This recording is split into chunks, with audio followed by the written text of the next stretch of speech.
Good morning and welcome to Visit Worcestershire New Road, where we are about to watch the start of this Rothesay County Championship Division 1 game between Worcestershire and Nottinghamshire. A very good morning to listeners to 5 Sports Extra 2, as well as to those on our live stream and to those listening on the BBC Sports app or website. I am Frank Watson from BBC Hereford and Worcester, and alongside me will be Dave Bracegirdle from BBC Radio Nottingham and Nathan Johns, who will also be joining us from time to time during the day. The news from Worcester is that it's a beautiful sunny September morning and Worcestershire have lost the toss. Notts have won the toss and chosen, not surprisingly, to bowl first in this game, which is of vital importance, particularly to them. I think, in fairness, Worcestershire will feel that regardless of how things go in the next the final 3 games, unless they were to win them all handsomely and other things were to go their way, it looks unlikely that they will escape relegation from Division 1, if such a thing will exist when everything's been sorted out by the ECB. On the other hand, Nottinghamshire, the visitors, have a real chance of catching Surrey at the top of the table, so it's a massively important game for them. The team news, I'll give you Worcestershire's team and then I'll let Dave talk to you about the Nottinghamshire team. Worcestershire's team is Jake Libby, Rayhan Adavalath, the young man coming in for his first appearance of the season at the top of the order, Kashif Ali, Dan Latigan, also making his championship debut, Brett D'Oliveira, Gareth Roderick, Ethan Brooks, Matthew Waite, Tom Taylor, Ben Allison and Khurram Shahzad. And the Notts lineup, Dave? Yes, a very good morning, Frank. Very good morning. Very good morning, Frank. Very good morning, everybody. Lovely to arrive here and find it dry and the sun out. Conditions good. It's good.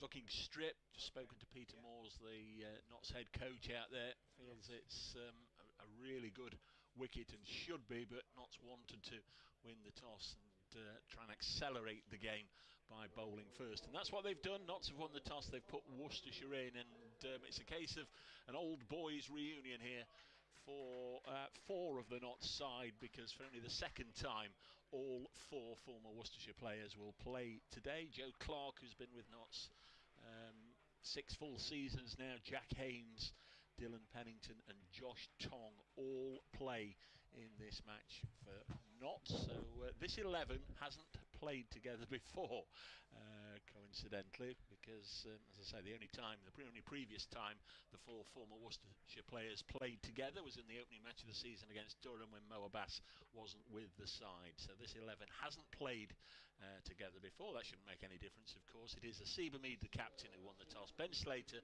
Freddie McCann, Joe Clark, Jack Haynes, Kyle Verreynne, the South African wicketkeeper, good to have him back, Lyndon James, Liam Patterson-White, Josh Tong, Dylan Pennington and Mohammed Abbas. And Notts are on the way out there, just following umpires Ben Debenham and Tom Lungley out to the middle. Nice, as I say, to have dry conditions here. Last year it was it all left a little bit of a sour note, I think, in everybody's minds last year, because Worcestershire played the first 2, maybe 3, might touch on that with Frank later, 3, yeah. Matches at Kidderminster last year. They said New Road would be available for the Notts game. Came here and quite evidently it wasn't. It hadn't rained yet. The outfield was still wet and soggy, and in the end we only got 1 day's cricket out of the 4, and Notts bowled Worcestershire out for 80 odd as well in the cricket that was played, and again, as I say, it left a little bit of a sour taste that the ground really wasn't fit, but it is at the moment, even though in front of us the outfield, like so many around the country, just showing signs of wear and tear. It's been a difficult summer for the ground staff, but out in the middle, as I say, Peter Moores couldn't have been more complimentary about the strip and knew that whoever bowled first probably are going to have to work hard for the wickets out there. But Notts have taken that option. It is going to be Mohammed Abbas to get us underway. Remember, Notts second in the table, 10 11 points behind Surrey, who they play next week, and then Notts finish with Warwickshire at home. So I think really they need to get the positive result here, and then just hope that Surrey don't. I think Surrey at home this week to Warwickshire. It's Mohamed Abbas to get us underway. Strikes the pad, first ball, and it loops out onto the offside, and there's no run. Yeah, sorry, Frank, that took us all by surprise. I think I agree with everything you've said, apart from perhaps that they'll have to work hard for their wickets. I think you will find this will be a very helpful surface, and it's a really good toss to win. I say that after one delivery, but I say it after watching all of the cricket here at New Road with a red ball this year, and it has helped the bowlers considerably. Here's Abbas in again. This goes through to the keeper. I take it this is the young man Rehan Davalath on strike. Hasn't got a name or number on the back of his Worcestershire shirt. It's Rehan Davalath. It's not a debut. I think he has played Championship cricket. I think one game before, but it's his debut this season in first team cricket.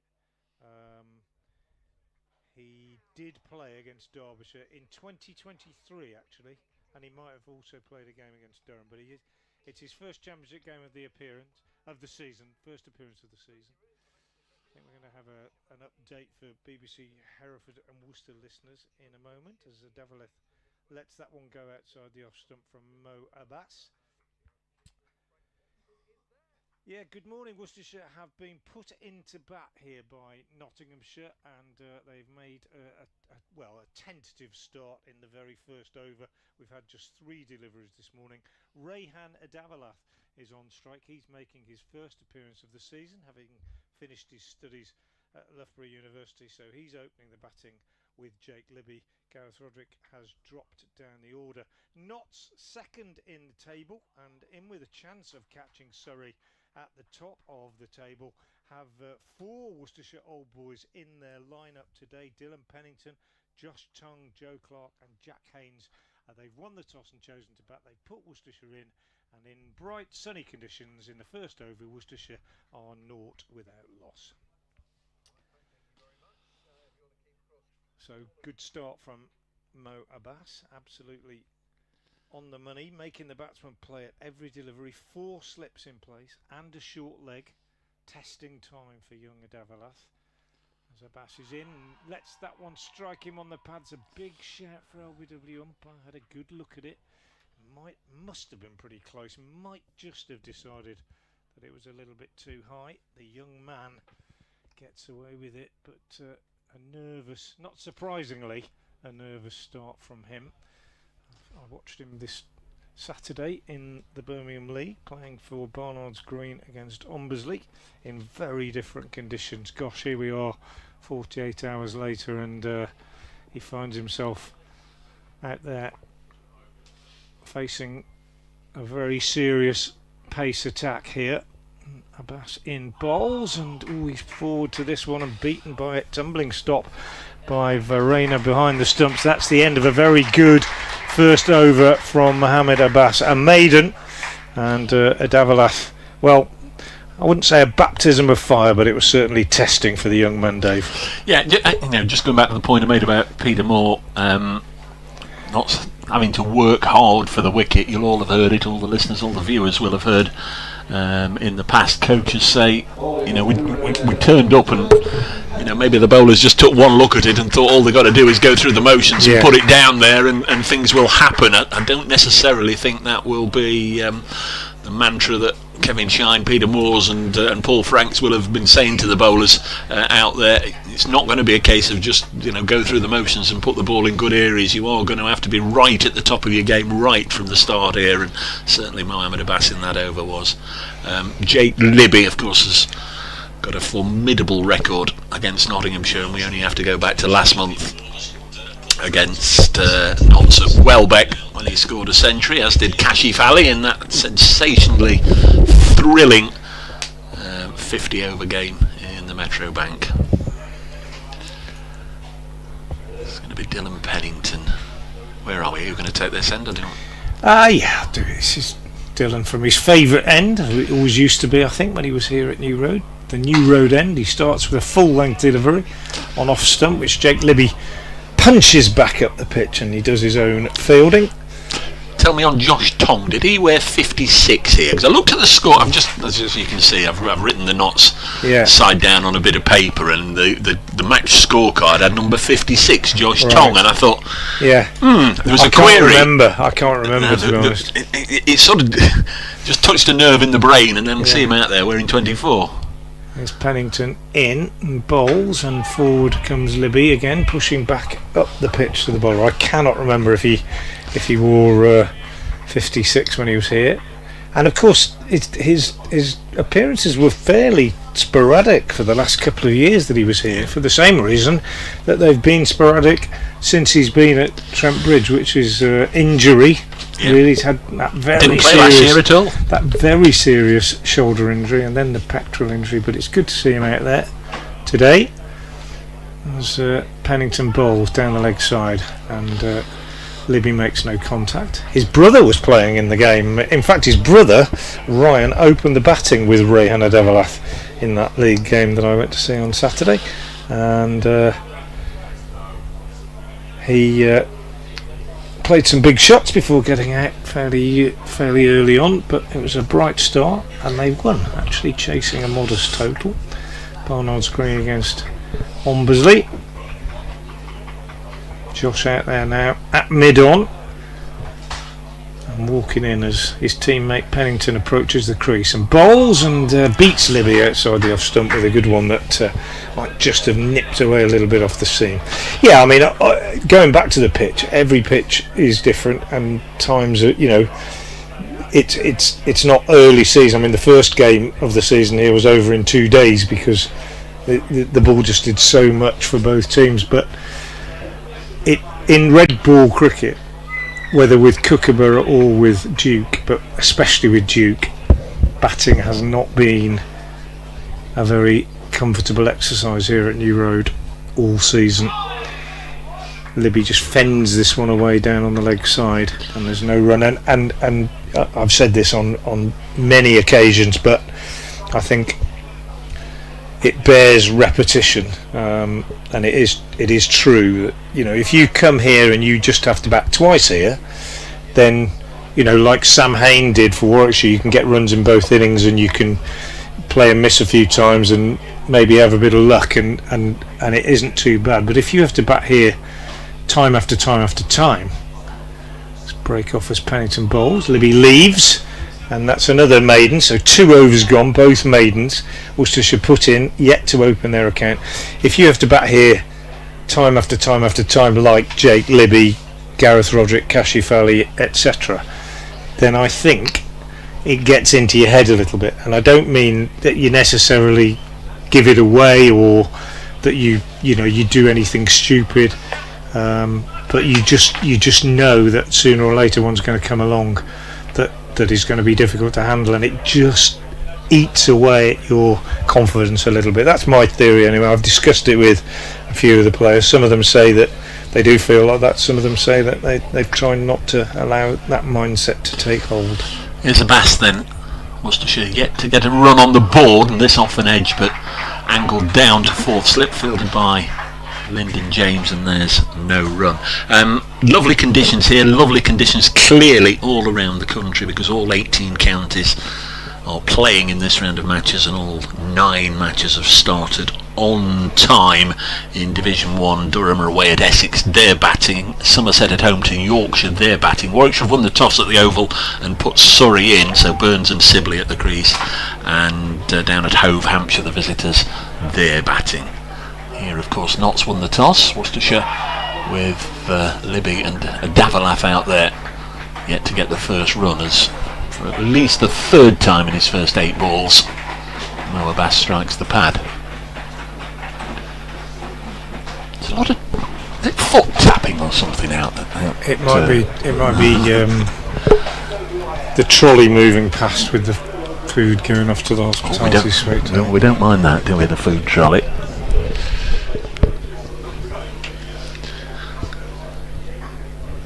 room for a few more if you're in the area you want to come along, as Adavalath turns it on the leg side. But nice to see a goodly number of people in the ground.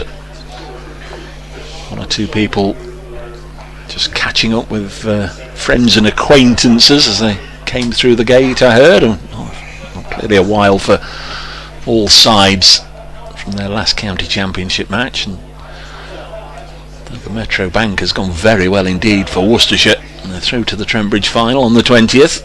Great occasion for the county. Will be those that predominantly just come for the championship, as Verena has to dive away to his right. I am promised, Frank, we don't know as and when, clearly expected to be quite a while before Nottinghamshire are batting with the way the toss had gone, but I am promised when Notts do start their innings that Carl Verena said he'll come and have 10 or 15 minutes on commentary with us. Obviously bat in the middle order, 6 in all probability, and that would depend on if a wicket or two goes down.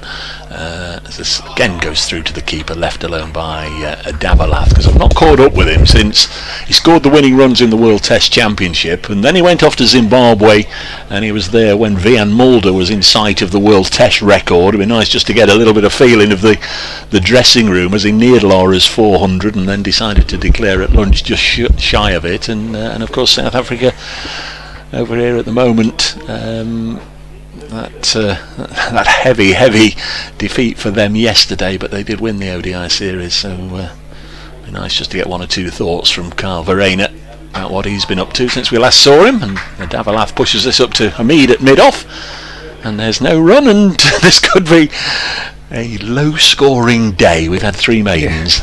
Runs continuing not to flow here at New Road. If you're just joining us, Worcestershire making a couple of changes to their side today in terms of championship cricket. Gareth Rodri dropping down the order. Jake Libby is opening with Rayhan Adavalath and Kashif Ali in next, then Brett D'Oliveira, Roderick, Matthew Waite, Tom Taylor, Ben Allison, Karam Shazad, and Dan Latigan will bat in the middle order, probably 4 I would imagine.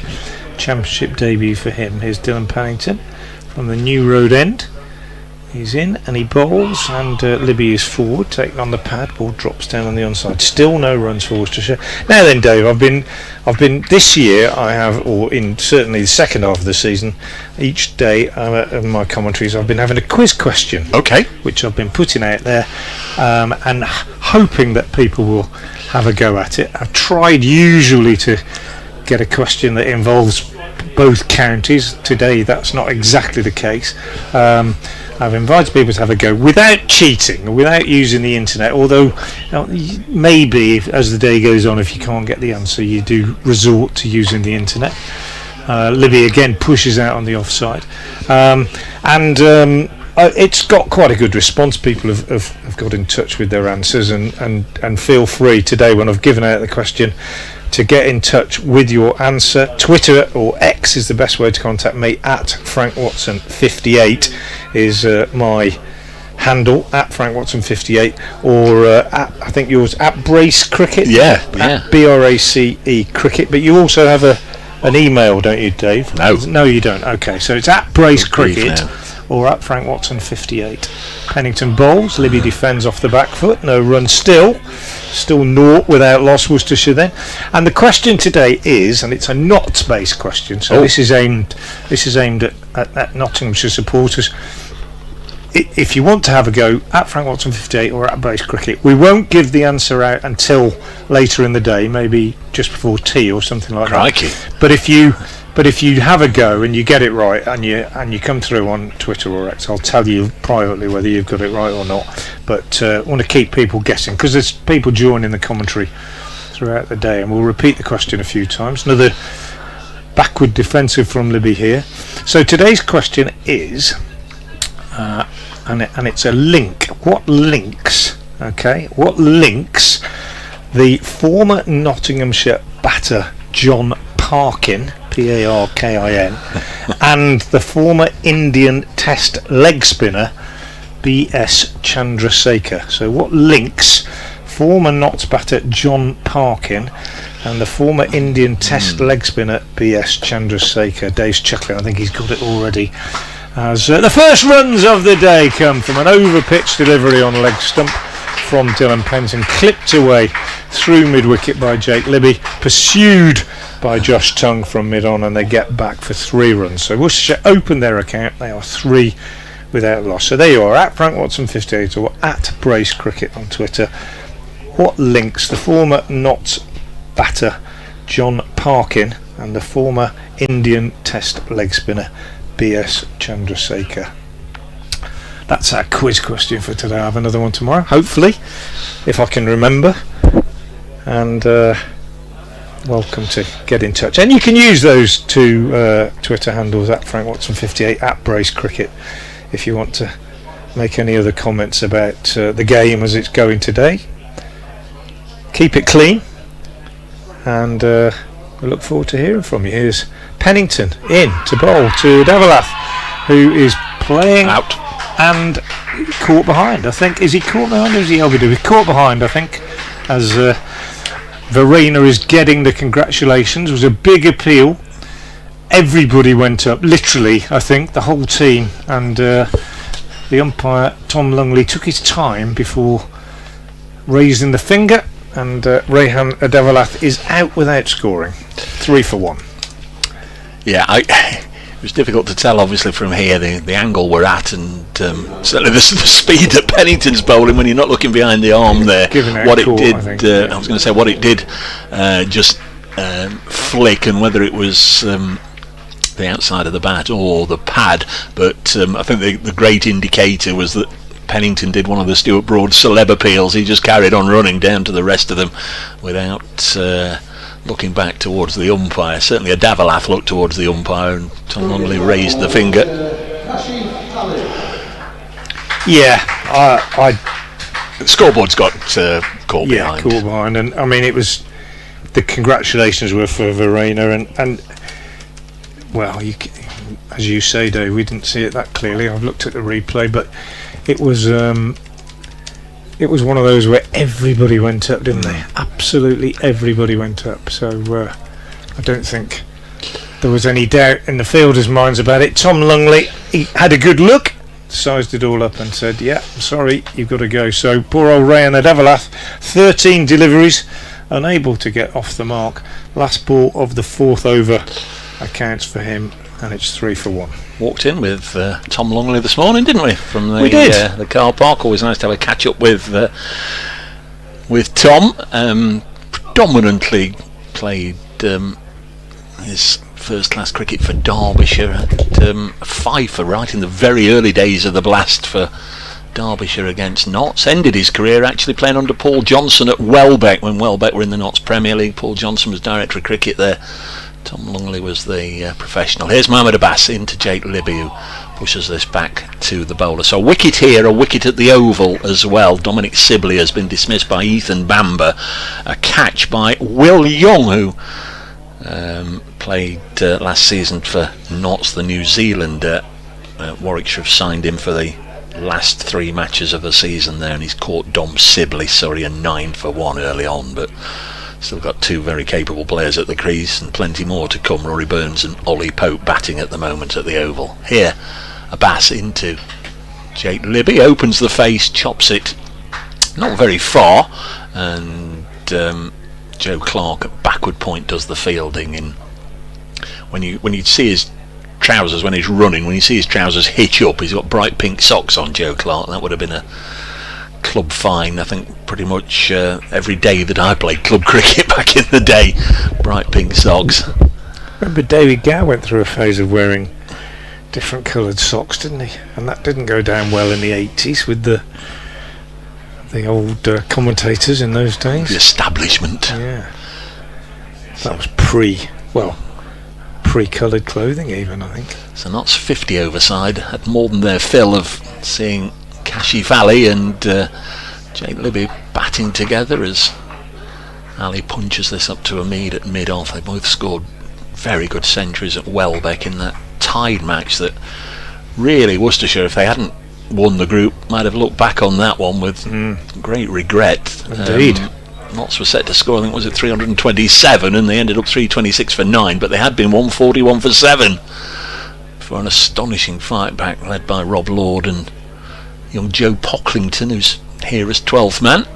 Bass bowls and Kashif Ali angles this down to long leg, and there's a single, 5 for 1. I don't think in mentioning Chandrasekhar's name I'm going to incur on Frank's quiz question, but I was always a little fascinated. I can remember watching on TV the Indian tour of the UK in 1967, and then saw some sort of a game or two on their 1971 tour, so I can remember Chandrasekhar bowling, and the commentators always talked about him having a withered right arm due to polio, which even as a youngster then I thought that's awful. Next ball beats Libby on the outside, but it pitches in front of Verena, and there's no damage done. 5 for 1.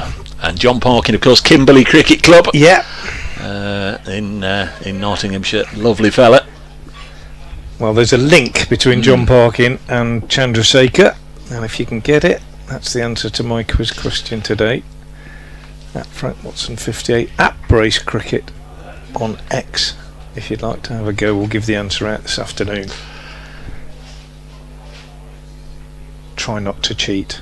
You could guess a few times first. There's a Bass, and cut to backward point again by Libby and fielded by Clark. So tight stuff here from Mohammed Abbas. 3 overs, none for 2 from him. Dylan Pennington, he's 2 overs, 1 for 3. And here on BBC Hereford and Worcester, BBC Radio Nottingham, BBC 5 Sports Extra, Stream 2 I think it's described as, and of course on the Worcestershire live picture feed, got Worcestershire against Notts. Nathan Johns will join us in the not too distant future. I'm Dave Bracegirdle, and here's Frank Watson. And here's Dylan Pennington to continue, the wicket taker this morning from the New Road End, former Worcestershire fast bowler, of course. Shropshire roots. Moves away from us now, number 18 on his back, past Tom Longley and bowls, and Kashif is taken on the pad. The ball just drops down in front of him. 4 slips in place as Notts seek early wickets, and Ben Slater under the helmet at short leg. And plenty of encouragement for the bowlers so far. Not only that, they both bowled very, very straight so far, and made the batsman play almost at every delivery. I think Pennington might have bowled 1 down the leg side, but generally good stuff from the opening pair. Pennington is in and bowls, and Kashif's just again taken on the pad. The ball just drops down on the leg side and is fielded at short leg by Ben Slater. A lovely morning here at New Road. The sun has disappeared momentarily, but I think the forecast is pretty good for today and tomorrow. Not so sure about later in the week, but lots to play for here, particularly for the visitors who've got a real chance of winning the county championship.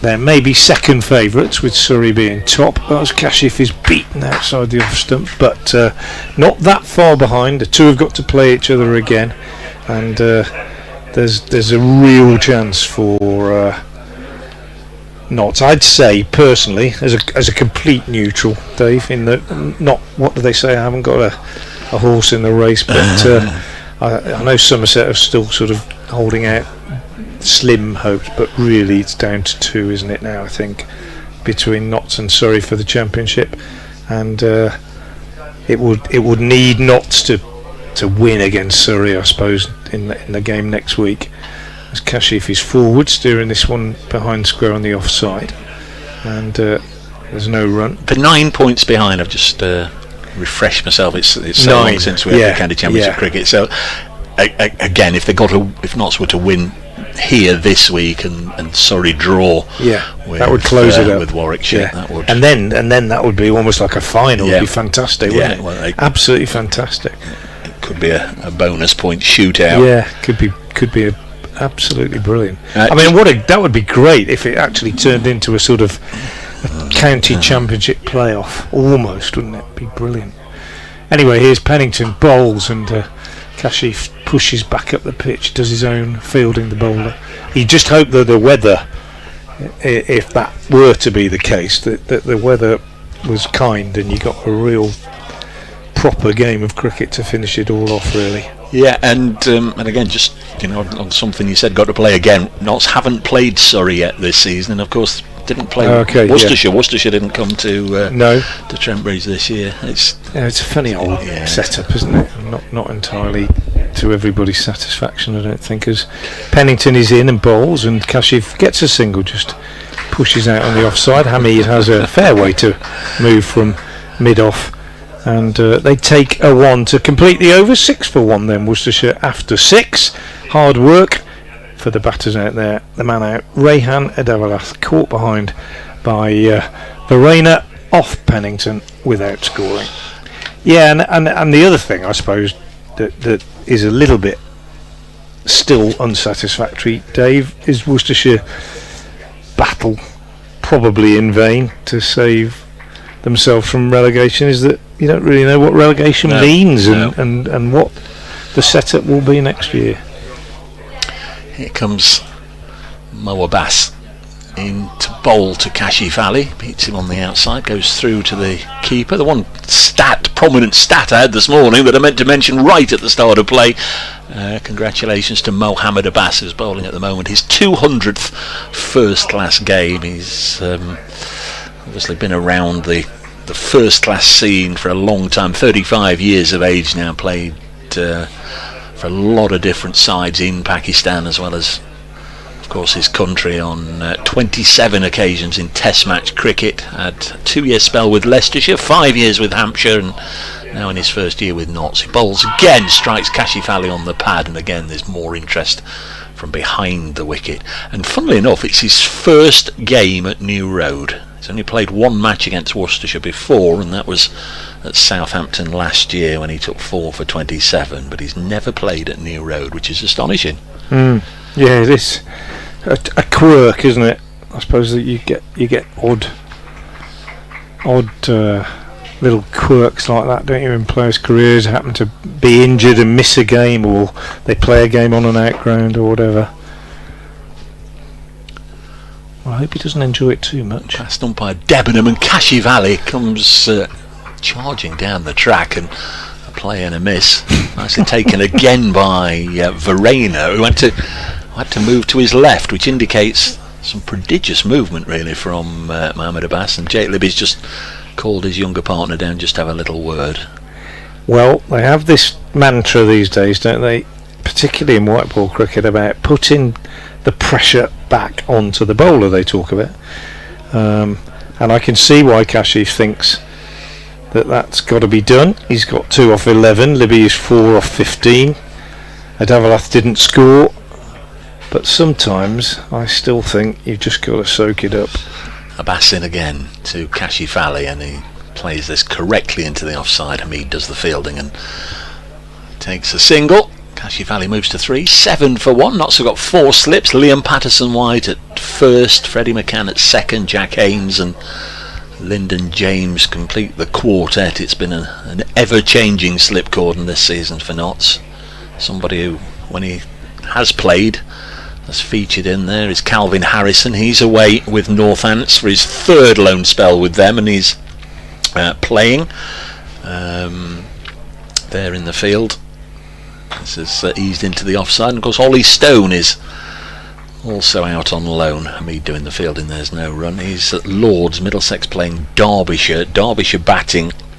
Ollie Stone hasn't opened the bowling there. Ryan Higgins and Toby Rowland-Jones bowling at the moment in that one, but this stage of the season there's 2 counties that have sought to strengthen their sides by asking Notts to loan a player, and a number of people yesterday were saying, well surely Notts should have retained their players if they need them. Is Abbas, and this goes through to the keeper, nicely bowled from Mo Abbas. End of the over, 7 for 1, but I guess clearly Peter Moores and the coaching staff knew which side they were going to play in this game. A couple of players left out who are here, Brett Hutton and Farhan Ahmed, and it can only help match fitness, should they be required for the last 2 games, for Ollie Stone and Calvin Harrison to be away playing this week. I don't think it's a bad thing. It's nearly 11 o'clock. I'll have to go and do an update for BBC Radio Nottingham.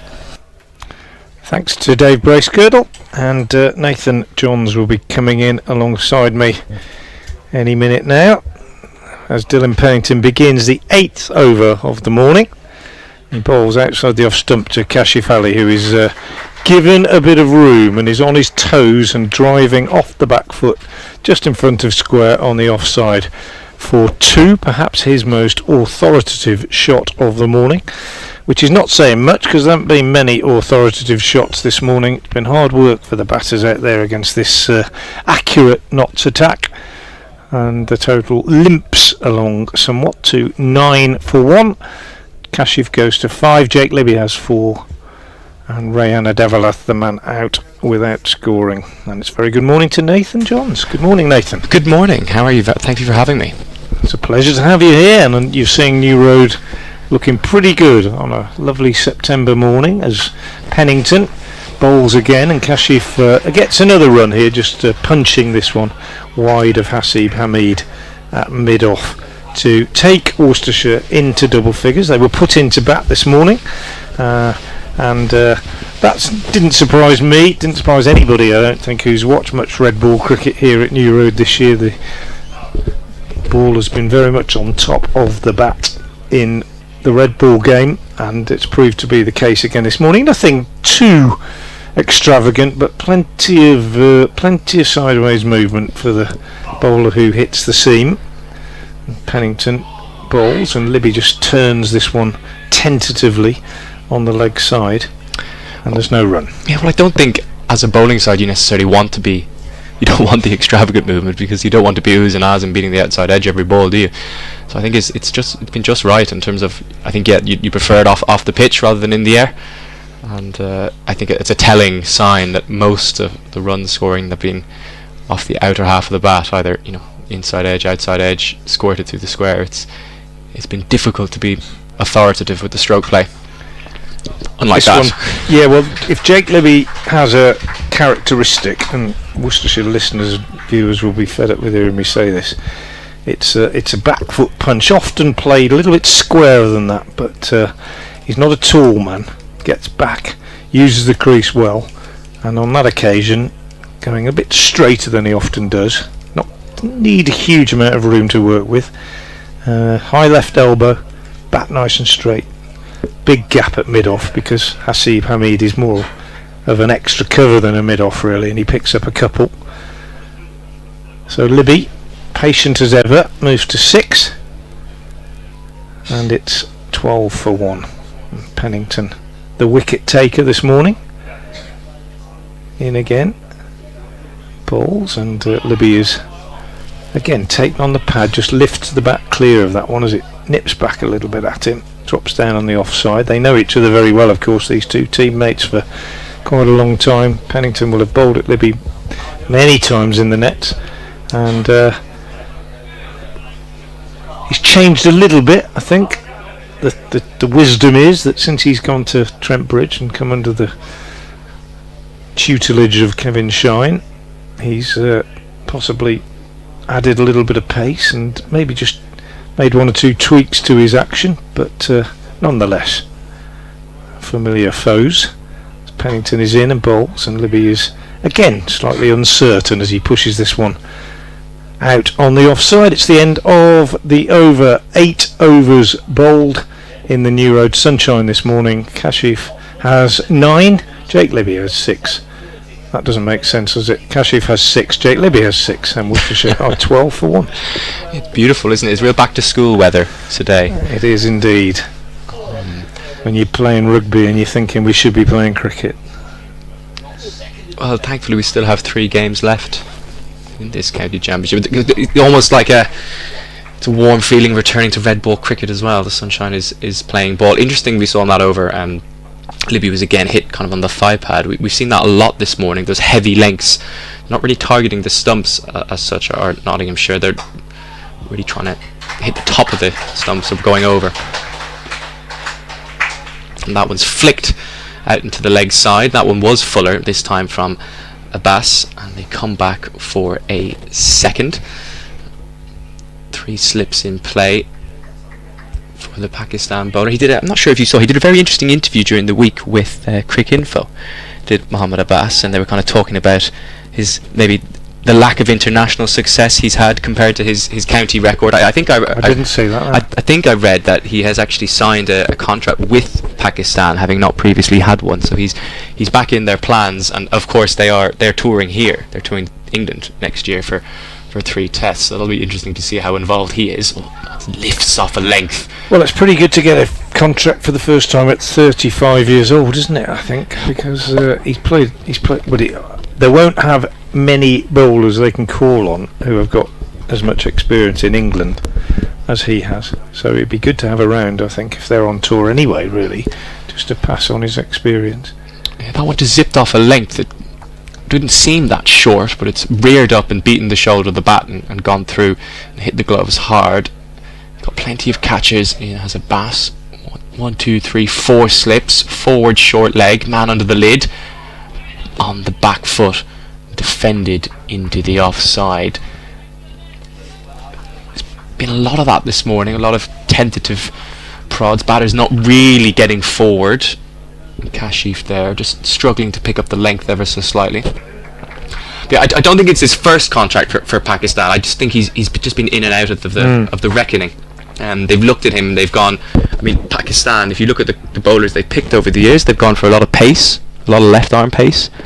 And I think they've probably said about Abbasi, the military medium in comparison, he just hasn't fulfilled that, tick those boxes. As this time, Kashif walks down the wicket, doesn't time it, just trying to put him off his length, and spoons out towards mid-on for no run. You've also got Khurram Shahzad in this game, who might well be in that conversation as well next year in terms of the Pakistan touring party, he's had a mixed impact here at New Road, I think it's fair to say. One brilliant spell at Edgbaston in the first innings of the championship game, and then some good spells in white ball cricket in the One Day Cup campaign. Here's Abbas, beats the outside edge. Reina has to dive in front of first slip to take. That one looks like it might have just moved after the bat, but again Kashif Ali just a bit tentative, playing from the crease. But Khurram Shahzad also one or two quite unimpressive spells in the white ball campaign as well. He's been a real mixed bag, really. When he's good, he's very good. Sometimes very, very good at the end, at the death. Quite expensive at the beginning, but he's got some pace. And when he gets it right, it's all about rhythm, isn't it? When he gets it right, it can be quite testing, as we might see at some point during this game. Oh, more oohs and ahs behind the Gordon. That was a back of a length delivery. It squared him up and beats the outside edge again. So 9 overs gone. 2 runs from that Mohammed Abbas over it. Nice little flick shot through mid wicket from Kashif Ali, but 5 dots thereafter. It's 14 for 1. Yeah, I was describing the fact that this pitch has helped the seamers throughout the season with the red ball. I mean, there have been a couple of games where it was just almost impossible to occupy the crease for any length of time. Durham and Warwickshire games earlier this season, all to do with the floods, to do with late preparation of the square and lack of root growth. Pennington in again bowls, and Libby again is just sort of fending this one away with a combination of bat and pad. And yeah, that was really extravagant movement, and we had the sight in the Warwickshire game of Chris Rushworth and Chris Woke sharing the new ball on a pitch that offered a huge assistance. And if ever I've seen batting look nigh on impossible, that was it for about an hour or so in that game. Not so bad since. Pennington in again bowls, and Libby drives up to mid-off, but a good stop by Hasib Hamid, and there's no run. But enough movement throughout, not just when the ball's new, not just early on, not just in the morning. Sometimes the heavy roller has an effect for about an hour, but generally speaking, this has been a place where you'd rather ball than bat, and it hasn't been a place where we've seen a great deal of spin bowling used, simply because there hasn't been any need for it. And there's no blame attached to anybody. The ground staff have done an amazing job to get any kind of pitches out here, given that there were something like 7 floods in the winter and the last of them came in March. So they've done pretty well. I came down about midday yesterday just to sort 1 or 2 things out down here. Pennington bowls, and Libby is beaten, maybe just pulled his bat out of the way of that one at the last minute. And yesterday lunchtime, this place was underwater. It was absolutely pouring down just as the Notts players were arriving, actually, and getting their kit off the coach and putting it into the dressing room. It was absolutely chucking it down, and all this area of the outfield in front of where we sit here down at Long On at the New Road end was very, very wet indeed. As it is, it doesn't look too bad this morning, with the exception of the parched outfield bits in front of the pavilion. The ground looks pretty lush as Pennington bowls, and Libby is steering this one down on the offside, and there's no run. 14 for 1 then. Heavy going for Worcestershire this morning. Adawalath the man out. No responses to my quiz question, so I'll put it out there again, mainly for Notts listeners. Try not to cheat. Cheating might come later. People start using the internet. I'll try and have a quiz question each day. So today my quiz question is, what links the former Notts batsman John Parkin, Parkin, former Notts batsman John Parkin, what links him and the Indian Test leg spinner B.S. Chandrasekhar?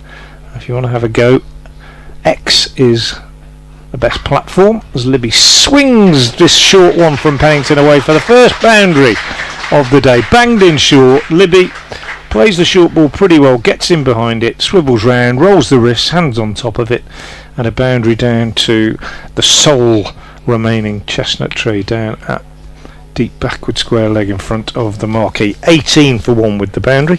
So yeah, on Twitter or X at Frank Watson 58 or at Brace Cricket, or indeed Nathan, you're on Twitter, aren't you? I am at Nathan R. Johns. At Nathan NATHANR Johns JOHNS. If you want to have a go, just or say anything else, as long as it's clean, complimentary and helpful and all those other things about the coverage and the commentary. 18 for 1 at the end of 10 overs. So what links John Parkin, former Notts batsman, and Indian Test leg spinner B.S. Chandrasekhar? At Frank Watson 58, at Brace Cricket, at Nathan R. Johns, if you want to have a go. Nobody's had a go yet. I usually get quite a lot of response to my quiz questions, but I try and make them as difficult as possible. It's difficult to find questions, Nathan, that people can't just get by going on the internet, but maybe that's one that'll take a bit of sorting out. I'll give the answer during the afternoon session. Yeah, you need a lot of trust involved there, isn't there? Well, today's day and age. You know what cricket's like. I mean, it's a very honourable game, Nathan. Very true. The spirit of cricket extends to the commentary box quizzes, apparently. Sometimes. 41 minutes it took for Worcestershire to find their first boundary of the match. It's been, I think that is a signal, not that was needed, of just how difficult going it is. And one would suspect it might not get any easier, because there's going to be a change of bowling. Mohammed Abbas bowled 5 overs in his opening spell, and Josh Tongue, wearing jersey number 24, is going to follow him. Interesting summer for Tongue. He's playing for England against India in those test matches. I mean, he either looked unplayable or he was spraying it to all parts, and there was not a lot in between. Well, we know all about him here, of course, at New Road. Here he comes for his first ball. 3 slips in. Starts with the full straight Yorker. Kashif digs it out safely, and Tongue does the fielding off his own bowling. I think one thing that when people talk to me about Josh Tongue and they say, you know, what do you think of him? And obviously I've seen a fair bit of him here, as have we all at New Road over the years. But of course, also missed a lot of cricket with injury. Almost ended his career, a shoulder injury about 3 years ago. bang-in delivery, defended on the back foot by Ali. Yeah, just looking at his profile here, he's 27, but he's a young 27, if that makes sense. Well, in terms of experience, he is, because his injury. I mean, there was a point at which everybody here thought his career was over, and he did himself as well, until a rather. Well, what can I put? Almost a maverick of a surgeon really decided that it was worth trying something unusual. Big drive outside the off. That was a full delivery from Tongue, and they decided to inject his shoulder with Botox, and that has produced a sort of miraculous change in circumstances, and he was able to play cricket again. It was extraordinary, and that was before he went to Notts. And then when he went to Notts, he then had a very serious pectoral injury which kept him out for a whole season really. But what I will say about Josh, what I was going to say when people ask me about him, and they say he's quick, isn't he? I tell you, he is quick. Well, he's beaten the edge again. This one is shorter, but Kashif plays and misses. He's also, in my opinion, I would call him, he's a mean bowler. He's mean. He likes to.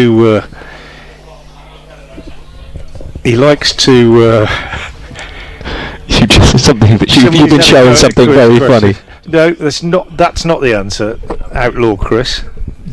Johnny did not marry Chandra's sister. No, as far as I know. Well, he might have done, but that's not the answer I'm looking for. But yeah, I'll break off again as he bowls. Full and driven towards mid-off, but not timed. Yeah, no run. I would describe Josh as he's quick. He's a big lad, obviously.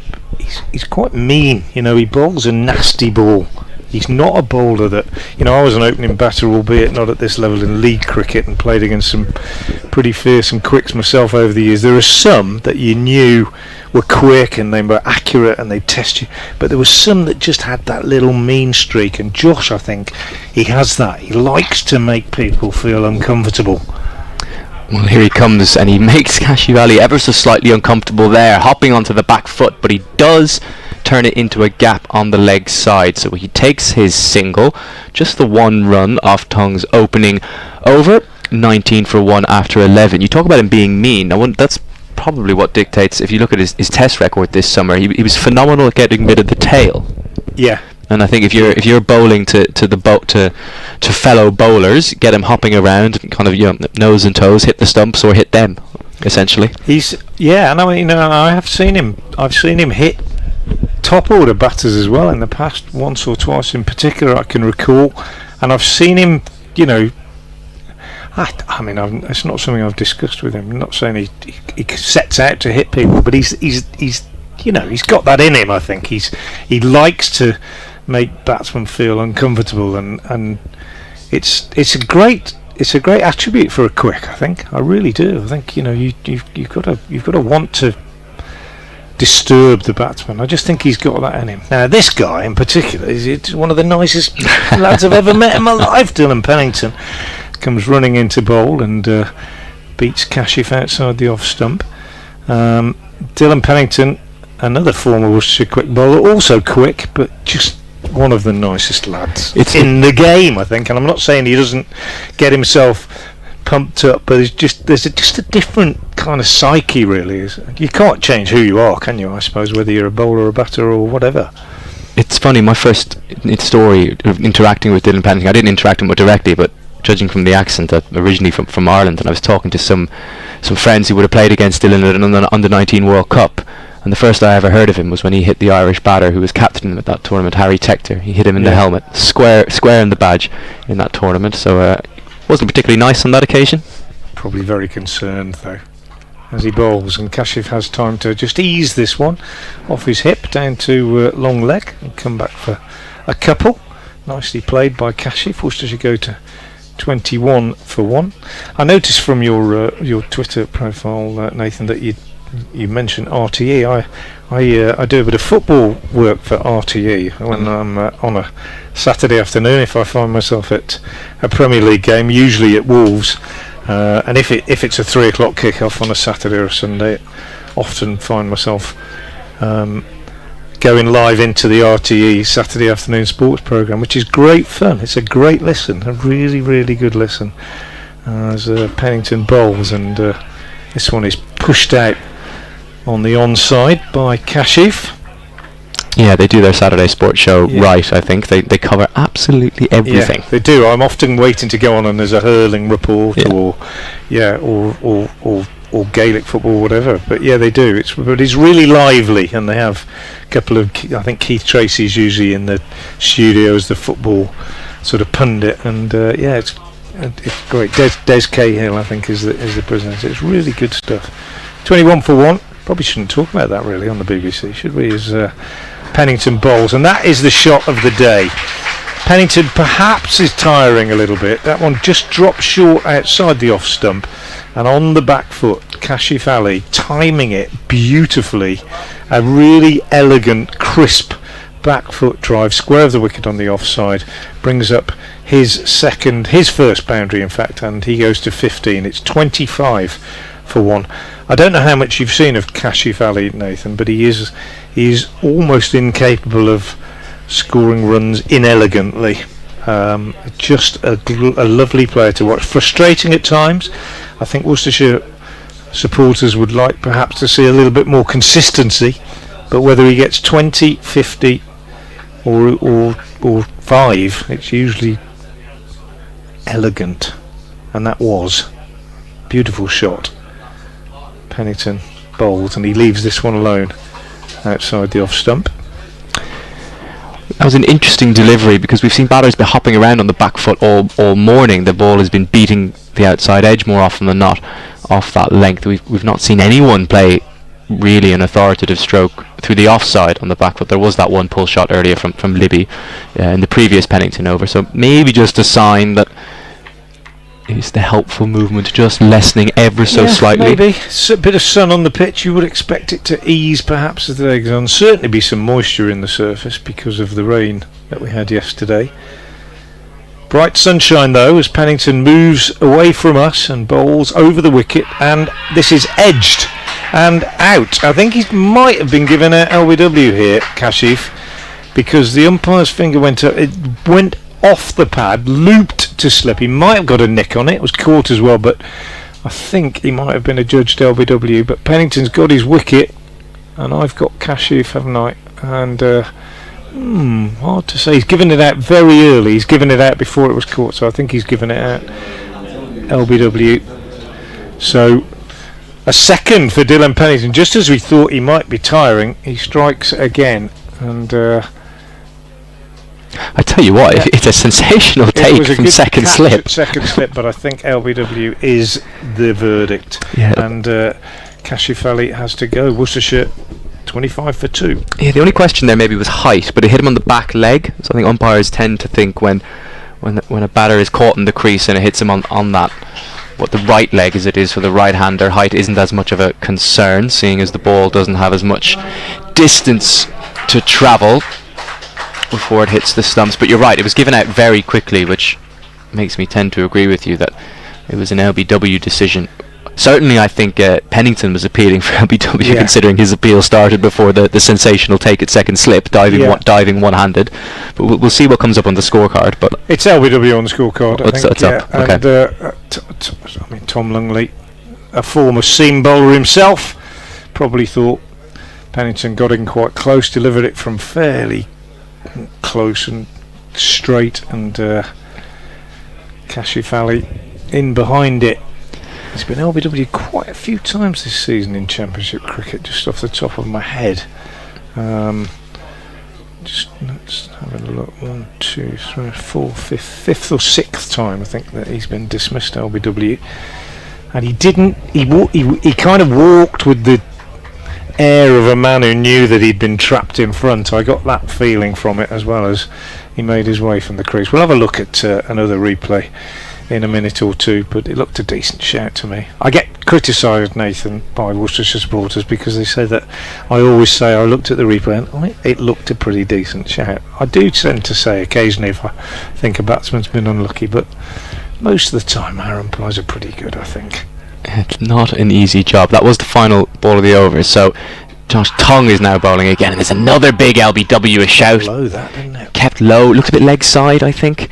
That one given not out. Libby on strike. Kept very low. That's a bit of a worry at this stage.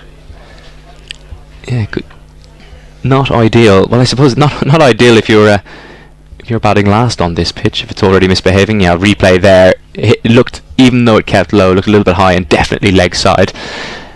Daniel Latigan is the new batter, the 19-year-old. He's at the non-striker's end for now.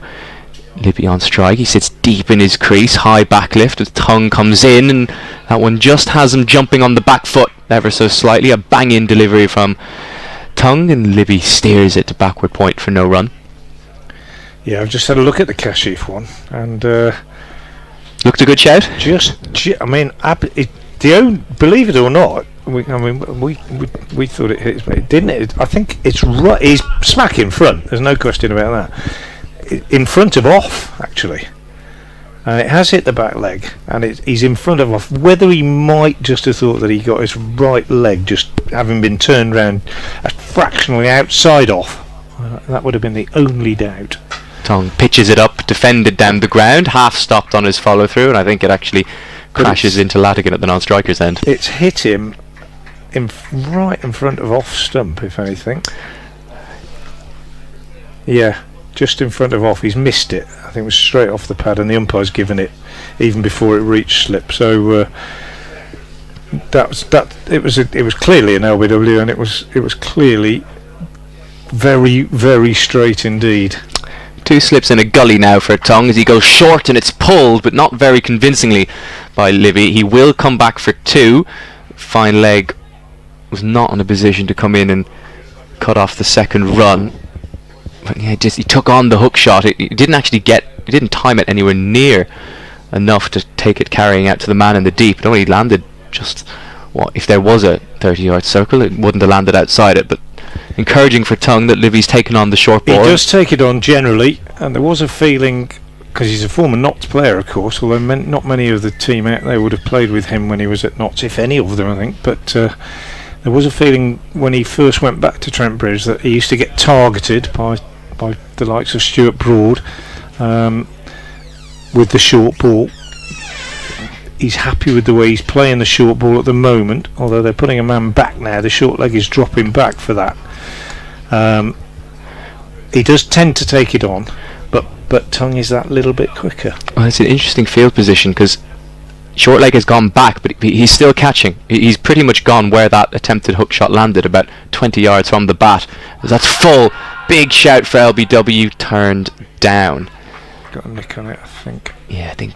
Look, just judging from the body language of Libby, it looked like there was an inside edge. Good little game within a game going on here now, though, I think. New man in at the other end, yet to face a ball. Libby been there since the start. 10 off 30. 32 now, in fact, being tested out by the short one. And, pressure. Real pressure. He's going to target him with the short one. We've got a man going back at sort of not quite fly slip, but fly gully. Yeah. Almost. Next to a regulation gully as well. That's hit him on the pad as well, but this one was very high. No appeals. 13 overs gone. Libby survives. 2 from the over. 27 for 2. Yeah, good over, I thought, from Josh Tongue. Really, really asking a few questions. And Dylan Pennington, having picked up those 2 wickets, has been kept on at the New Road end, so he's going to bowl his 7th over now. Used to, when he was with Worcestershire, certainly bowl spells of about 5 or 6, but having got a wicket with the last ball of his 6th over, he's being kept on, and he's going to be bowling, and I would imagine for the first time too, the left-handed Daniel Latigan, 19 years old, on championship debut for Worcestershire. Latigan very consistent in the one-day cup. Probably a lot of people listening to this broadcast, whether it be on the BBC Sports app, on BBC Sounds, on BBC 5 Extra 2, who don't know anything about Dan Latigan. Well, he's a young man of South African birth, came to school in England at Brighton College down on the south coast, and he plays his first ball out on the offside. There's no run, but his parents settled in Worcestershire, and so he kind of fell into Worcestershire's lap really through his parents moving to Worcestershire, and he got into the academy setup and so on, aged about 15-16. He's now 19. He's been given a 3-year contract, which doesn't really begin until the end of this season, but has come into the One Day Cup side and done pretty well. This is a championship debut for him, though. 6'2" or 3", I would say, left-hander, capable of scoring quickly, but also, from what I've seen so far, and it is early days, possessed of a reasonably solid technique. But this is a different level altogether, as he lets this one from Pennington go outside the off stump. So I did say to him in one interview after one of his One Day Cup games, the last player from your part of the world who fell into Worcestershire's lap, which was Graham Hick, who came to Worcestershire almost by accident as well, having really been intended to go to Leicestershire, but they said they didn't need an off-spinning all-rounder, so he came to Worcestershire, and the rest is history. And that worked out pretty well. Not that I wanted to put young Daniel under any pressure. And lets that one go outside the off-stump as well. Yeah, he's left that one on length, which is not a lot. Not something we've seen a lot of from these Worcestershire batters. They've been playing at deliveries that are probably going over the top of the stumps and been beating them on the outside edge. He's quite a tall man, though, is Latigan, and it'll be interesting to see how does that manifest himself. Big stride down the wicket. Does he try and get onto the front foot? He's in form. You talked about the One Day Cup, back-to-back 50s in his last 2 games in that competition against Surrey and Somerset, both here.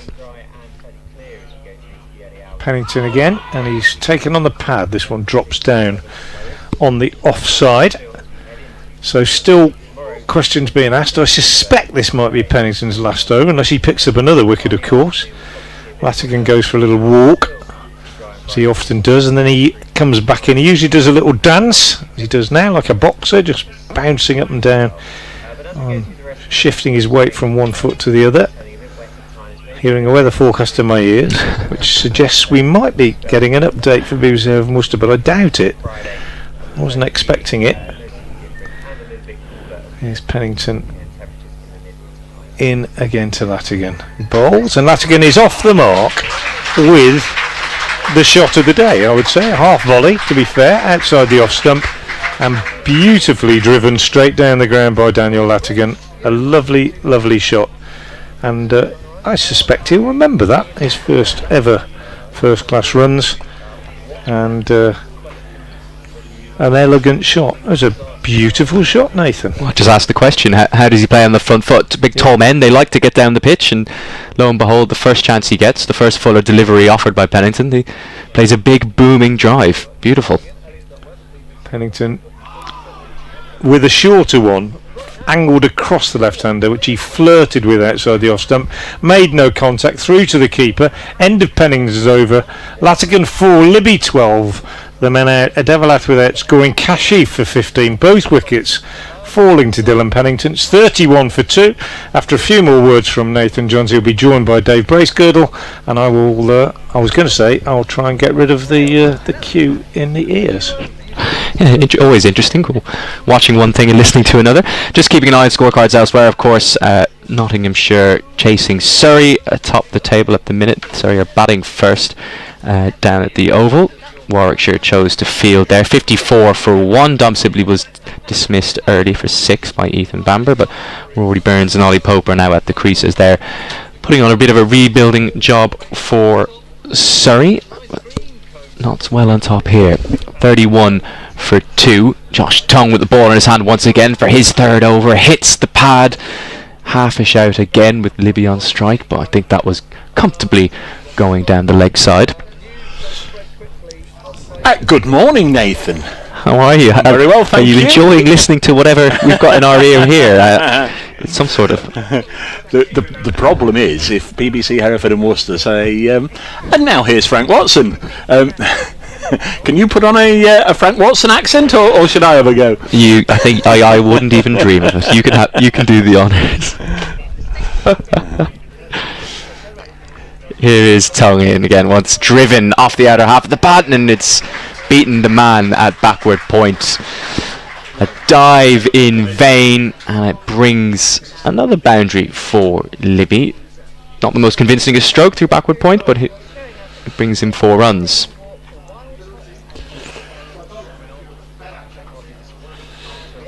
Yeah, Frank's hovering in the background. We're still listening to BBC Hereford and Worcester's news update just after 11:30 here on what's becoming an increasingly cloudy morning. Still quite warm though, thankfully. Yeah. Here comes Tongue again. 2 slips in a gully. Once again, Libby is hopping on the back foot and it's hit him in the thigh.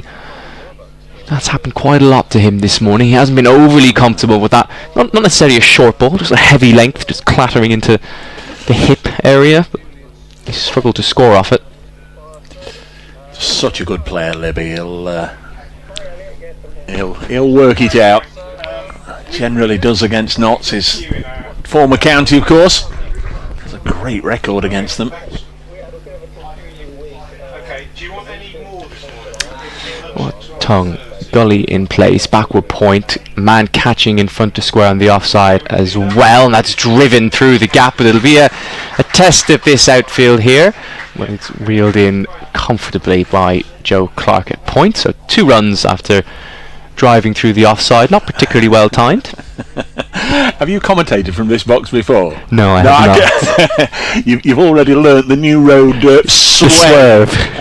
We're deep in the bowels of the stand at the New Road end here, and of course a stand, in order to stay up, to stay erect and complete the function it was built for, has any number of stanchions, and I'm afraid from our commentary box we have to sway to the right and to the left to follow the ball, and indeed the fielders. Yeah, it was just as the dive came in perfectly in front of the pole. You have to wait and see if he stopped it or not, and that's edged and gone.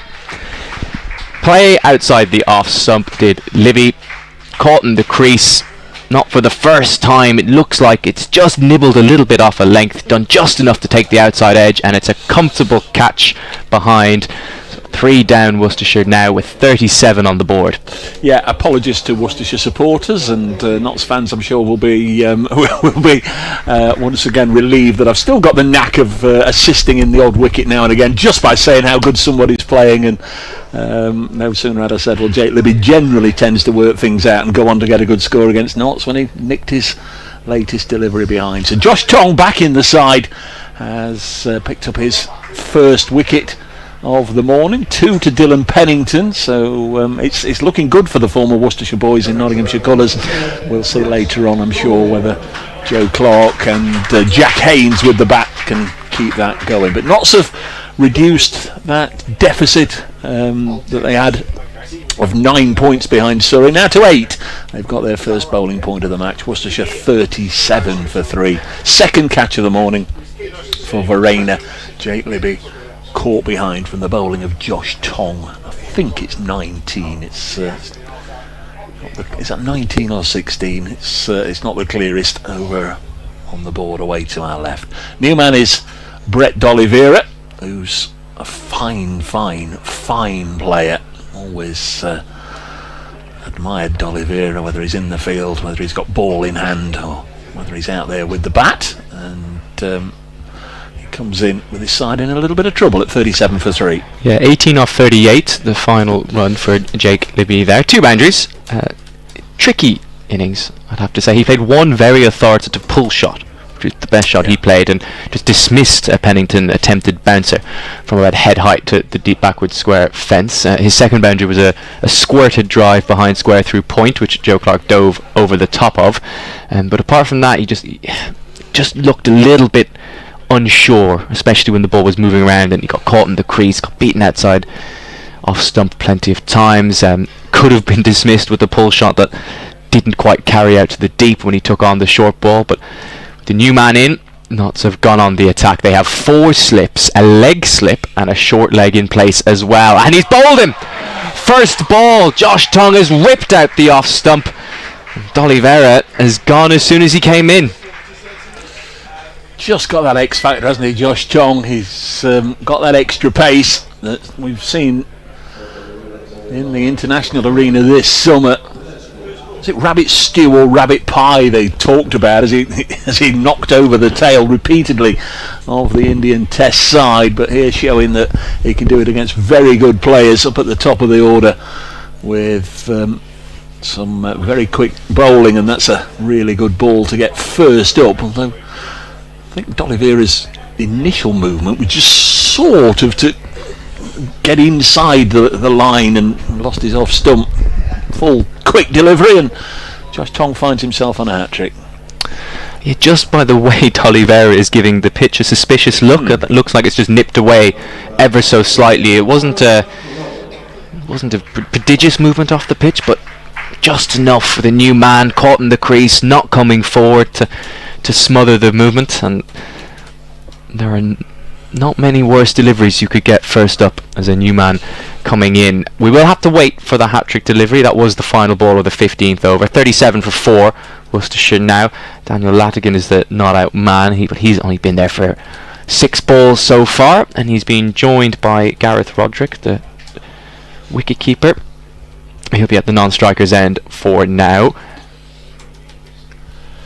Still going to be Pennington. We're 40 minutes in.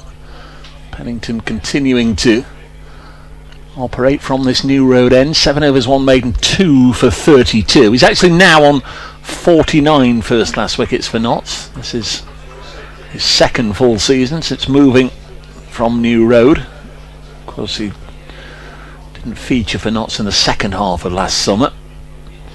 Comes in now, tall, fair-haired, bowls to Latigan, who eases this to point. Joe Clark doing the fielding, and there's no run. So Notts will be delighted with their start to the contest, winning the toss. Seabermead, he's had a good run of it lately in the county championship matches. Of course, the last 4 county championship matches that we had before the August recess were all played with the Kookaburra ball, all in Nottinghamshire's fixtures. Ended in high scoring draws, really very dull high scoring draws. Next ball pushed into the offside, no run, but back playing with the Duke. Pennington and Tong making the most of it this morning. It's amazing the difference, isn't it? We've watched so much red ball cricket over the last few rounds. Batsmen dominating, bowlers slogging away, and here we go back with the Dukes. And what is it? Four wickets in the morning session. It's granted the conditions definitely help. I mean, it always favours the bowlers here, really, doesn't it? But even still, this is a dramatic shift in the pace of play across the different rounds of this competition. Pennington leaves behind a pile of sawdust out there for emergencies. Bowls to Latigan, strikes him on the pad. Aston gets it. Another wicket for Dylan Pennington, his 50th for Nottinghamshire, and Worcestershire have lost 3 wickets with the score on 37. They're 37 for 5, and Notts now ripping a real hole through that Worcestershire top order. Terrific bowling from Pennington, and for the second time this morning Tom Longley raises the finger and sends back the left-hander. Lovely bowling, nice and full, and Latigan has to go. He made 4, and Notts very much on top here. Yeah, look, the only question here is if the ball pitched in line. Always tricky for a right-hander coming over the wicket with a left-hander on strike, but it's definitely nipped away from the left-handed Latigan. Hit him on the back leg, which, as we discussed earlier with the dismissal of Kashi Fowley, batters always tend to be in trouble when struck on the back leg. But provided that one pitched in line and not outside leg, that looked like it was absolutely stone dead. So Worcestershire in a real hole here. Gareth Rodri is at the non-striker's end, yet to face a ball. If he stays at that end, he'll be facing Tong's hat-trick delivery.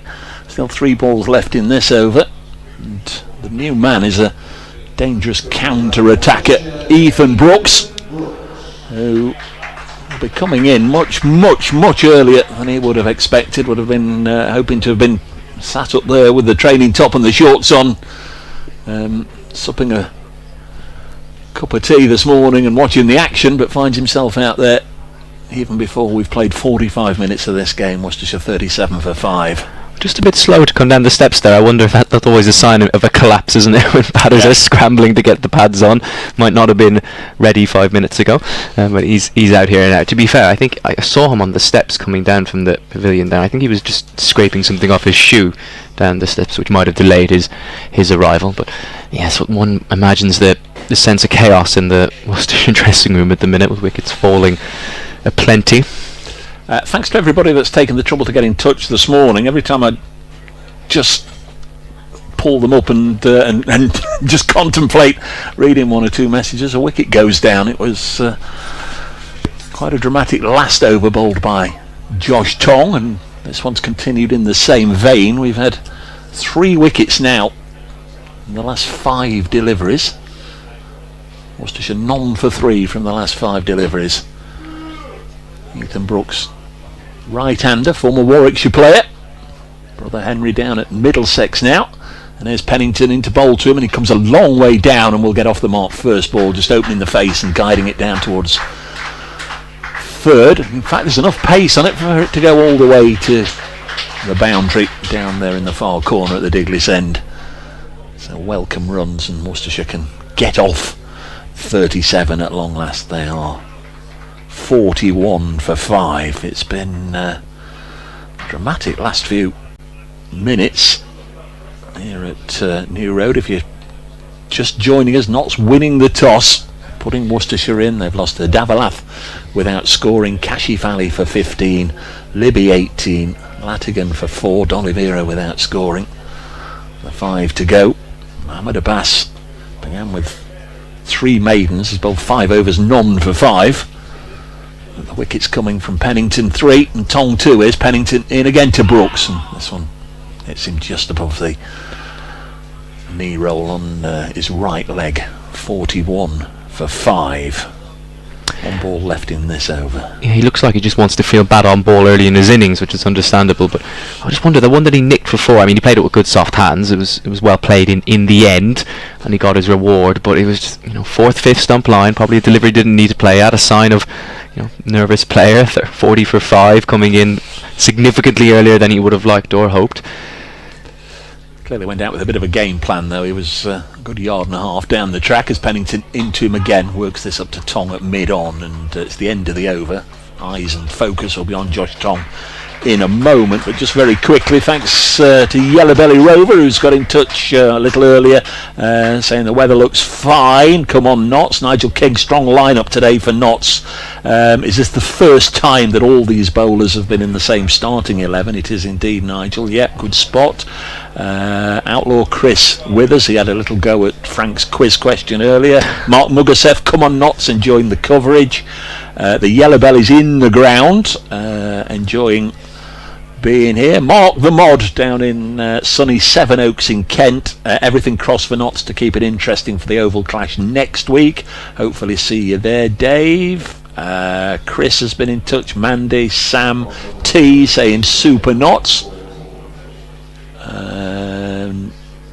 Yellow Belly just saying, Dave, Josh Tong's on a hat-trick. He is indeed, and Nathan's going to try and get him over the line. The slip cordon has been reinforced. It's also been reinforced by Matthew Montgomery, who's on the field as 12th man. What a story that would be. He's been out on loan to Derbyshire for the 50 over competition. He's joining Derbyshire next season, and Matthew Montgomery's in at 5th slip as the sub-fielder for the hat-trick ball. Well, what have we got here? We've got, in fact, he's 6 slips. There's Hasib Hamid has just come in, so there's no one in front of square on the offside, 2 fielders in front of square on the leg side, but they're both catching. So 6 slips, leg slip. What's Tong got? Full. Has he got him for his hat-trick ball? Big LBW appeal. Turned down, hands on heads from the slip cordon. They were convinced. Josh Tong has a look back at the umpire. Oh, that, judging by the reaction of everybody, that looked a good shout. It was full straight. It hit Rodri on the pad. It got caught in the crease, maybe just sliding down leg. Ooh, I'd like to see that one again. I tell you what, we've just seen the replay. If it's hit the front pad, it might be a little bit leg side, but if that's hit his back pad, that is a very, very good shout. As we look at it again, oh, I tell you what, he's nailed his Yorker there. I've seen them given. Yep. Same, one change in the field. Hamid has gone back to extra cover. There's no one at point, so Rodri will be off the mark with a gentle push through the offside, and he comes back for a second. Yeah, you always wonder when the big reaction like that on an appeal, are they just excited because it's a hat-trick ball, or are they excited because they actually think it's out? I think on that occasion it certainly looked like they were convinced with the merits of the appeal. That was the only thing this game was missing, really, was something as dramatic as a hat-trick. It's had pretty much everything else as far as knots in the field are concerned so far this morning. Tongue just takes his time at the top of his mark. He comes steaming in now. Short. That could have easily rolled back onto the stumps as Roderick defended it, but he's managed to just stop it with his foot, and short leg picks it up. No run.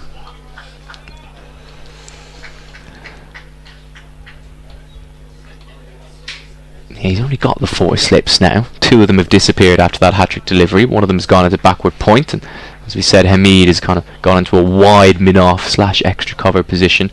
Short leg is still in there as well, so still 5 catchers in total. Here's Tongue.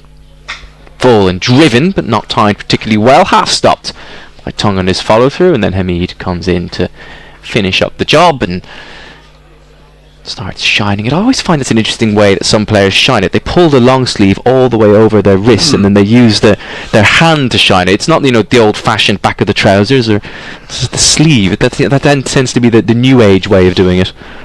Well, with nice symmetry, just getting a good morning from Liam Patterson-White's dad, Dan, who's following on. Tongue cut away aerially, but in the gap. That will be a boundary behind square on the offside. And Liam's at first slip, and if you see the left-hand side of his cricket trousers, cricket flannels, he's got the ball now. Look, he's the designated ball polisher. You'll see a smear of red when you get the right angle. And it's an interesting one because I spoke to him during the Kookaburra games, because they weren't polishing the ball. Not so decided. Perhaps the best way to get something out of those dreadful Kookaburra balls was not to polish it. And he was almost lost out there in those matches. Didn't know what to do without the little break after every delivery where he polished the ball as he did then.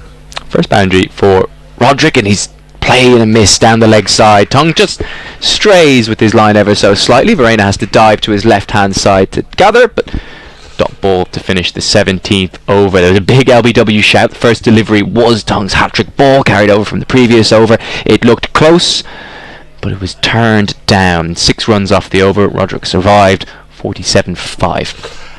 Elsewhere then, Division 1 Durham are the visitors down at Chelmsford. They're 92 for 1, going along nicely. At Taunton, Somerset 76 for 2 against Yorkshire. Somerset are in 3rd spot in Division 1. Surrey have recovered from the early loss of Sibley. They're 89 for 1 at home to Warwickshire. Hampshire 61 for 2 down at Hove, and obviously we know what's happening here. 47 for 5 as Pennington continues in to bowl now to Ethan Brooks, who eases this into the offside, fielded by the Notts skipper. Division 2 down at Canterbury, Kent 61 for 1 against Lancashire, the side that beat them on Saturday at Old Trafford in the Blast quarters. At Leicester, Gloucestershire the visitors there, 76 for 2. Derbyshire 78 for 1 at Lords.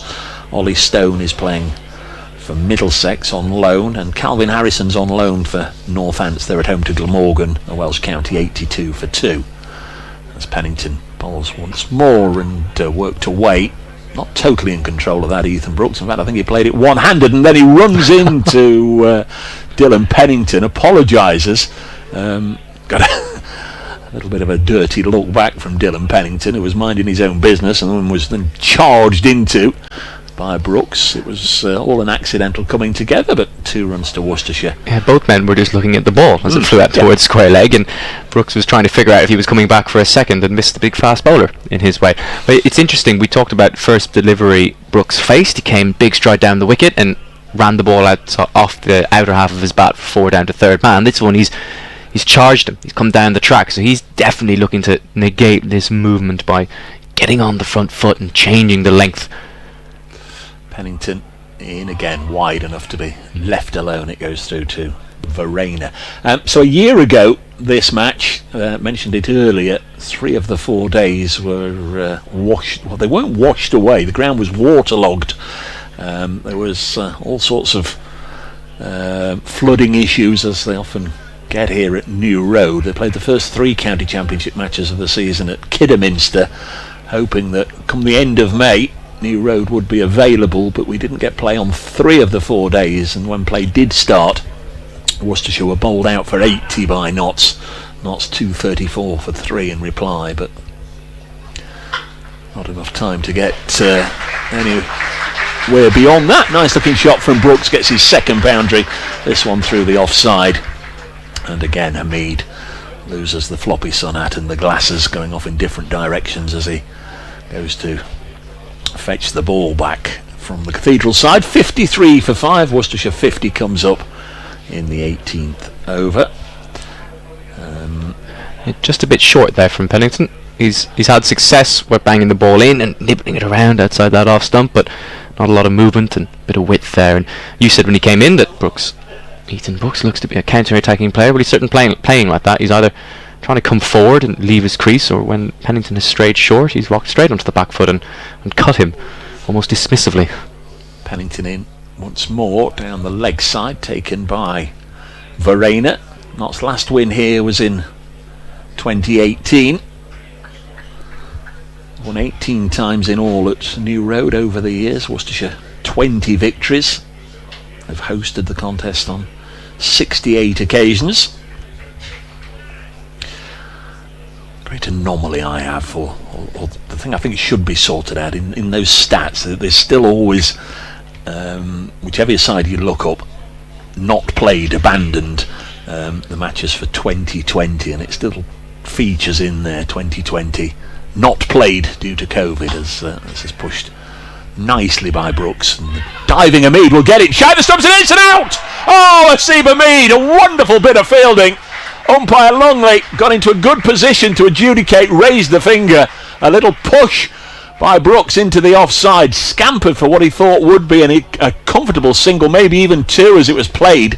Maybe thought it was well out of reach of Asib Hamid, but a sprawling full-length dive, and not only that, he got into a position to flick it towards the stumps, and an accurate hit, not celebrated immediately, and more so when the finger was raised. That's the last thing Worcestershire needed, having been sent spiralling down a hole through Tong and Pennington, to have a self-induced injury, a run out. Brilliant bit of work by Hamid, and it's 53 for 6. Yeah, that just wasn't on. The single pushed on the front foot. He was actually he stayed where he was for a split second at Brooks, because he was waiting to see if it beat Pennington on his follow through. The fast bowler pulled out a dive to his left hand side to try and cut it off, and he thought once it beat Pennington, that with Hamid kind of quite square and kind of a wide extra cover, that he was far enough to the right hand side of him that he'd be able to come through for 1. But he didn't legislate for that diving pickup and for the throw to come in as Hamid kind of got back to his feet. It was a ridiculous piece of fielding, brilliantly athletic. It's a shame for Worcestershire, because Ethan Brooks looked the most comfortable of anyone today so far. He only faced 9 deliveries I think he was out there for, but he was on the front foot, defending solidly. He even managed to guide one through the slip cord in first ball, played a nice looking shot off the back foot previously in that over, and it took a brilliant piece of fielding to get rid of him. Really, really good work by the Notts captain, who the ball before, remember, had a chase out to the boundary, unable to stop the ball. You'd imagine the old blood would have been pumping for the next delivery as he made his way back to his fielding position. But a wonderful diving stop, and almost in one he sprang to his feet, got into a position to shy at the stumps, and really, really good bit of work. Direct hit. Notts practice fielding the shying at the stumps for lengthy periods every morning, and there it paid off. New man is Matthew Waite, 53 for 6. So Waite on strike now at the end of the over. So Tongue bowling to the new man, full and straight. The slip cordon appeals for LBW. Tongue had no interest whatsoever. Probably a bit of bat involved. It looked like it was going down the leg side as well.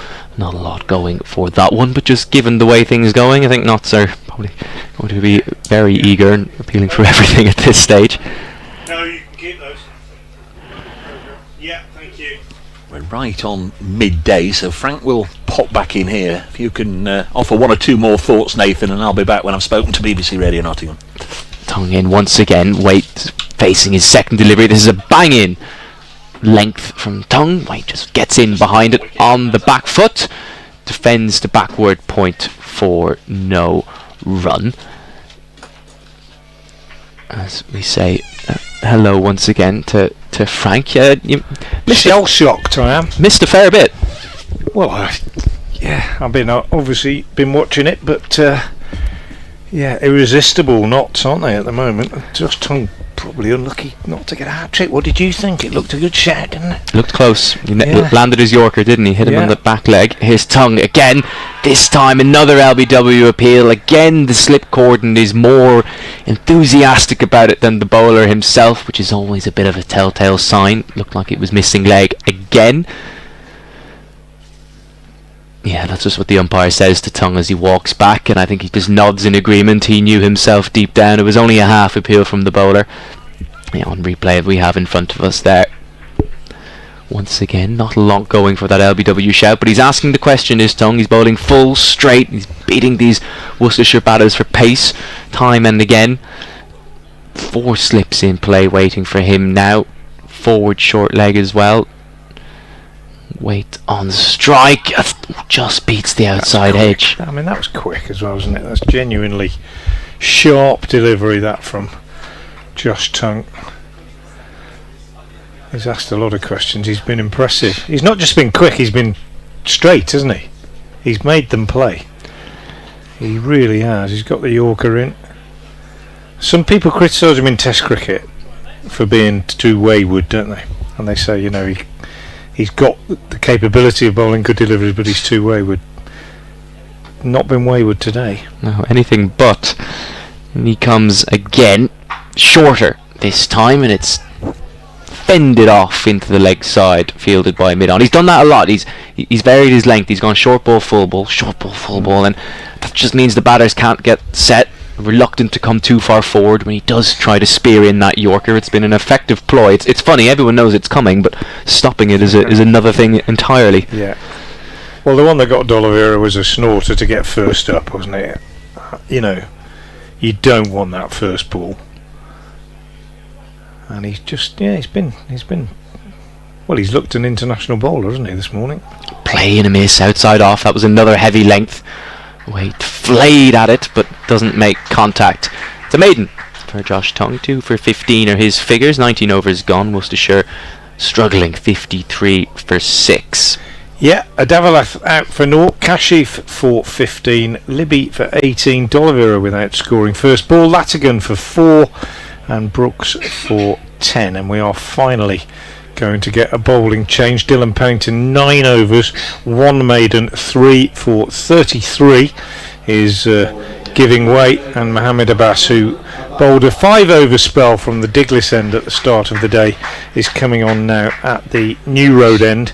And there's every likelihood, genuinely a likelihood, that Worcestershire's innings could be wrapped up before lunch here, because batting has not been straightforward at all. Tongue is on fire, and Abbas is highly experienced. And that isn't to sound too pessimistic, but there's hardly been a 10-minute period where the batters have looked even remotely comfortable this morning as Abbas bowls, and this one is dropped down on the onside by Rodri. That said, Rodri has opened the batting for most of the season. He's a very capable performer, and Matthew Waite at the non-strikers end is also a more than capable all-rounder. So Tom Taylor still to come, who also is a decent batter.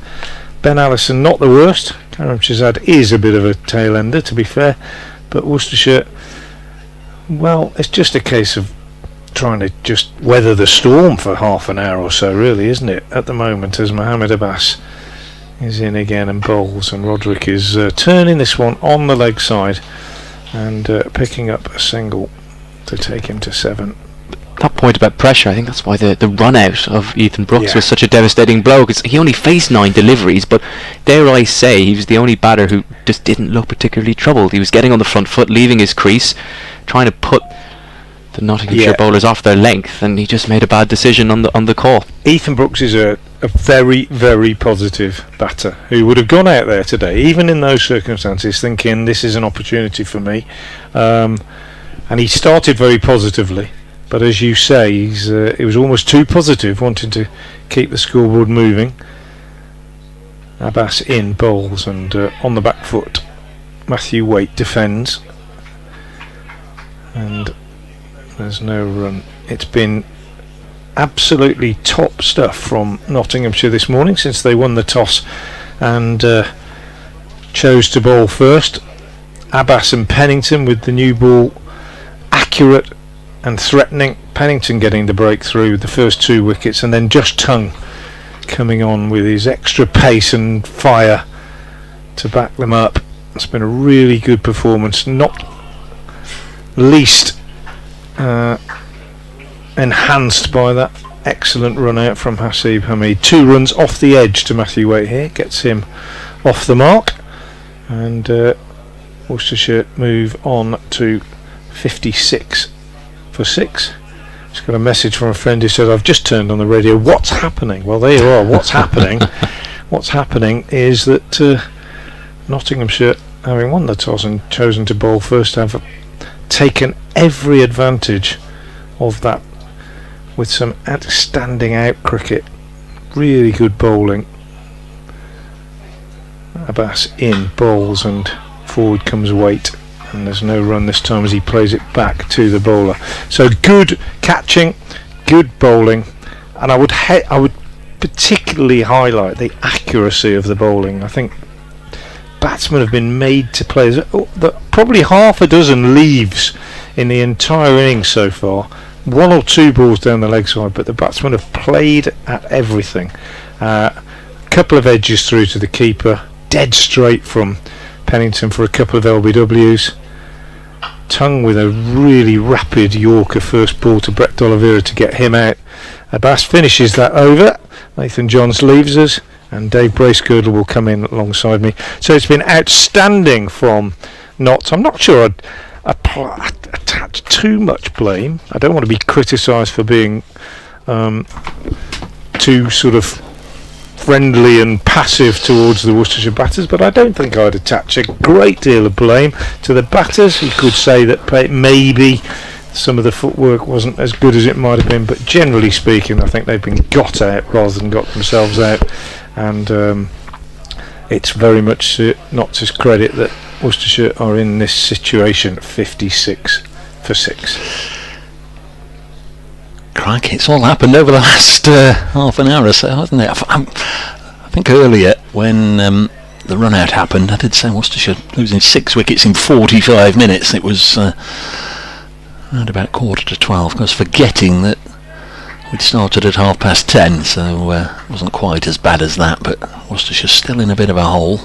Were bowled out for 80 in last year's match before it was eventually abandoned. It's going to be Tong to continue from the Diglis end.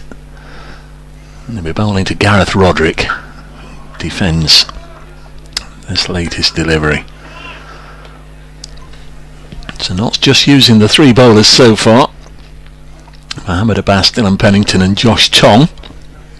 Got Lyndon James as the 4th seamer, and Liam Patterson-White as the sole frontline spinner. Let's see quite a lot of Freddie McCann during the Kookaburra Ball games. Saw all sorts of players bowling in those. Next ball beating Roderick on the outside, and it goes through to the wicket keeper Carl Verena. Good to have him back in the Nottinghamshire side. 56 for 6. Mo Abbas 6 overs none for 8. Dylan Pennington 9 overs, 3 for 33. Josh Tong in his 7th over at the moment, figures of 2 for 15. There's 2 wickets coming in consecutive deliveries from really big scalps as well. Jake Libby and Brett Donivere. Tong in once more, and again it's left alone by Rodri, getting out of the way. Rodri has 7. Matthew Waite has 2. Tom Taylor, Charlie Allison and Karam Shazad still to come for the home side.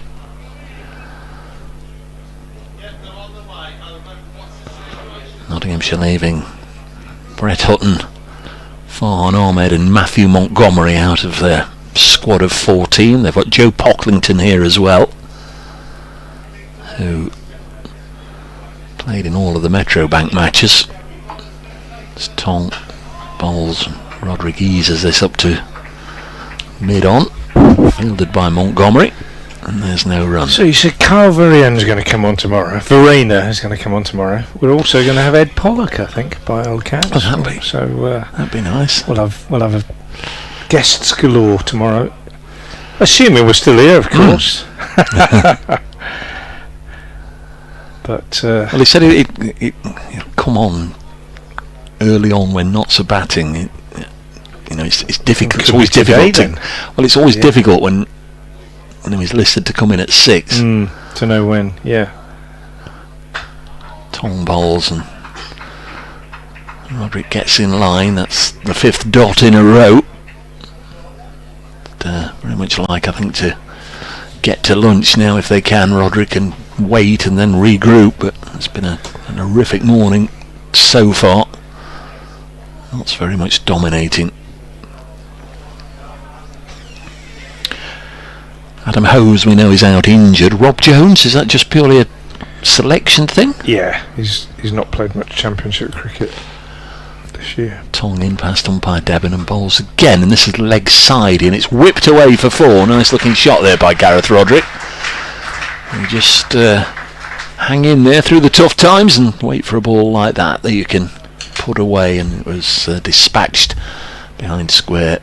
Away for 4, and Worcestershire up to 60 for 6 at the end of that over from Josh Tong. It's the umpire's asking for. Umpire Debenham made the signal like you get with the footballing physio. Yeah, when he goes out to attend to somebody.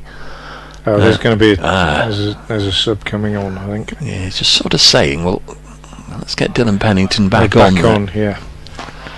Sub coming off. Yeah, Matthew Montgomery coming off. I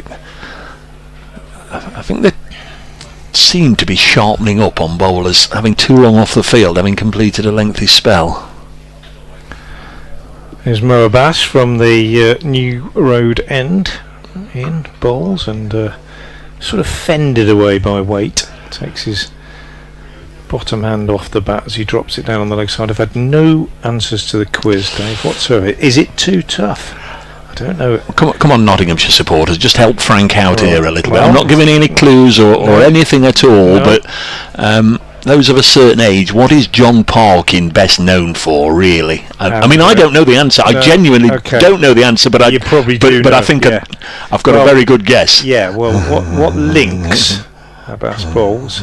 Pushed out again by Waite. What links former Notts batsman John Parkin with the Indian Test leg spinner B.S. Chandrasekhar? If you know your John Parkin, you can probably guess the rest. Well, if I'm on the right track, and no guarantee I am, there's also dare I say, a loose link to a week yesterday, last Sunday. Can I say that? You're wondering where I've gone with that? Yeah, I am, yeah. Whether I didn't see what you were talking about last Sunday.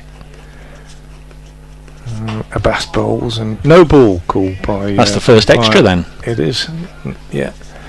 Yeah. Yes, there is. Yes, I'm with you now, yeah. I'm with you now. Yeah. I've just written it down in one or two words. I was quite... Did you not see that? Yeah, I did. Yeah, I did. And I, having played on a certain ground a few times, I was quite moved by that. So there we are, event. folks. Yeah. Particularly the Nottinghamshire folks. What is John Parkin best known as in his time as Nottinghamshire? Fine player in his own right. And what's the link with B.S. Chandrasekhar, the Indian leg spinner? At Frank Watson 58 at Brace Cricket on X, if you'd like to have a go. I'm disappointed nobody's had a go yet. John Parkin. Well, Outlaw Chris did. Links. Oh yeah. Linked with B.S. Chandrasekhar, the Indian Test leg spinner. Ollie Pope. It's a good one, isn't it? It's a good one. Ollie Pope has been dismissed by Ed Barnard, and if anybody needed a bit of a lift over the last day or two, it's Ed Barnard, because he was spanked all around Taunton by Vivian Richards. No, it wasn't Vivian Richards, it was Sean Dixon, but they made it sound as if it was Sean Dixon, didn't they? Abbas bowls, Waite pushes up to mid-on, and there's no run. So 62 for 6 Worcestershire. Davalath out for 0, Kashif Ali for 15, both falling to Dylan Pennington. Then 2 in 2 balls for Josh Tongue, Jake Libby 18, and D'Oliveira without scoring, and then Latigan falling to Pennington before Ethan Brooks was run out by Hasib Hamid for 10. Knots have been irresistible this morning. Worcestershire have been tentative, and Outlaw Chris has had another go. No. I beg your pardon. Just describe Waite pushing this one up to mid-on. Yes, that's it. Malcolm Shearston has got exactly the right answer in the words that I would use. So well done to Malcolm Shearstone. Well done, Malcolm. Absolutely right. I wonder if Malcolm got that through knowledge, or whether he sort of put 2 and 2 together like you did, really. And Outlaw Chris has he's now got it. You're on the right lines, Outlaw Chris. Yeah. But anyway, we'll give the answer definitively in the afternoon session. Here's Mo Abbas in to bowl to Matthew Waite, who is driving this one back to the bowler, and there's no run. It's the end of another very, very tidy over. Maiden from Abbas, 7 overs, 3 maidens, no wicket for 10. His figures of 2 maidens, I beg your pardon, no wicket for 10. And it's 62 for 6. Sorry, Frank. Nigel King's had a. It's one of the things you can do with a live stream, isn't it? If you don't necessarily see the replays, or even if you look at the replays and but you can go back and look in your own sweet time. And I think Nigel's done that and said he's been looking at the replays of the run out, and he was out by at least a foot, he said. Randall-esque fielding from Hasib Hamid there. Thank you, Nigel. Thanks for having a couple of extra looks on our behalf. Wonderful work. Great positioning by umpire Lungley as well, and I'm sure Frank in his time has been roped in to do a bit of umpiring on the Saturday after year. Not roped in. I was a schoolmaster, remember, so many hours. I would always struggle to come back to it in a second, because Pennington's into the attack. No, it's not, it's Lyndon James, I beg your pardon. The fair-haired fellow bowling from the far end is Lyndon James. So for the first time this morning, he bowls from the far end. Now they always say when you talk to umpires about run-outs, or even indeed throwing at the stumps, the umpire should run and be on the same side as the thrower. Not anymore. And I was going to say, and I've always found difficulty with that, because they've changed it, actually, right, Dave. When I trained as an umpire and did my exams and everything else, that's exactly right. Yeah. You were supposed to go to the same side, and first-class umpires did always go to the same side until recently. There's James in pushed by Gareth Rodri, and I think to mid-on. Probably 5 or 6 years ago, maybe a little bit more, the thinking changed. Around the time that wicketkeeper started taking it in front rather than behind the stumps. Okay. The thinking changed that you should go on the opposite side, which is much more natural, isn't it? It's much more what you would have found your guy who helped out doing, because he wasn't trained to go on the same side. When I've helped out, I've always found it difficult, and then sort of. No, you're right. So I was right all along. Well, they've changed it definitely. Next ball on its way, and Rodri nudges it into the offside.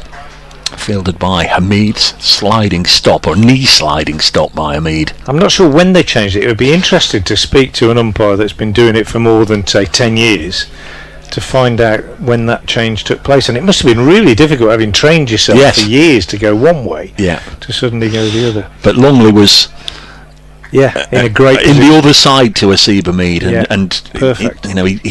He'd got there in the mere blink of an eye. Yeah. To be in a good position to adjudicate. Lyndon James in once more, bowls driven through the offside. This will have enough juice on it to go all the way for 4 to the backward point fence, and away it goes. It's another one of those things, Dave, as well, where I think umpires have.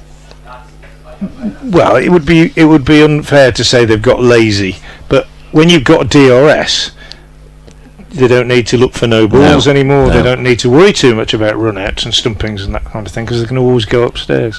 Whereas here, very important for Tom Lungley to have taken up that position. Lyndon James bowls, strikes weight on the pad.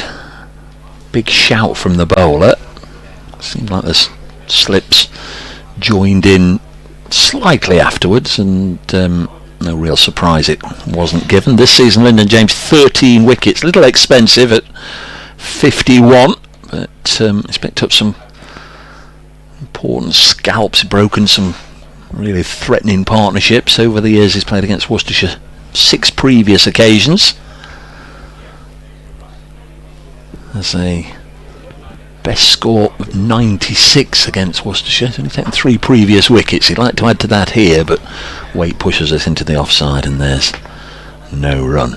End of the over. 67 for 6. Remember, lunch is at 12:30, so just under 10 minutes to go here at New Road, Worcestershire, having a tough old morning. Notts already with 2 bowling bonus points. And Liam Patterson-White is coming into the attack at the New Road end. It's going to be the first spin that we've seen, not surprisingly. They went with seam because it was so effective. Dylan Pennington, 9 overs, 1 maiden, 3 for 33 in a lengthy opening spell. But just to add a little bit to what I said about the pitches here at New Road this season in red ball cricket, they've also offered turn, and I wouldn't be at all surprised to see Patterson-White get some purchase here. And it's not been used that much because the seamers have been so successful. We haven't seen much spin, but Simon Harmer certainly got quite a bit of movement off the surface here, and wouldn't surprise me to see Patterson-White do the same. He will have to land it first though, and his first ball doesn't test out the facilities. Big full toss, but hit straight to the fielder at mid-wicket.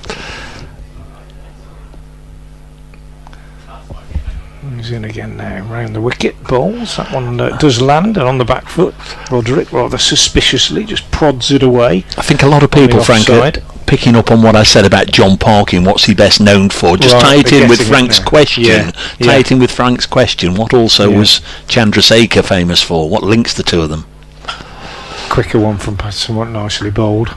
Pushed back up the pitch. Yeah, sounds like people are beginning to get that now, which is great, because like all quiz questions, it's no good if it's too difficult, is it? I think they say the best quiz questions can be got by about 70%, don't they? Something like that. Patterson-White in again, bowls slightly fuller and just pushed away on the onside by Rodri. I don't know. Have you watched that 1%, that Lee Mack program? Yeah.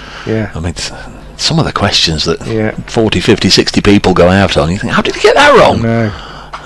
Patterson-White again pushing back up the pitch. Yeah, it's sort of lateral thinking quiz, isn't it, that one, really? I think it's quite fun. Yeah. 67 for 6.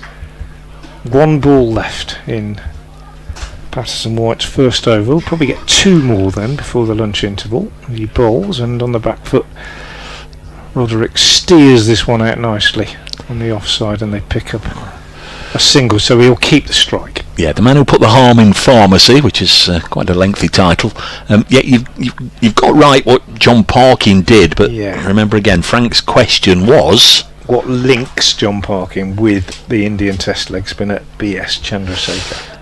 Is it Bhagwat Subramanya Chandrasekhar? I think I've got his autograph somewhere. Not that I ever collected. Well, there's a link. There's a link between him and John Parkin. That's what it's all about. So your Parkin bit is right. Well, Chandrasekhar did something similar. As Lyndon James bowls to Gareth Rodri, and it goes through to the keeper. Spent a lot of time at the top of the order, Gareth Rodri, hasn't he? Yeah, every game actually. This is the first game that he hasn't opened in Championship cricket. Had an injury, kept him out of the early games in the One Day Cup, and then Henry Cullen had done so well behind the stumps that he was preferred all the way through, and probably will be in the final, I would imagine. 68 for 6, Lyndon James bowls again to Rodri, happy just to block this one out onto the offside at the Oval. 122 for 2, Sibley and Ollie Pope out. Pope made and another wicket goes as I look at it. Folkes has gone to Ed Barnard as well, so they're 122 for 3. Rory Burns 49 not out, but 122 for 3 against Warwickshire. Elsewhere in Division 1, need to refresh. There we are. Somerset 105 for 2 at home to Yorkshire. Durham 124 for 1 at Essex as Roderick pushes this back to Lyndon James. I can see a little bit of a debate going on social media about events here this morning about whether you put it down to really good bowling or you put it down to bad batting. All I would say is, you try going out there against the way that Tongue and Pennington bowled this morning and see how long you would last. I don't think it was too much down to bad batting. I'm not saying it was perfect, but pretty good bowling for me. James again down the leg side. It's going to be 4 somethings. Was it bat? Was it pad? I say that, and I think it's just been dragged back, kept in down there by Mohamed Abbas, and it's byes down the leg side. Don't get too many byes against Carl Verena. They've galloped through for 3. Yeah, absolutely bang on now, Chris Morley, Outlaw Chris. You've had about 3 goes. You've been getting closer and closer and closer, and you're absolutely bang on. Says he who's, again, I think I'm right.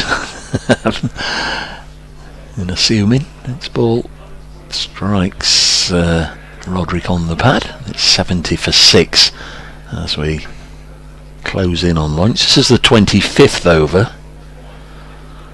You very often get a lot of wickets the first session of the morning, the match after the blast, but don't normally associate it with the first session after a lot of the players have been playing 50 over competition.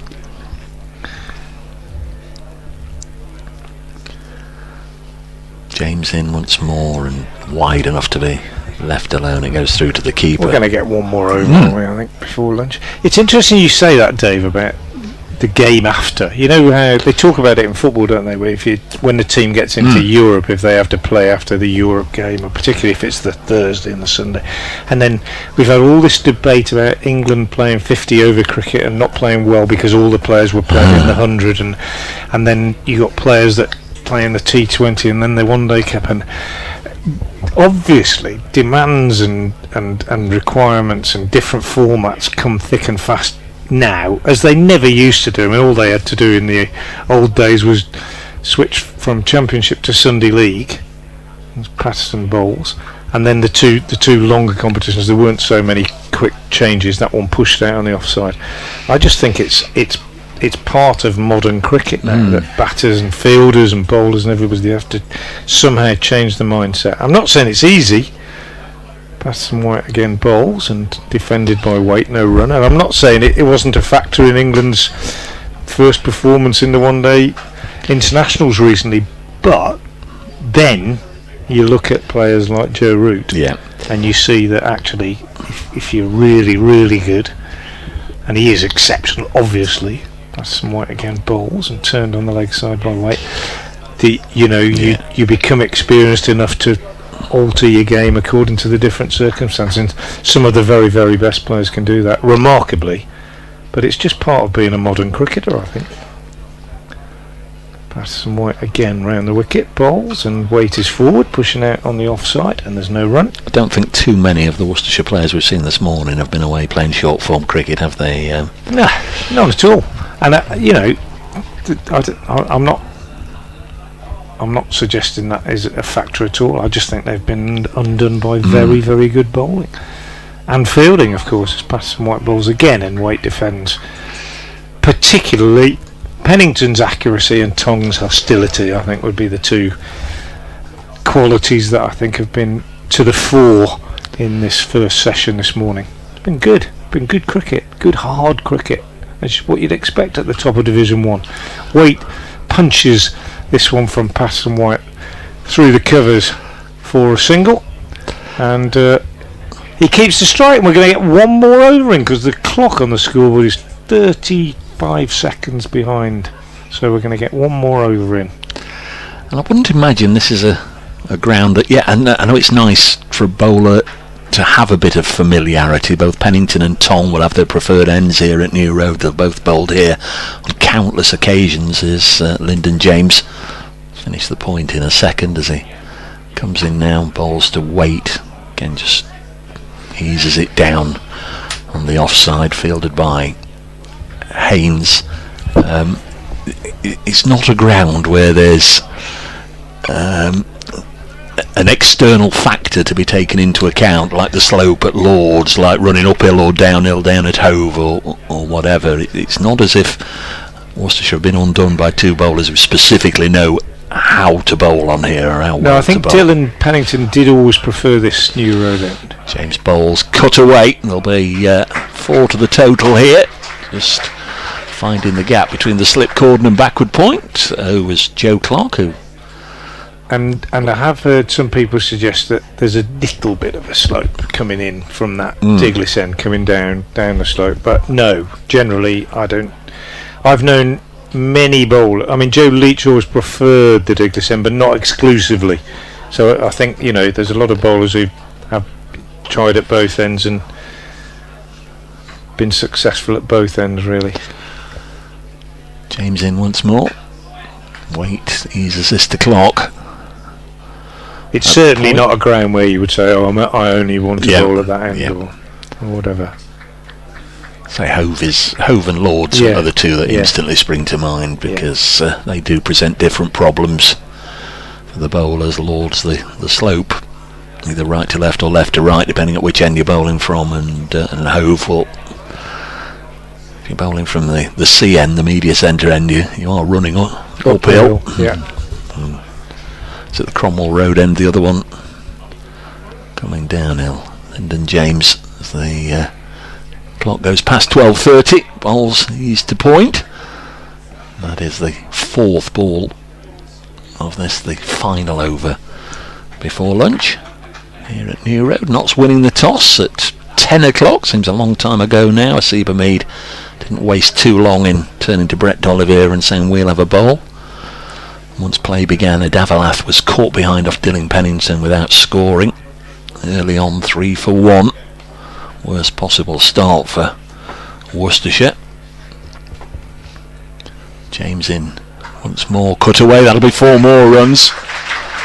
Total just getting a timely boost here just before the interval. That'll take it up to 79 for 3. Second to go was Kashif Ali. That was 25 for 2.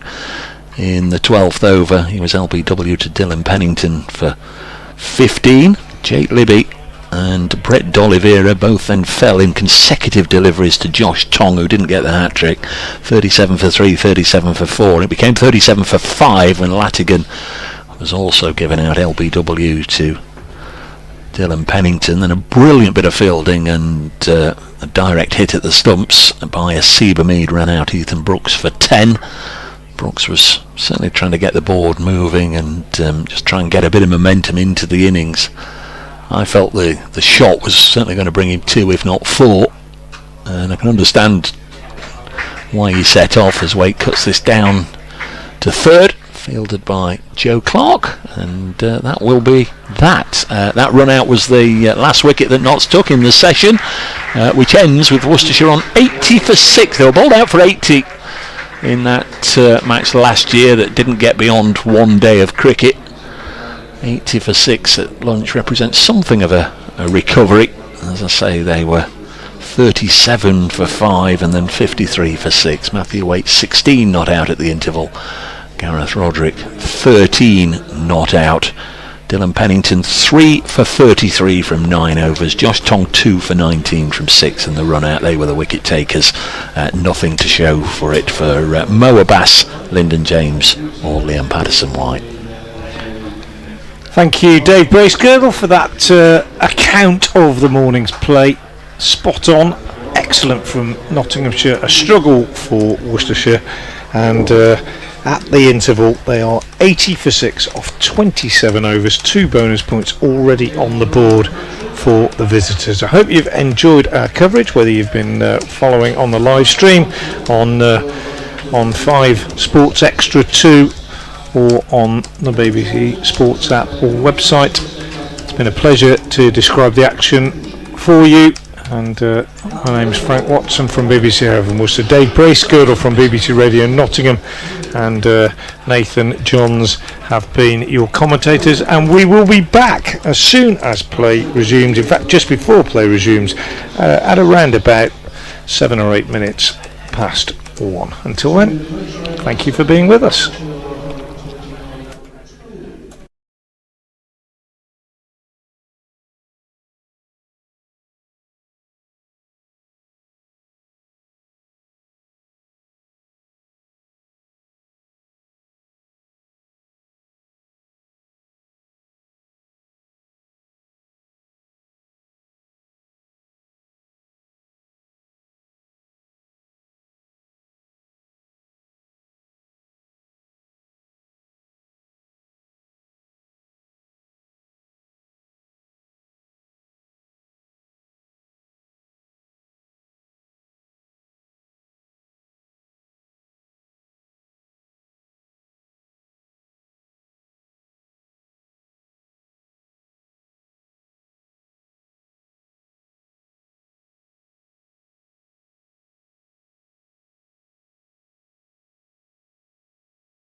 Visit Worcestershire New Road, where play is about to get underway in the afternoon session on day one of this Rothesay County Championship Division 1 game between Worcestershire and Nottinghamshire. The visitors very much enjoying the best of the morning session, and Worcestershire going into lunch 80 for 6, and that in itself representing something of a recovery. 27 runs added so far for the 7th wicket by Matthew Waite and Gareth Rodri. This morning, 3 wickets for Worcestershire old boy Dylan Pennington and 2 for Worcestershire old boy Josh Tongue.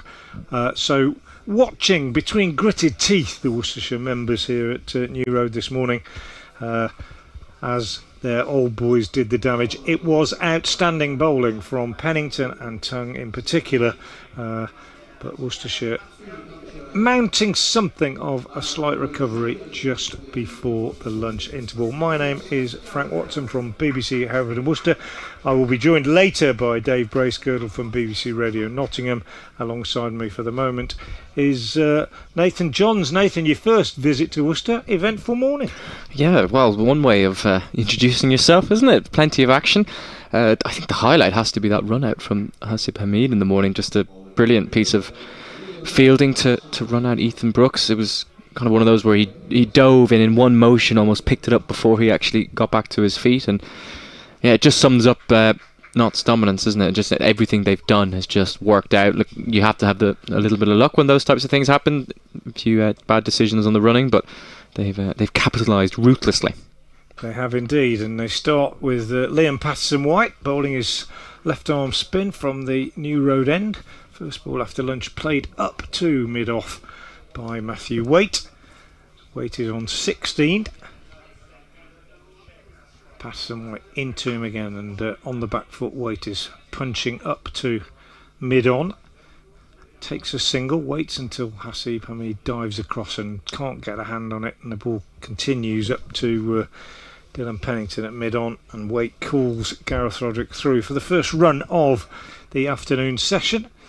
A very good afternoon to listeners to 5 Sports Extra 2 who have been with us throughout the day. Beautiful afternoon here at New Road. Roderick pushes this one out on the onside. I must say, New Road. I'm a fan, a local, and live just up the road, and I love our position here, looking across towards the cathedral. But I must say that I think September sunshine is the perfect time to see New Road. And it really does look a picture today. Not a huge crowd in as Roderick defends this one away off the back foot. But of course the schools are back and people are back at work and so on. It's free entry after tea at Worcester in the Championship. So occasionally see a few more people creeping in as they finish work and come back over the bridge from the town centre. And that's a lovely little sweep shot from Gareth Roderick.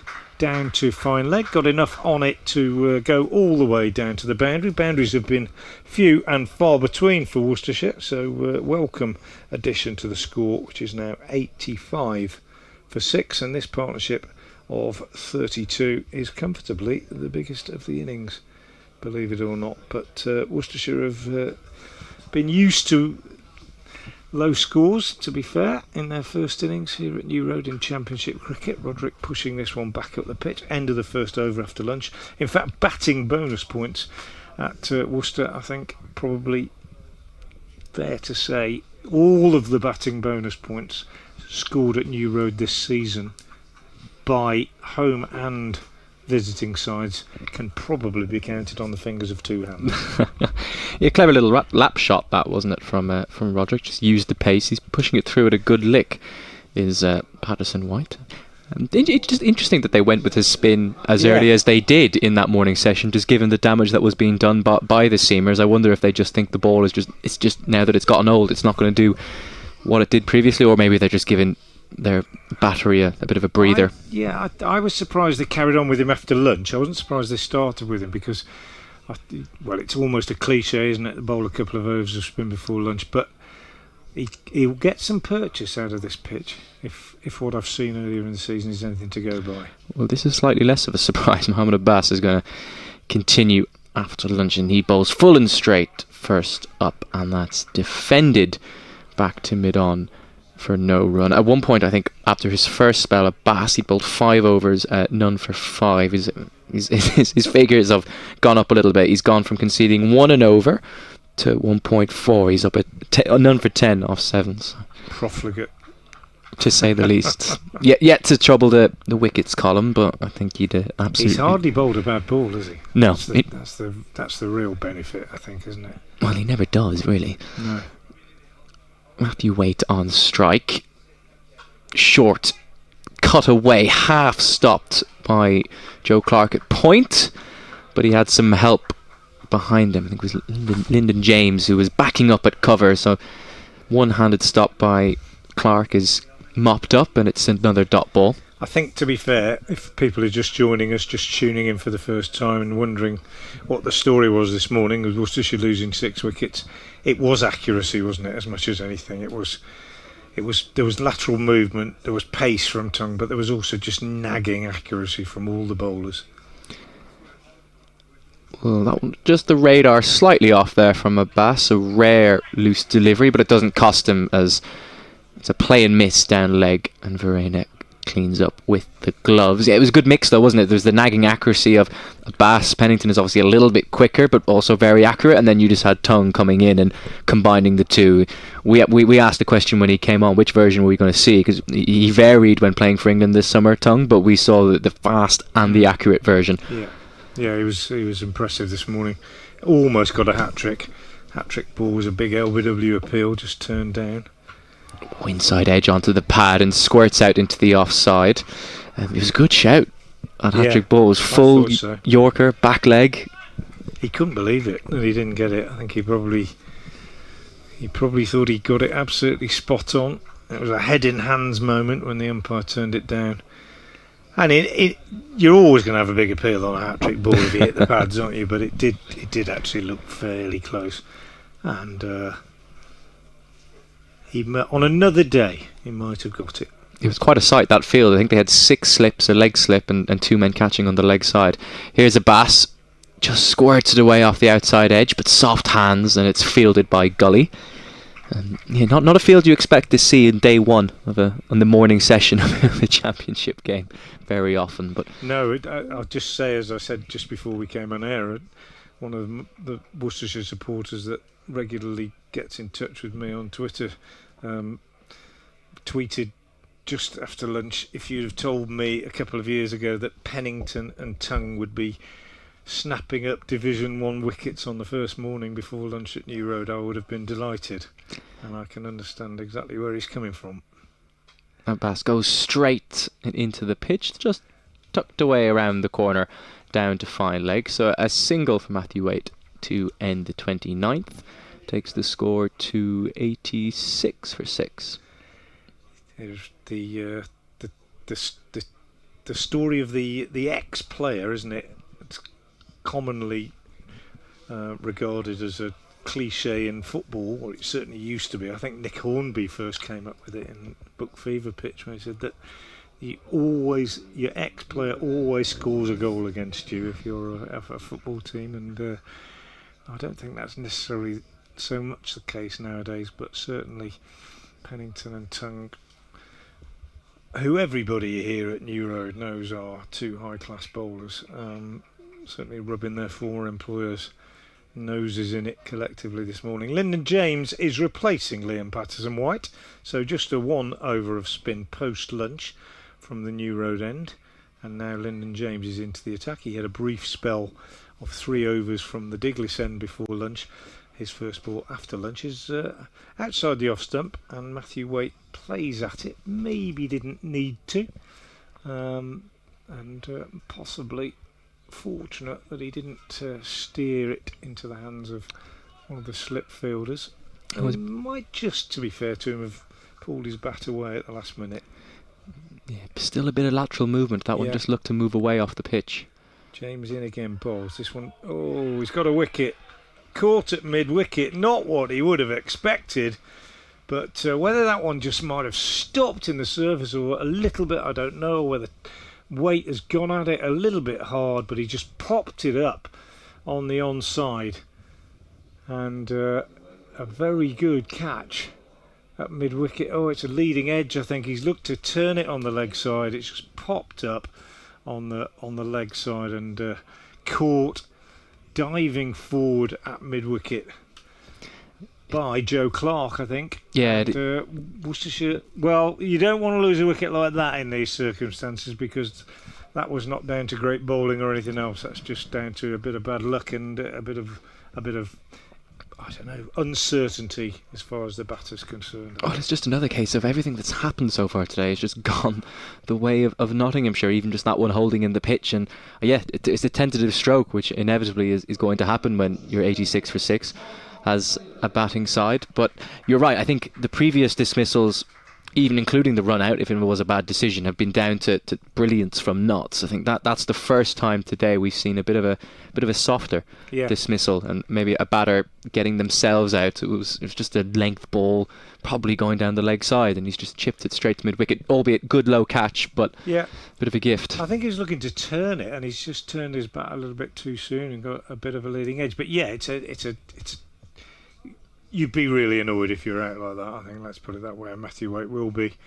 He's a nuggety, competitive cricketer who thrives in adversity, really, and he would have fancied it when he went out this afternoon. I'm certain of getting stuck in and really putting something together in a partnership with Rodri. And then, if you go out with that mindset and you get an absolute jaffer that pitches leg and hits the top of off, when you walk away and think, well, okay, fair enough, but you get a fairly innocuous delivery like that and you end up chipping it to mid-wicket. You just feel a little bit cheesed off. These things happen, and they tend to happen at the worst possible time, just when a partnership of some sort was being fashioned. Lyndon James picks up his first wicket, so 86 for 7. And James into the new man, who is Tom Taylor, and Taylor is taken on the pad as he just looks to turn this one on the leg side, and they go through for a leg bye. 87 for 7. So Taylor, well, a decent all-rounder with the bat, I think, no doubt about that. Certainly a very capable white ball batter. Ben Allison, not exactly a tail ender. I think probably deserves the label of all-rounder as well. Still to come, Karam Shazad is a tail ender from what I've seen. That's the batting yet to come as James is in, and that's left alone outside the off stump by Gareth Rodri, on whom there rests a quite significant responsibility now.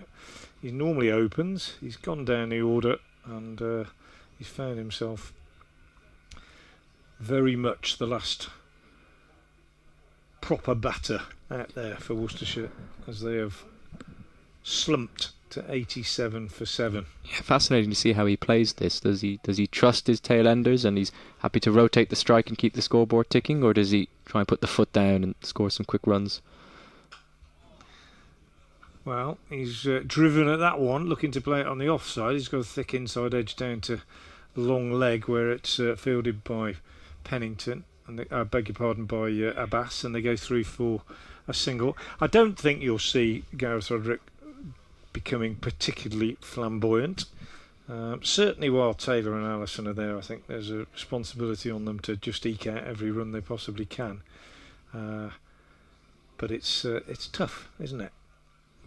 What one real problem that you can get is James bowls, and that's 4 runs off the edge to Taylor down to third man. One situation you can get in a scenario like this, 91 for 7 at the end of the over, is you try and soak up the pressure a little bit and play solidly for 10 overs and add 10 runs, and then you get a good one and you nick it and you think, well, I might as well have gone for it and see if I could have a bit of fortune and score 20 in that time. So it's a tricky scenario, but I think as long as Taylor's there, certainly we'll see Rodri playing sensibly enough, and they'll still believe that they can get up past 100, 120, and maybe even up towards 150 if things flatten out. Notts, for their part, be thinking, well, 92 for 7, we don't want to be letting them get more than 100 or so.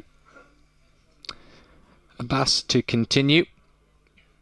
full, straight, defended, big stride down the wicket from Roderick. Straight. As I say, I don't think Roderick is a sort of. If Roderick gets out, then I think you might see Taylor take it on. I think that's well within the realms of likelihood, but not while these two are still together. I would be surprised. 2 slips in a gully in for Abbas, so Notts not being as attacking as they have been previously in the day. Gully is just disguised from our commentary position here. I have to lean around the pole. I've been told that's the new road lean from this commentary box, as that's dug in on a length and defended into the leg side. Yeah, Dave was telling me all about that. He noticed one that went through the offside, and he noticed that I started here, head tilted to the left, and then had to tilt it to the right. Obviously depends where the pitch is, but we've moved slowly across the square from the 7 side as the season's gone on. So a couple more across and you'd have to be sitting right up at the other end of the commentary box. It's nice. It's a wide box. You've got the extra seat depending on which pillar you need to avoid on the given day. 3 men saving 1 in front of square on the offside. We have a cover in place. Haven't had that for much of the day, as that's flicked off the pads nicely. It should be a couple. If not, we might get to the fence. Now fine leg comes around. It's James down there doing the fielding, so just tucked away nicely, a little bit straight from Abbas, brings Roderick a couple.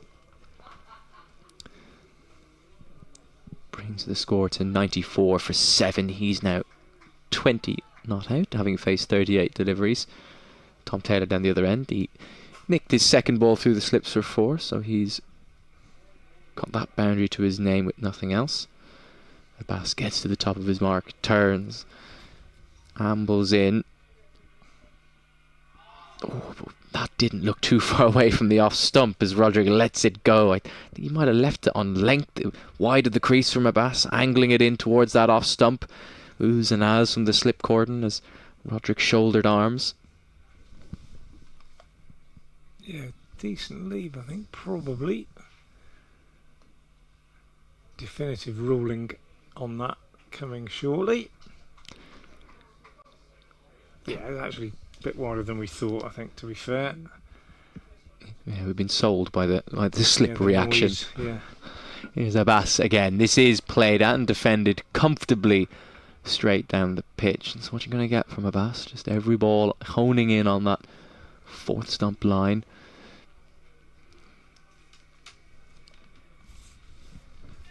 Dare I say, this is as a defensive field as we've seen all day from Notts. Just the 3 catchers, a ring field on the offside, and a mid-wicket in place. Yeah, would you... I wonder whether if I were out there I'd have another slip in, I think, probably, but it hasn't gone too badly for them. Maybe they think it is flattening out a little bit. Oh, quick single, this could be tight! Oh, he's missed the throw. Roderick hit it to the right-hand side. I think it's Josh Tongue. Yeah, it is Josh Tongue down there. And he's pointing at the ground. I think he's taken a tumble as he's gone to pick that up, and I think he's just replacing his divot. Yeah, he's saying that the soft underfoot gave way as he tried to throw the stumps down from mid-on. But it was a tight single, but Roderick scampered through safely, and that is the end of the 31st over. The score is 95 for 7, just on replay there. I think even if Tongue had not fallen over on his throw, I think Roderick had the pace to make it. Yeah, not famous for his swooping run outs, Josh Tongue, but yeah, it was. To be fair to him, his foot went completely, didn't it? Anyway, 95 for 7 at the end of that over. Lyndon James starts a new one now from the new road end. Roderick defends off the back foot.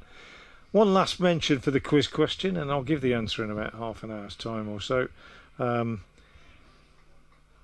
Generally tend to try and have a quiz question that concerns the Viz. So today it was, what is the link between the former Notts batter John Parkin and the former Indian Test leg spinner B.S. Chandrasekhar? A couple of people have got the right answer.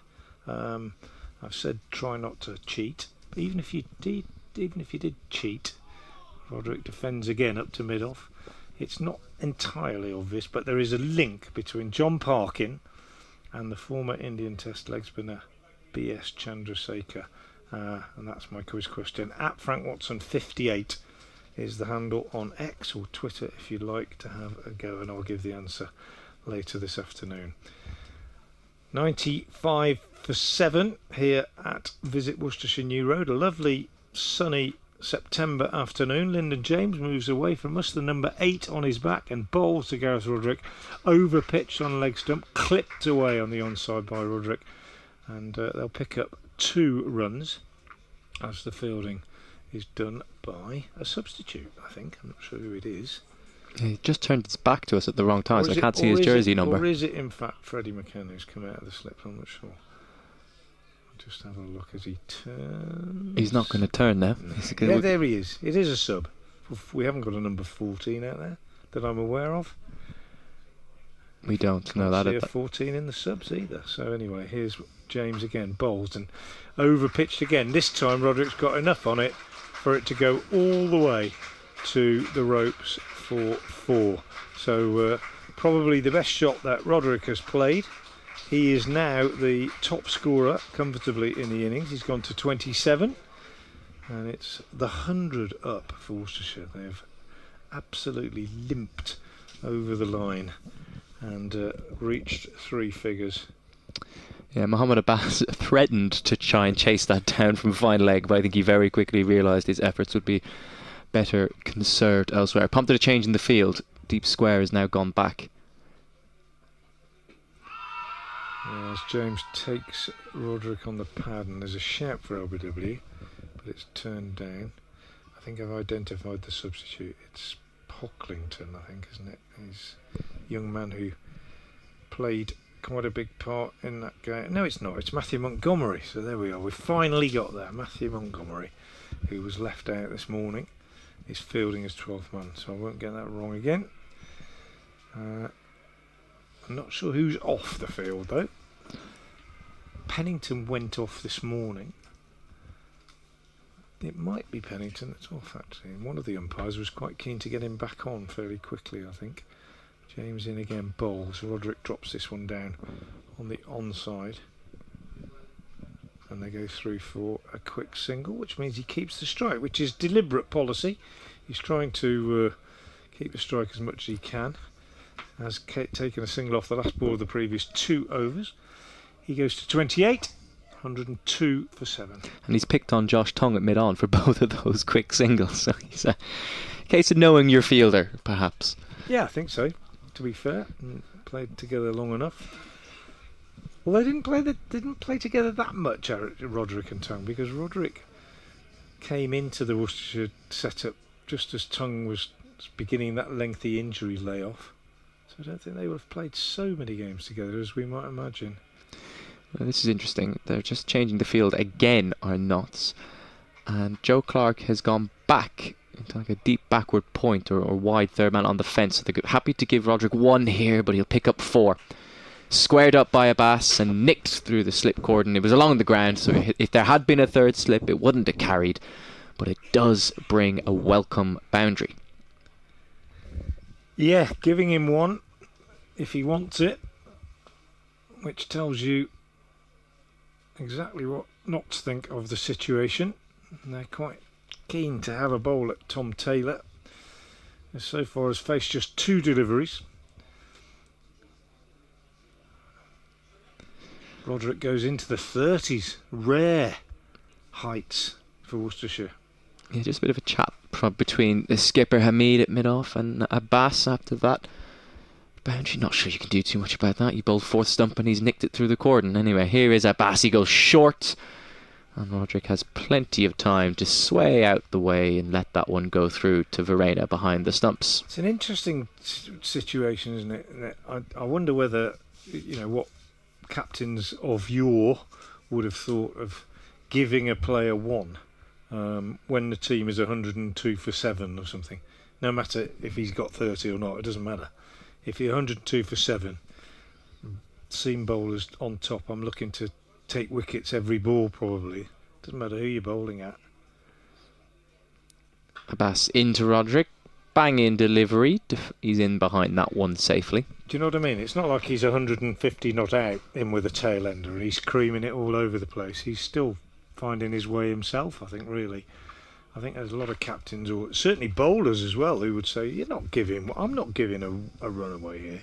I'm going to get him out. Well, I think everything about what Notts have done since they come out after lunch suggests that they don't think this ball is moving anymore. They've taken out their catchers and they've said to the set batter, Rodri, that they've no real interest in bowling to him if they can avoid it. So they want to bowl to the tail. That's another defensive shot into the leg side. Yeah, I think maybe another way of putting that, and I can completely understand why, is that everything that they've done since lunch says we're going to keep you to the lowest score. We're not going to let you get away. We're not going to entertain the possibility of a partnership taking it away from us. Because you can attack and you can bowl 2 bad overs and concede 30 runs and suddenly the picture changes. They're not going to let that happen. It's a case of keeping your foot firmly on the jugular. Yeah, well, 3 boundary riders at the minute. Deep point, fine leg, and a deep forward square. And that one's just tucked into that gap where square leg was. They're thinking about a second. Roderick's going to come back. That's an excellent piece of running. He didn't time that one at all off his hip, but with square leg all the way back on the fence, he wasn't able to charge in on time and cut off the second run. And Roderick knew that he was in business there to come back as soon as he took off. And aggressive running. Draws a polite ripple of applause from the appreciative members. There's something about running a 2 which just always gets people going, doesn't it? Everyone loves it when you push a fielder in the deep hard and come back for a second.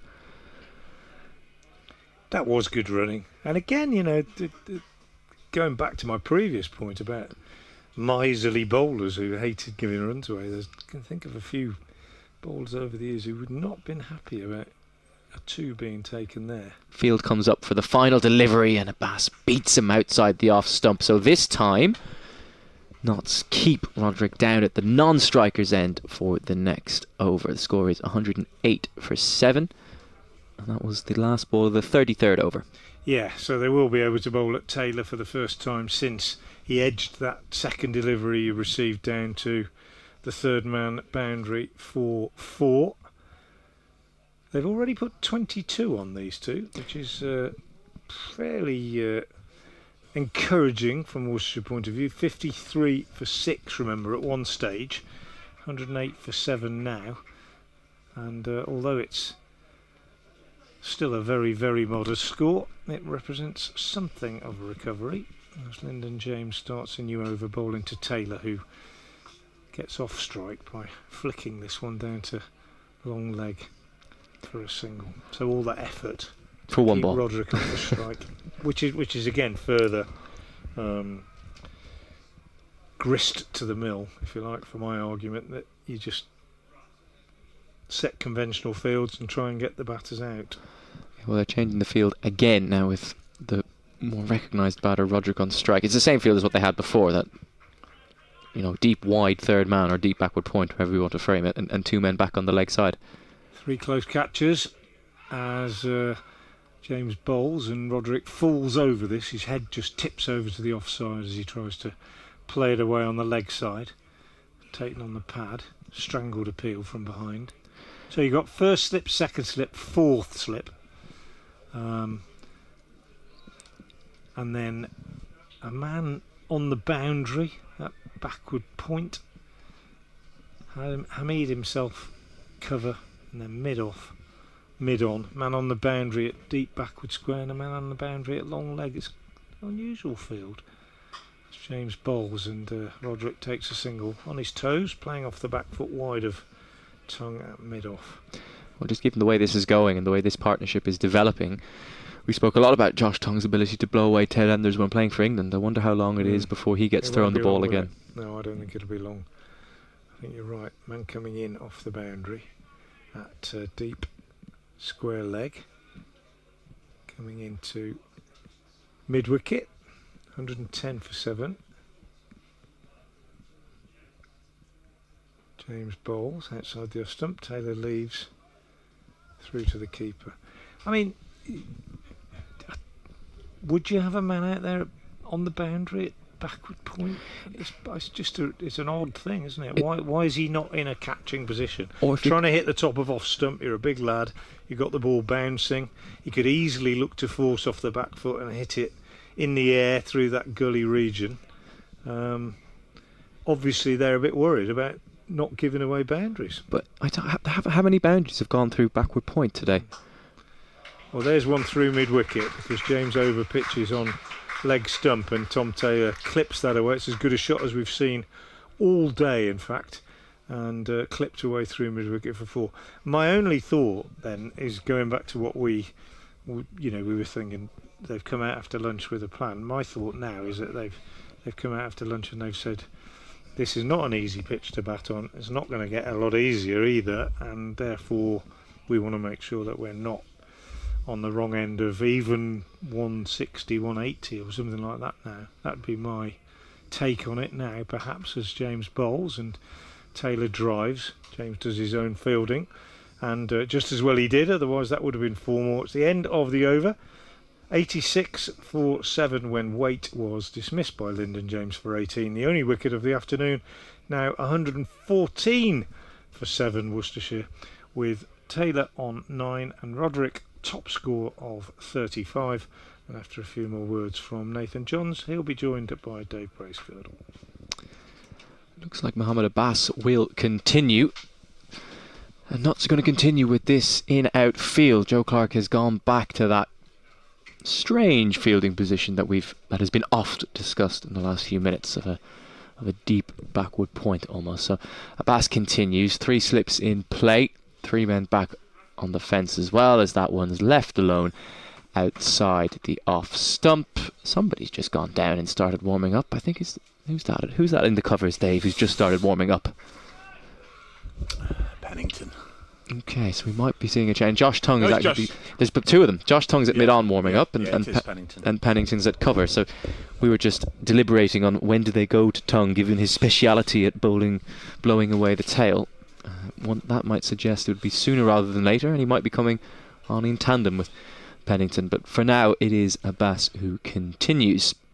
Oh, that's a good ball. We played and missed outside the off stump. I think Roderick might have just dangled his bat inside the line of it at the last minute, but he did think about going after it, and Verena takes behind the stumps. Yeah, I'm a little surprised with the way Notts have started the afternoon session. There's the 1 over initially from Lyndon James, from Liam Patterson-White, maybe with regards to getting Lyndon James down to this end. So that was an end changer, but I'm a little surprised they didn't kick off with Tong and Pennington.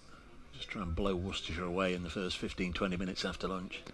Yeah, well, but it looks like we might not be waiting long for them. That's punched nicely on the back foot by Rodri, but it's straight to Hamid at mid-off. Biggest partnership so far is the 33 for the 7th wicket. This one's getting up there. This is 28 this pair have added. I mean, Frank was positing the theory that Notts are just a little bit concerned that they themselves have to bat on this. So by having the boundary riders and the catchers, they're still keeping in the chances of dismissals behind the wicket while minimising the damage in front and trying to keep that total down. One might suggest you're just giving these lower order batters chances to play themselves in with 1s and 2s, but that seems to be the approach for now. Abbas comes in once again. That's driven nicely, but once again Roderick cannot beat Hamid at mid-off.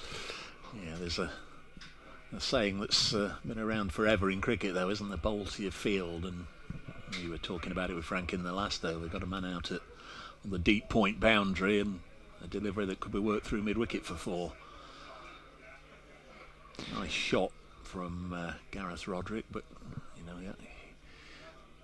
ball deliveries on or around the off stump to bring the offside field into play if that's what you're going to protect.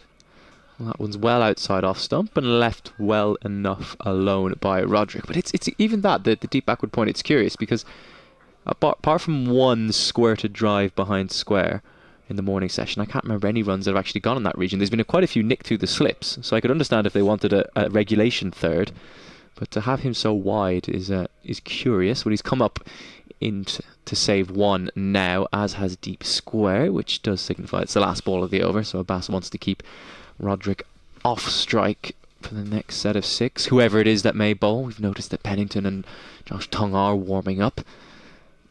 Abbas in the final delivery of this over, and it's defended straight back to him, so Notts get their desired result, and Rodri will not be on strike. Pennington had got his sweater off and his cap in his hand to give to the umpire, I think, before the ball had even reached Mohammed Abbas there, the last ball of the over. So Pennington is coming back. He had a lengthy spell this morning, bowled all his overs in one go, picked up 3 wickets. Elsewhere, Rory Burns is out at the Oval for Surrey, made 52. Burns, Sibley, Pope and Folkes, 4 England internationals all out.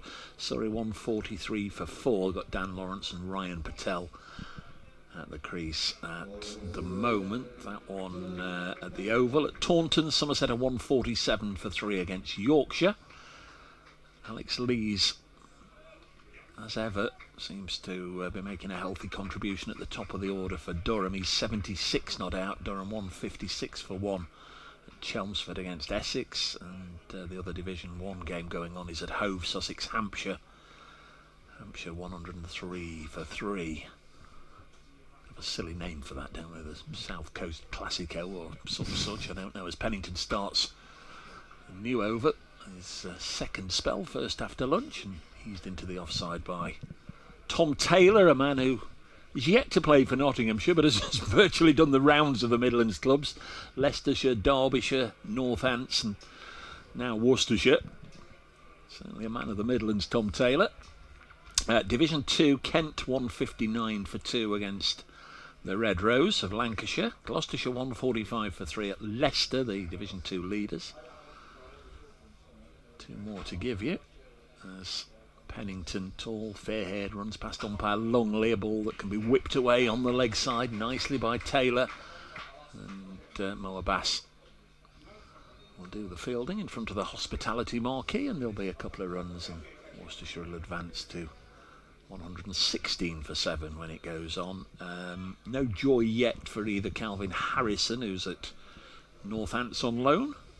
Morgan 157 for 4, the visitors there, or for Ollie Stone at Lords, Derbyshire 124 for 2 in that Division 2 clash against Middlesex. Dane Patterson not playing for Middlesex. I don't know if he's come back for this spell of the season. I thought he was there all campaign. Shot into the offside, fielded by Lyndon James, and there's no run.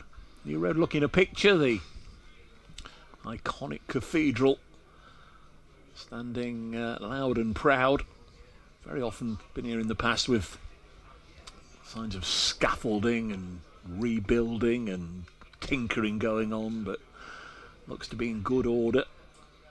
Union flag standing loud and proud at the top,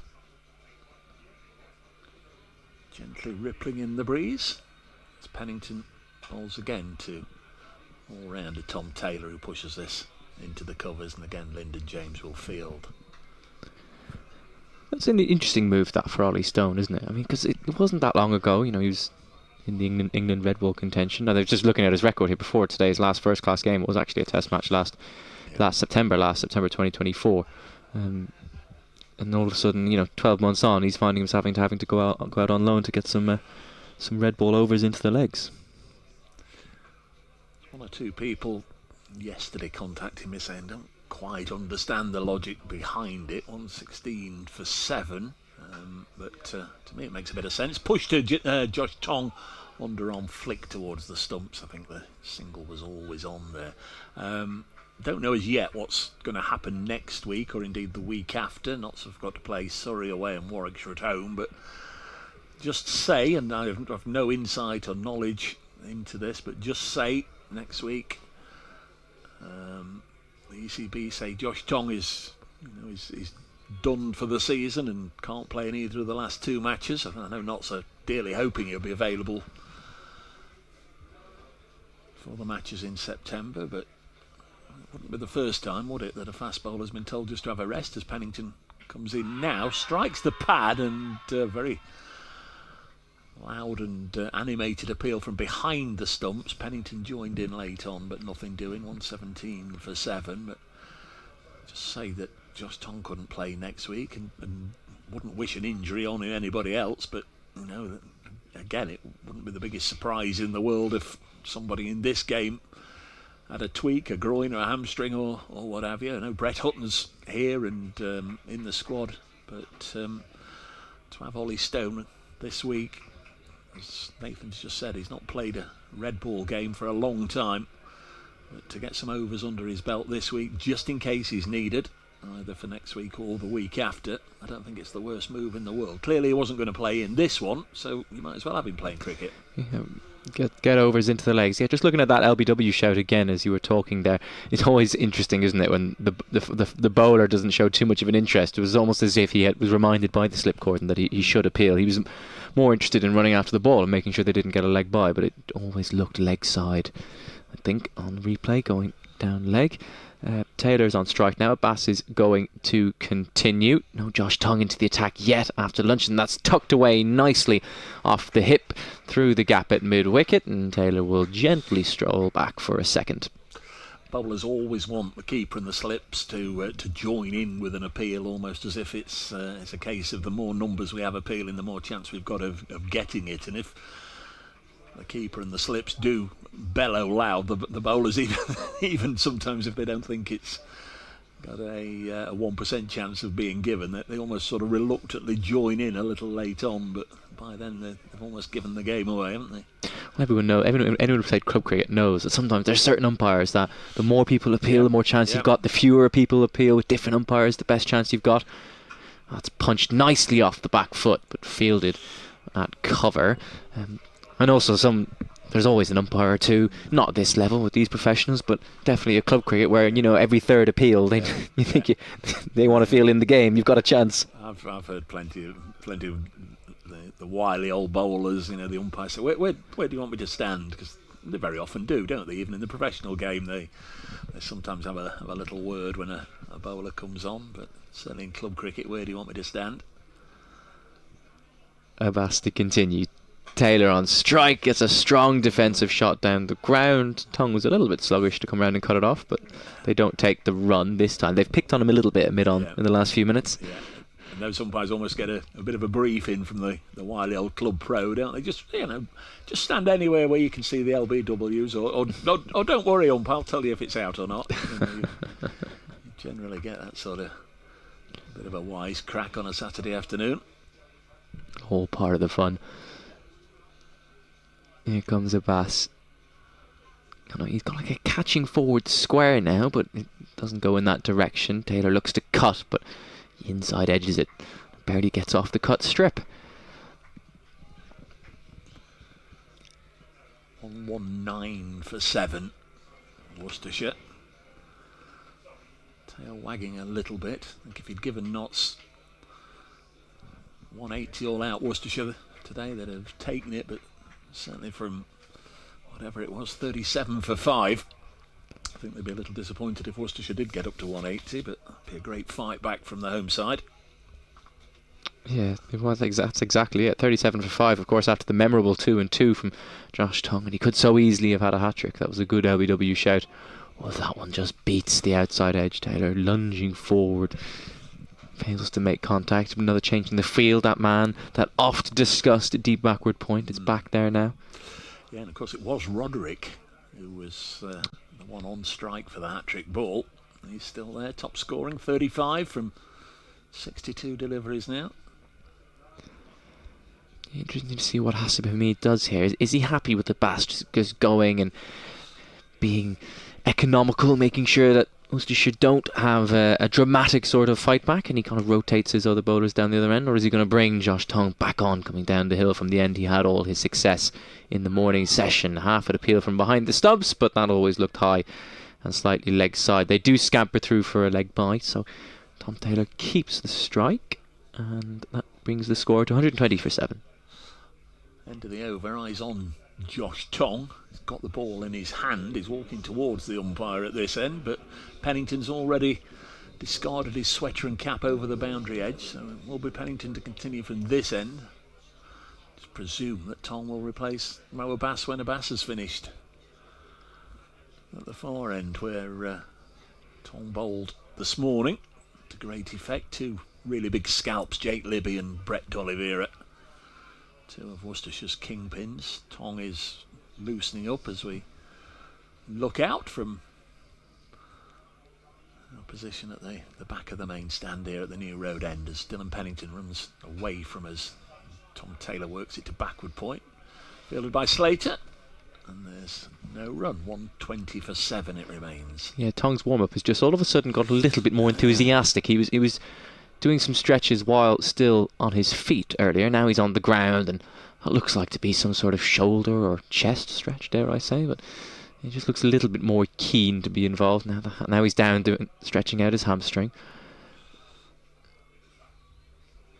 Yes, dare I say it. He looks like a man who's been given the call, given the nod for the next over.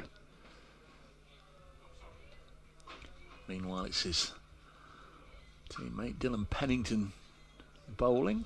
Tom Taylor wearing squad number 12 mistimes this one, nudges it out into the offside, and Joe Clark does the fielding. Last match that Notts played before the August I Hate Us was against Somerset at Trent Bridge with the Kookaburra ball, and of course Verena was away at that stage of the summer, and Joe Clark was the wicket-keeper. Took 6 catches. Didn't see Clark bowl with the Kookaburra ball, which was disappointing. We saw Johnny Bairstow have a bowl. In the Yorkshire match, he took the pads off. Ishan Kishan, who played a couple of games for Notts, he even took the pads off and had a bowl, and so did Ben Brown, the Hampshire skipper.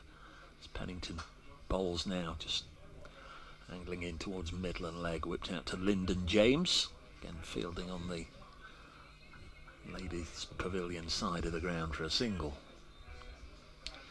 Said a lot for what the players thought of the Kookaburra ball when 3 of the 4 matches that I saw, a wicketkeeper took the pads off and had a bowl.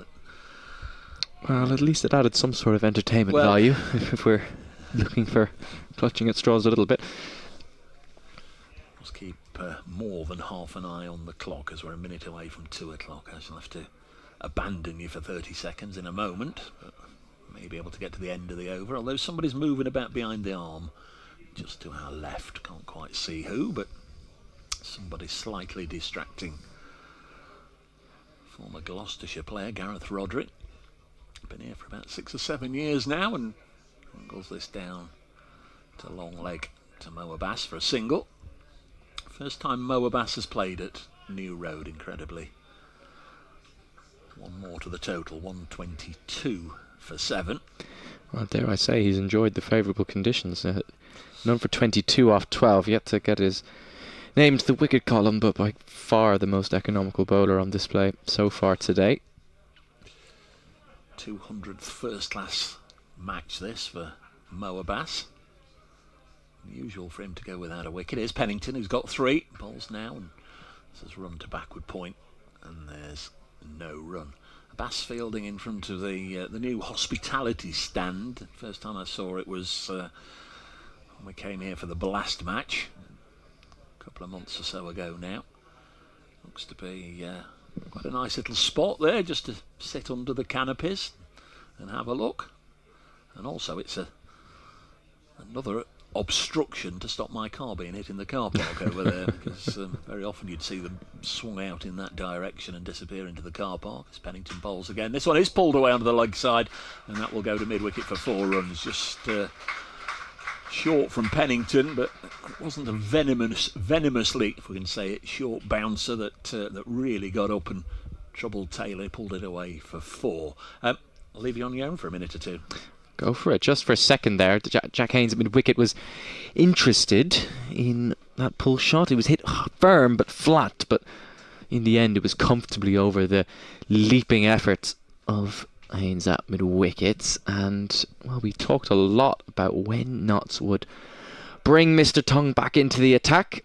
Of course, he's had such a good record for England this summer at removing tail-enders, and lo and behold, here he is.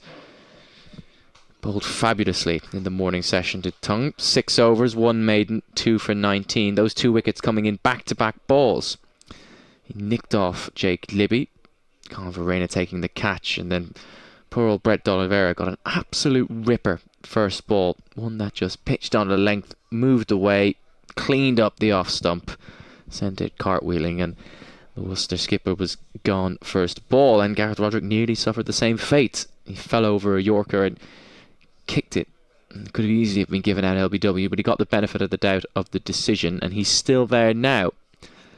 Is Roderick unbeaten on 36, and he's now facing up with Tongue coming in, charging down the hill again. That's left alone outside the off stump. Not persisting with this in-out field, so they've got 2 slips in a gully, extra cover and mid-off, mid-on, but then everyone else is back on the boundary. They've got a deep square, fine leg, or long leg, depending on your choice of lingo, and then Joe Clark is at a very wide third on the fence, so a bit of an in-out. Top of his mark, turns, ambles in, full. He goes for that Yorker length, which he's bowled quite a lot today. Roderick was waiting for it and he digs it out. Now we've seen Tongue so far when he's gone for that full ball. More often than not he's followed up with a shorter delivery, just get them back into crease, and dare I say we might see something similar on this delivery again. Roderick, of course, has been there for a while now, 64 deliveries. He faced quite a lot of Tongue in that first spell before lunch. Let's see, what does he follow up with? As in he comes past the umpire. Roderick takes a step deep in the crease, and it is shorter, but it's beaten him for pace and it's cannon into his hip. It wasn't a proper snorting bumper by any stretch of the imagination, but a heavy length, and it's hit Roderick. Not for the first time today. Josh Tongue has someone hopping around on the back foot as he hits one of these Worcestershire batters. Just a brief chat with Haseeb Hameed, his skipper at mid-off. Doesn't result in any change in the field. Still 2 slips and a gully.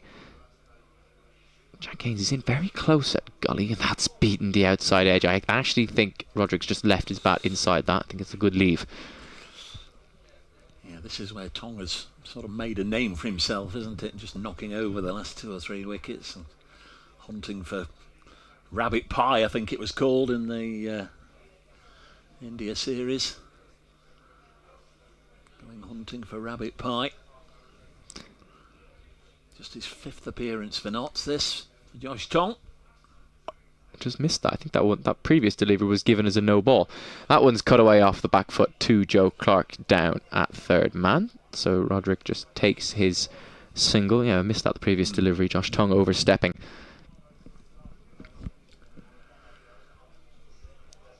Yeah, not too easy to see from here the angle we're at, and again, as we've mentioned, we've got to lean this way and that between the window pane and the stanchion holding the stand in place. Who's been blocked for you from your angle? I can't see mid-on as a result of the pole, so you're probably the umpire. Yeah, mid-off. Defended on the front foot by Taylor, straight back down to that man at mid-on, who mercifully moves to the right of the pole so I can see him.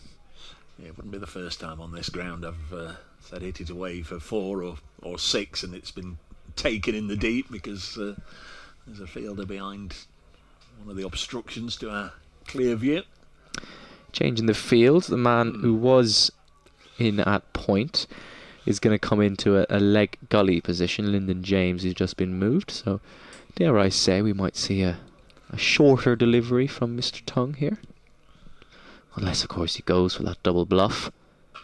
Just a length ball on the off stump, and Taylor taps it into the offside and takes the single. I mean, he does throw the stumps down. God, he's had 2 efforts today, and both of them have thrown the stumps, but Roderick was more than comfortable in making his ground. So that's the end of the 39th over, 130 for 7. Worcestershire now. This partnership continues to build.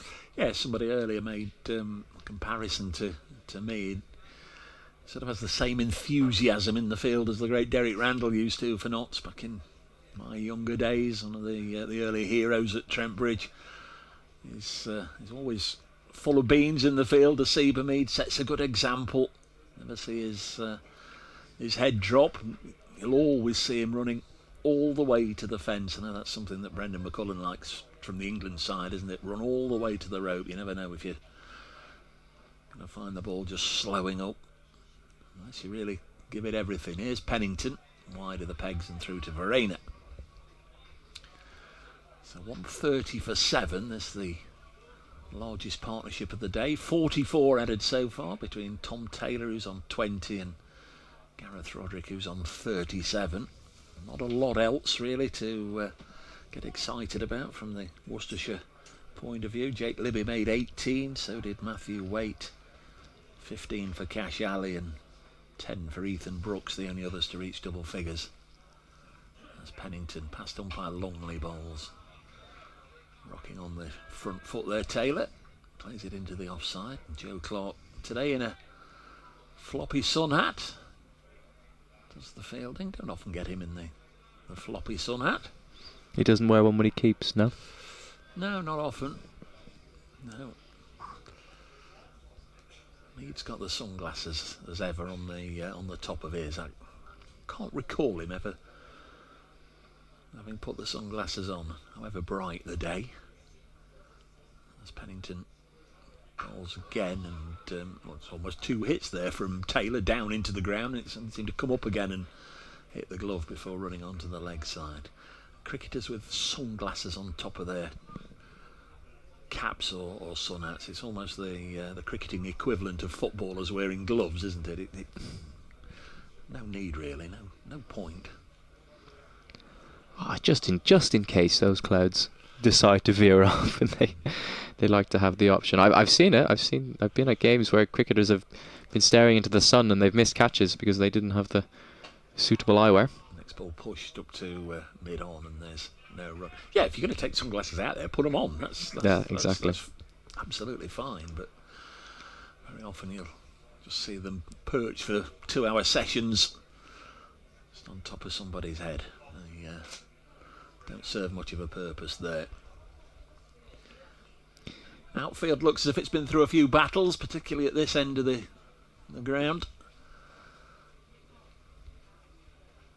Pennington in again, and once more Taylor solidly behind it to play it up to Tong at mid-on.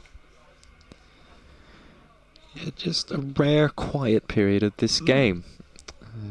Knott's in outfield has actually done a good job of stifling the boundaries. Rodri got a couple away not too long after lunch. Tom Taylor's hit 3, but none for a while, and dare I say the ball has completely stopped moving off the surface. A lot more solid defensive shots in front of the wicket, so yeah, something might have to give here. Pennington in again, dragged away on the leg side. Not totally convinced Taylor meant it to go there out to Lyndon James, but he'll take the single, he'll keep the strike. End of the 40th over, 131 for 7. The pairs put into bat by Asiba Mead, who won the toss at 10 o'clock this morning. One of the good things about September, you crack on with it nice and early, and of course here at New Road it's really important to get those early starts with no floodlights here. There's 1 or 2 grounds I'm sure around the country where the floodlights will be popped on a little later on in the day as the day starts to get a little gloomy. Hopefully we'll be done and dusted here long before the need to worry about the light. Well, it's gloomy down in Somerset. They've gone off for rain as that's cut away on the back foot nicely by Taylor.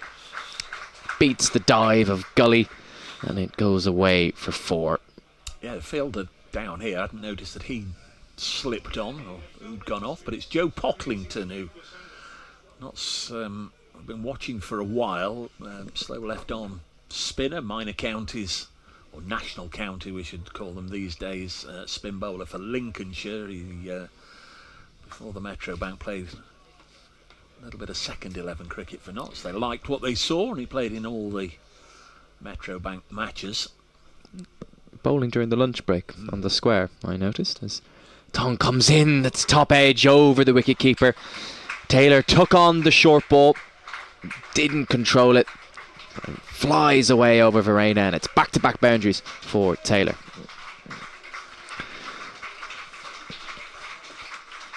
Well, that one's drawn the particularly strong appreciation of the Worcestershire members. I think, yeah, 50 partnership has come up between these two with that boundary. Just Bit of a counter-attack here from Taylor.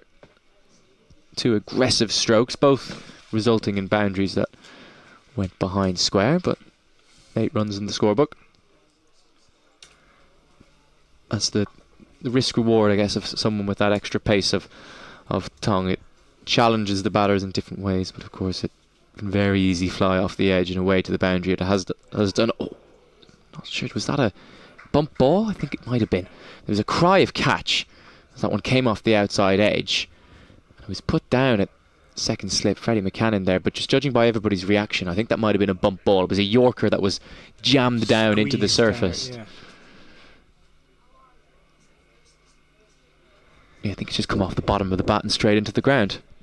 Into second slip. They did take a single though, so that will bring Rodri back on strike. Tong gets to the top of his mark, in past the umpire. Bang in delivery, that's good running. Just squeezed it out in front of square on the leg side. Deep square is back and mid-on is very straight, so that's a comfortable single in the end. Just something's happening this over. Worcestershire firing a few shots, and Josh Tung's better deliveries are now being hit for singles, whereas they hadn't previously in this game. There's a bit of momentum going the way of the pairs. Still 2 slips and a gully in place. A change of the field. No, that man was always up, so deep point is still there. So they've abandoned the deep third. Back on the fence. Here's Tung. Pushed into the offside. They will take a single. This could be tight if it's a hit. Oof. Oh, it's ended up going all the way out to deep square, but they will just take one single. It was Lyndon James in at point, fired it in to try and throw down the stumps, but he missed. I don't think it would have been tight. I think it was gone by a country mile. I think Rodri had given up, hadn't he? Yeah, I think so. Wow. Lyndon James, no wonder he had one to aim at, didn't he? Just stood with his head in his hands afterwards. That was a real suicidal job. But they got home. Final delivery of the over here from Tung. This is his 8th. Full squirted away off the outside edge, and it goes to backward point. So dot ball to end the over. Worcestershire 142 for 7. Yeah, good quick over from Josh Tung. 8 overs, 1 maiden, 2 for 34, his figures. Mohamed Abbas 12 overs, 3 maidens, no wicket for 22. Dylan Pennington 12 overs, 1 maiden, 3 for 43. Lyndon James 6 overs, 1 maiden, 1 for 32. And Liam Patterson-White 3 overs, no maidens, no wicket for 7. Pennington to continue from the New Road end. I'm going to give the answer to the quiz now, Dave. Quite a few people have been in touch, and I must say, just been in the press box next door, and George DeBell got it almost straight away. He got it with the same logic that I think some of your Notts correspondents have got the answer, as Pennington bowls, and this is driven up to mid-off. So the question was, what links the Notts batsman, the former Notts batsman John Parkin, with the former Indian Test legsman at B.S. Chandrasekhar? And the answer is John Parkin, and I think quite a few Notts supporters and correspondents, listeners, viewers knew this. John Parkin was the non-striker when Sir Garfield Sobers hit 6 sixes off Malcolm Nash at St Helens Ground in Swansea.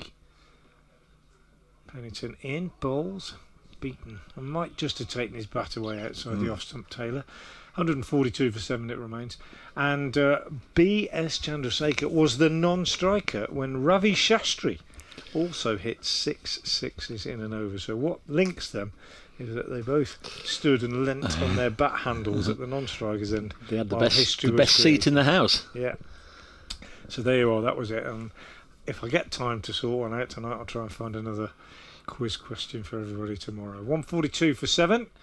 As Pennington is in and bowls, and an edge this time by Taylor. He didn't know much about that, looking to play it away on the leg side, squirted out on the offside, and they pick up 2 runs out to deep backward point. So fortune favouring the Brave just a little bit, but this is a very important partnership for Worcestershire. They've added 58 now for this 8th wicket.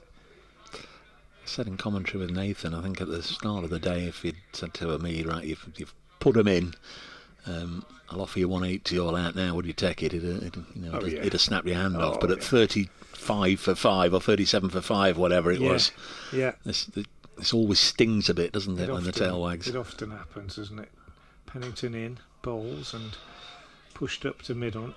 There's no run. It almost always happens, actually. You very rarely see a team skiffled out for under 100. Unless it's South Africa yesterday. It does happen. It's extraordinary, isn't it? I think I've recalled it when our two sides have played before. Yeah. Trent Bridge 88, I think it was 2 sub 100 scores in the first innings and then big scores in the second. But it can happen. But Worcestershire certainly they've stuck at it and they've recovered to some extent. Another run here as this one is played away on the leg side by Taylor. 145 for 7. He goes to 34. I think it's his highest score in the championship of the season. Yeah, your quiz question. I mean, that was all I went on. I didn't know the answer. You didn't tell me what you were going to ask or whatever. But obviously, spoken to John Parkin in the past and knew his story and knew where he was and whatever. I've never known that it was Bhagwat Chandrasekhar at the non-strikers end for Ravi Shastri. Now, he was one of cricket's number... the only reason he batted 11 was, you can't have number 12. It's Pennington in again, bowls, and Rodri pushes away on the onside. No run this time. So that must have... Sorry, Dave, carry on. So that must have been, we're right at the end of the innings. Let's just see what we can get. Whereas Sobers was looking to press on for a declaration. 145 for 7 at the end of Pennington's 13th over. I just said I think it's Taylor's highest of the season. It's not. He got 43 against Essex at Chelmsford. So 43 is his highest, but he's in the 30s now. Rodri is 38, and they've taken it to 145 for 7. Josh Tongue is really hurrying them up out there. The last ball of his previous over, the Yorker that Rodri just managed to squeeze out of the block hole, was a very quick delivery indeed. And he will continue. Yeah, so was the one that he top-edged over the keeper and away for 4 as well. And the sort of clumsy additional clue, if you want to call it, that I threw in as well about a week ago yesterday, as Tom comes in, bowls to Taylor. He'll turn this away for at least 3. It'll probably be overhauled. Out there on the leg side, it's nip and tuck, and it will be 3 runs worked away towards the cathedral side of the ground. So 3 more to Tom Taylor. Takes him to 37, 148 for 7 when it goes up on the board. A week ago as yesterday, let's say the last ever cricket match at the St Helens ground in Swansea, being just completely handed over to the rugby team, and there won't be any more cricket there, which is... It's very sad. It was a lovely ground. Played there a few times. I really enjoyed it. It's Tong in bowl and runs pretty much coming every delivery now, as this is run to backward point by Rodri. Notts have got to just build up some pressure or find a little bit of magic or inspiration from somebody. A lot of steps at St Helens, Dave. A lot of steps up to the pavilion, you'll remember. But a lovely view from that sort of elevated position, and the sea beyond as well. It was a fabulous ground to watch cricket on, wasn't it? Did they call them the Balconeers or something? The Swansea faithful, the rugby club faithful. And I went in there with Notts one Sunday afternoon, and they were giving poor old Samet absolute pelters throughout the afternoon. And this Tong in, ball short again, and Tom Taylor will pull it out onto the leg side. Slater, in front of the big screen, does the fielding, and that will be applause for the 150 up for Worcestershire. And considering there were 86 for 7 when this pair came together, just a couple of minutes after lunch, this is a spirited fight back. 150 for 7. Josh Tong, 2 wickets in 2 balls earlier. Jake Libby and Brett D'Oliveira now in his 10th over. In again and bowls, and striking the pad of Gareth Roderick. In fact, this is his 9th over.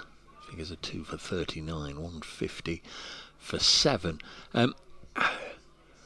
On Frank's quiz question there, I still find it staggering, really, that for as long as cricket has been played at the first-class game, there's only been those 2 instances, Ravi Shastri, of course, and before that, Garfield Sobers, to hit 6 sixes in an over in first-class cricket.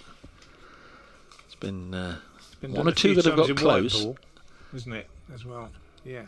Ross Whiteley did it in a white ball game at Headingley for Worcestershire. There's Tong bowling, and this is defended up to mid-on. Did Ben Stokes do it? Ben Stokes came close to doing it, didn't he? 5 sixes on and this a 4 ground here, yeah. And Matthew Waite did it in. It got 5 sixes and a 4 in a T20 game at Edgbaston last year. Ben Stokes, it was in a championship game here against Durham. Of course, Herschel Gibbs hit. He hit them in an ODI, and Yuvraj Singh, of course, off Stuart Broad as well. I don't know if that was an ODI or a T20, but it was international cricket. 150 for 7. Tong in, bowls again short and again pulled away. Down to Pennington at long leg. Rodri looking really in control at the moment as he moves to 40, but Taylor's catching him up hand over fist. He's on 38, 151 for 7 at the end of the over.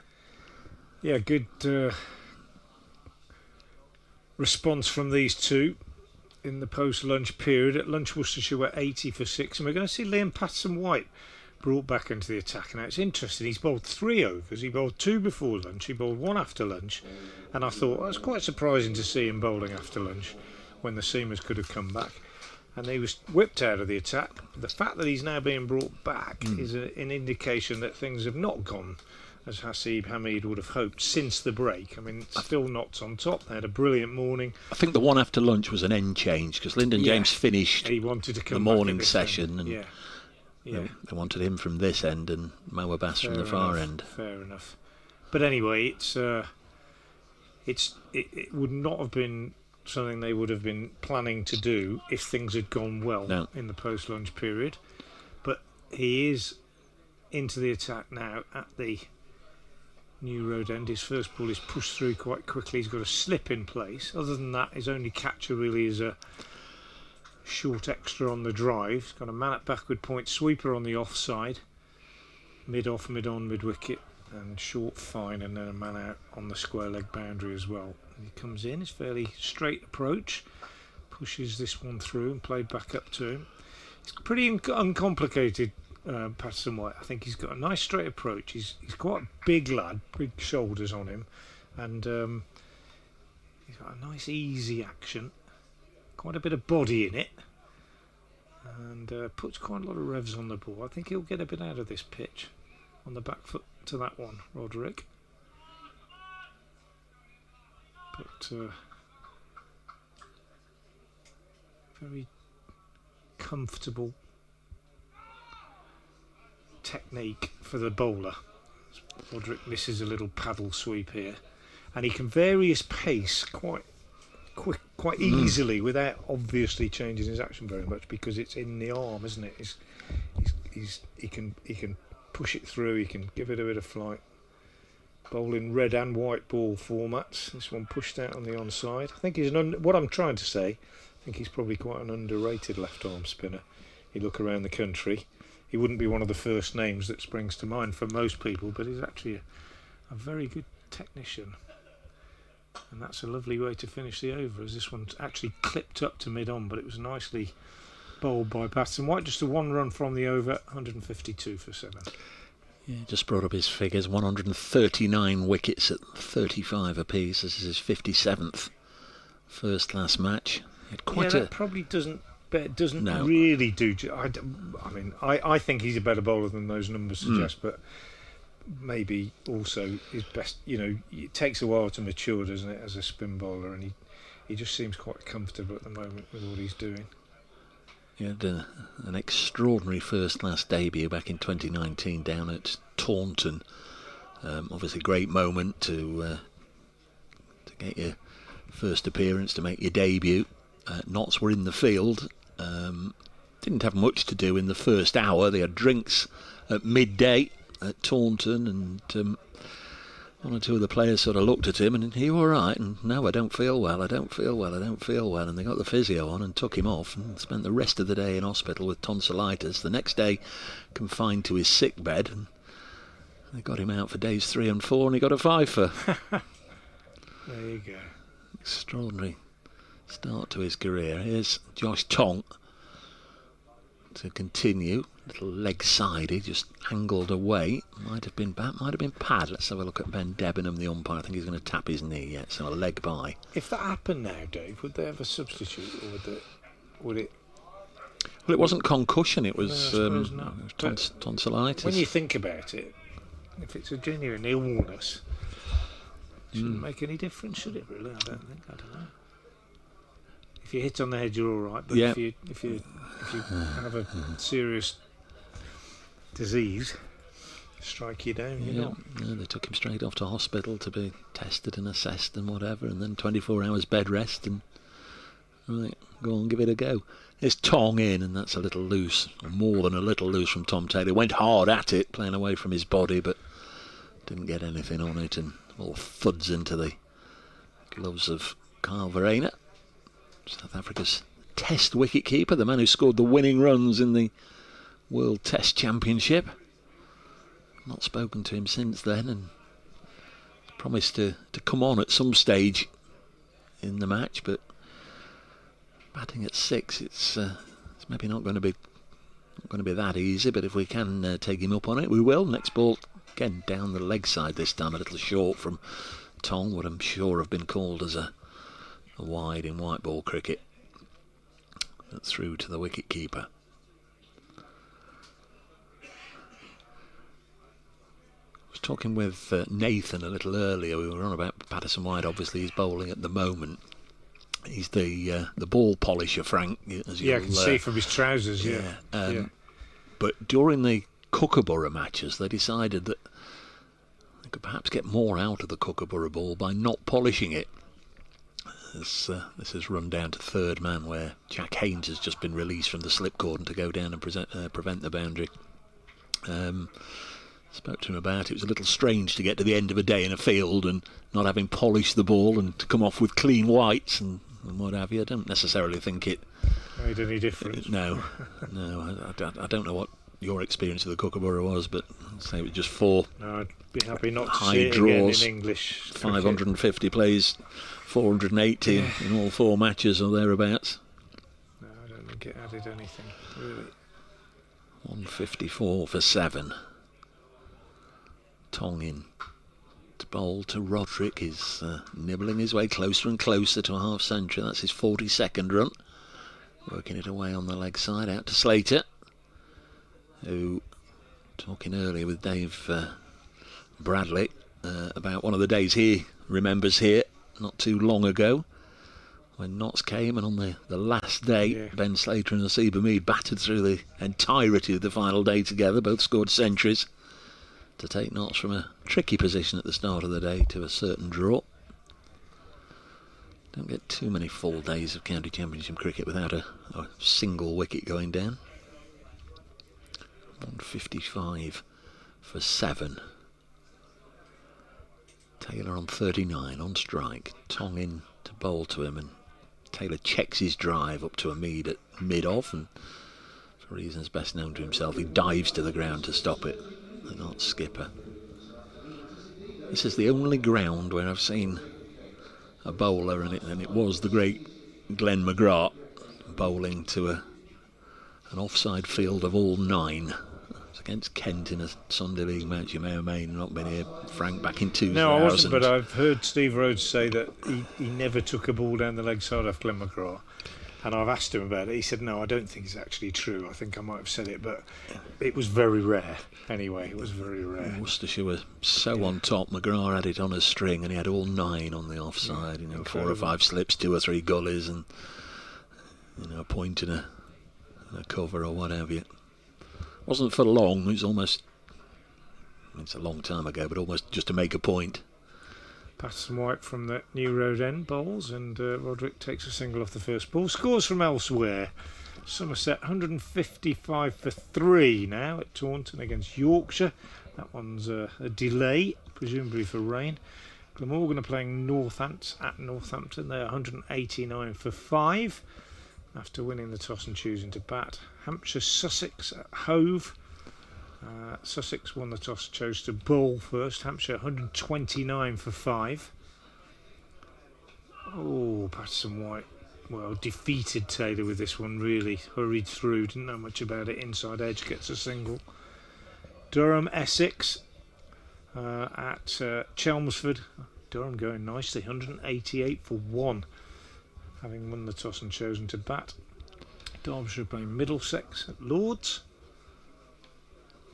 Patterson White bowls and Rodri is forward, defending, no run. Derbyshire at 153 for 4, having won the toss and chosen to bat.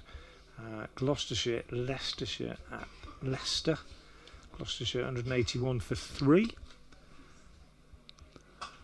Another dot here as this is played up to mid-off, and the big one in this division, which affects the top of the table, as does this one, of course.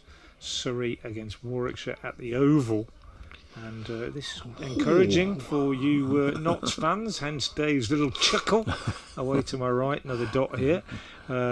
Surrey 187 for 7. You bears. Again, that's, you can't say that in this box. And that's 2 wickets for Ethan Bamber, 2 for Nathan Gilchrist, 2 for Ed Barnard, and 1 for Ollie Hannon Dolby. So Surrey in a bit of trouble at the Oval as Patterson White finishes that over.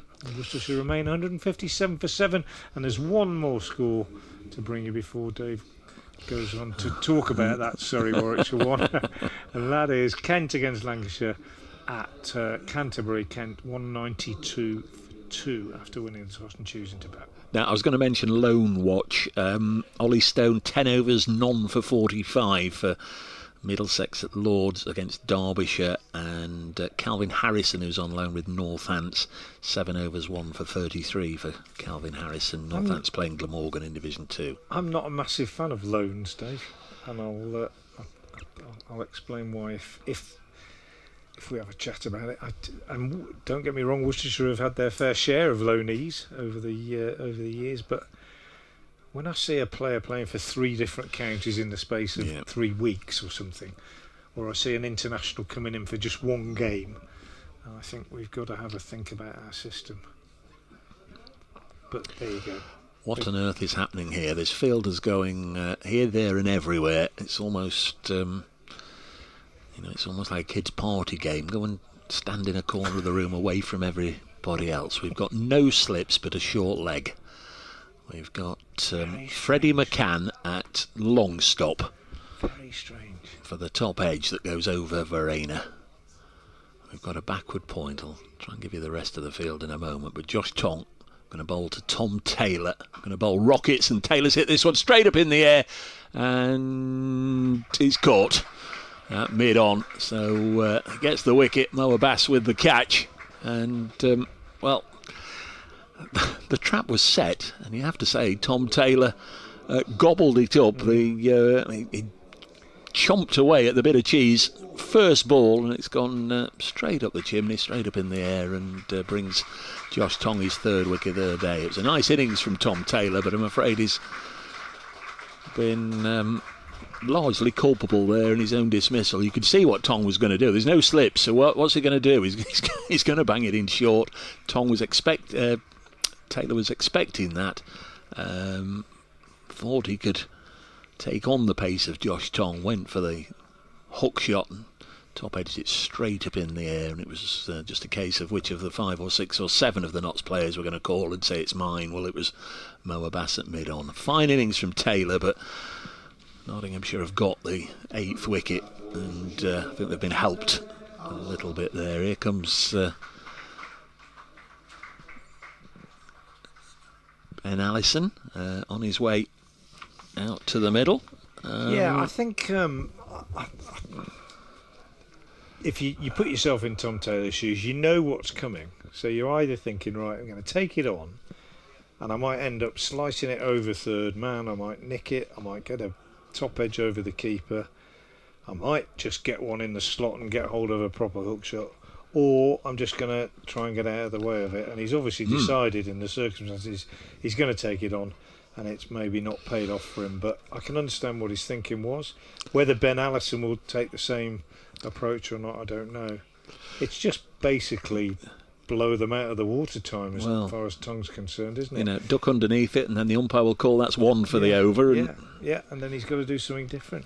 But he's not trying to hit the top of off, Dave, you're right, that's for sure. Same field, so we'll try and describe it before the next ball. So we've got the wicket keeper, obviously. The offside, you've got to include Freddie McCann. He is just slightly to the on the offside, but he's down at long stop, the finest of fine fielders at third.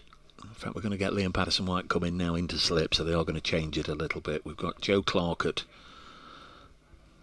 backward point or deepish gully, Seba Mead at point, and that's it. So nobody in front of the bat on the offside.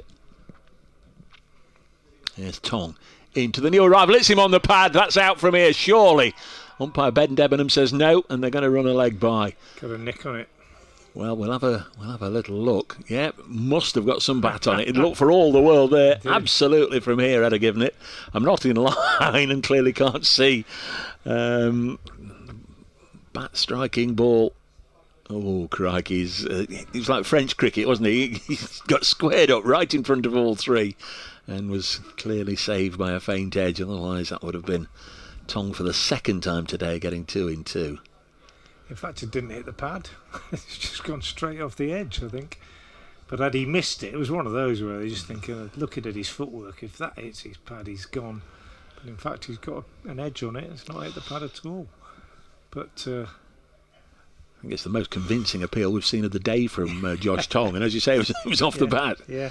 Not sure what the hold-up is here, but now Tom Longley, who's at point rather than at square leg, has run over to Ben Debenham just to have a little word about something. They're not too happy about well, I don't know what they may or may not be happy about. Also, got 2 out on the leg side fence.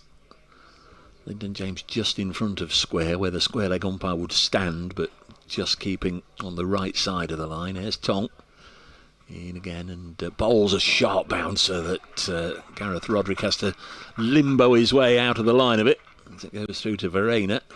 It's pretty hostile stuff, this, from Josh Tong, it has to be said. He's now got figures of 3 for 43.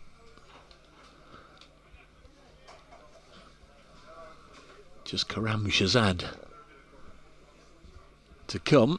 Shazad, who of course bowled the final over at Welbeck. And again the umpires, and this time they're going to get together. And I wonder if it's raining. Yeah, I wonder if there's a spot or two in the air, because they're going to wave on the covers. And well, that's A, disappointing, and B, surprising, because over the cathedral we can see blue sky. It's not going to be for long, I don't think. The wind's coming from the southwest, so it's brighter sky. Yeah, a few brollies going up, Frank, as well now. Yeah. Brighter skies away to the southwest. So there you are. The situation here at Visit Worcestershire New Road. Worcestershire are 158 for 8. At lunch they were 80 for 6. 2 men out this afternoon. Matthew Waite chipped a catch to mid-wicket, where Joe Clark caught him off the bowling of Lyndon James for 18. And Tom Taylor bounced out by Tongue, getting a top edge, and it flew high up in the air. He was caught at mid-on by Mo Abbas. But he made an excellent 40, and it was a very good partnership between Taylor and Broderick for the 8th wicket, I beg your pardon, and that partnership was actually 71, so the highest partnership of the innings by some margin. Bright sunshine, covers going on, a bit of rain. I doubt we'll be off for very long, but we'll leave you briefly with that news. Worcestershire 158 for 8, and we'll be back as soon as play resumes, which we don't anticipate will be more than a few minutes.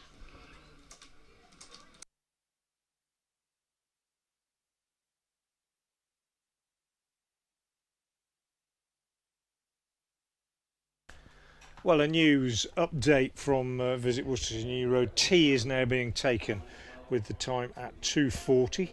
So play will resume, assuming the rain has stopped at 3 o'clock. Tea being taken at New Road, Worcestershire, 158 for 8.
good evening and welcome back to Visit Worcestershire New Road, where we're going to have some cricket.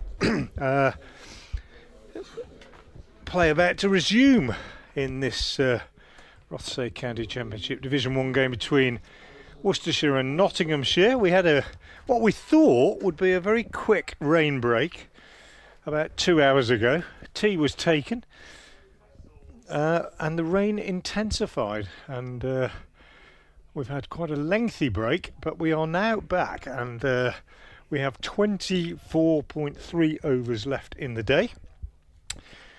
Worcestershire will resume on 158 for 8, which doesn't sound very good, but actually represents a quite significant recovery. They were 53 for 6 at one stage this morning. They were 80 for 6 at lunch, lost 2 wickets in the afternoon, and they are 158 for 8. Ben Allison is on 1. Gareth Rodri, the top scorer, is on 43.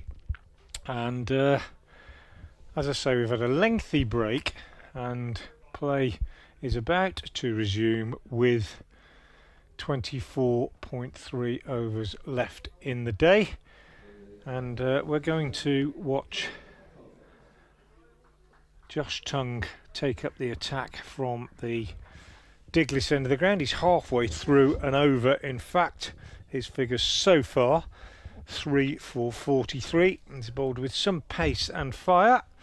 And at the other end, 3 wickets also for another Worcestershire old boy, Dylan Pennington. My name is Frank Watson from BBC Hereford and Worcester, and alongside me for the first part of this session is Nathan Johns. Good afternoon, Nathan. A bit of a longer break than we expected. Well, it was bizarre. I remember When we went off, the members but below us were not best pleased, because it wasn't actually raining when the umpires made the decision. They could see the ground staff over just underneath the cathedral as we look at it, getting a little bit concerned, and they trusted their judgment and they came off. Everyone said, "What's going on here?" And about an hour later we were seeing flashes of lightning next to the cathedral, so it was all very strange and dramatic. It did get quite hairy at one stage with the thunder and lightning as Tongue bowls the first ball of this evening session. It's good full length delivery, pushed out on the offside by Gareth Rodri, and there is no run.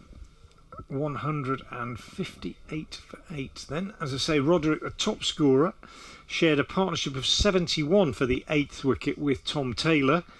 That was ended by Tongue shortly before the players left the field, and in comes Tongue now with 2 slips in place, bowls, and Rodri is turning this one on the leg side to mid wicket, straight to the fielder, and that fielder is Ben Slater. Prevents any addition to the score. The men out for Worcestershire: Rehan Davalath for 0, Kashif Ali 15, Jake Libby 18, D'Oliveira first ball, Latigan 4, Brooks 10, Waite 18 and Taylor 40.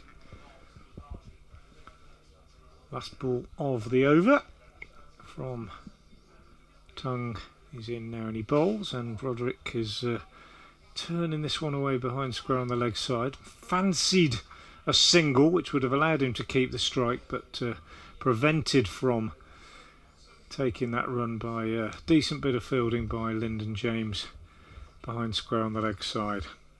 Dylan Pennington will take up the attack from the New Road end, and both he and Tongue on their return to New Road have impressed, and they have very similar figures: 3 for 46 Pennington, 3 for 43 Tongue.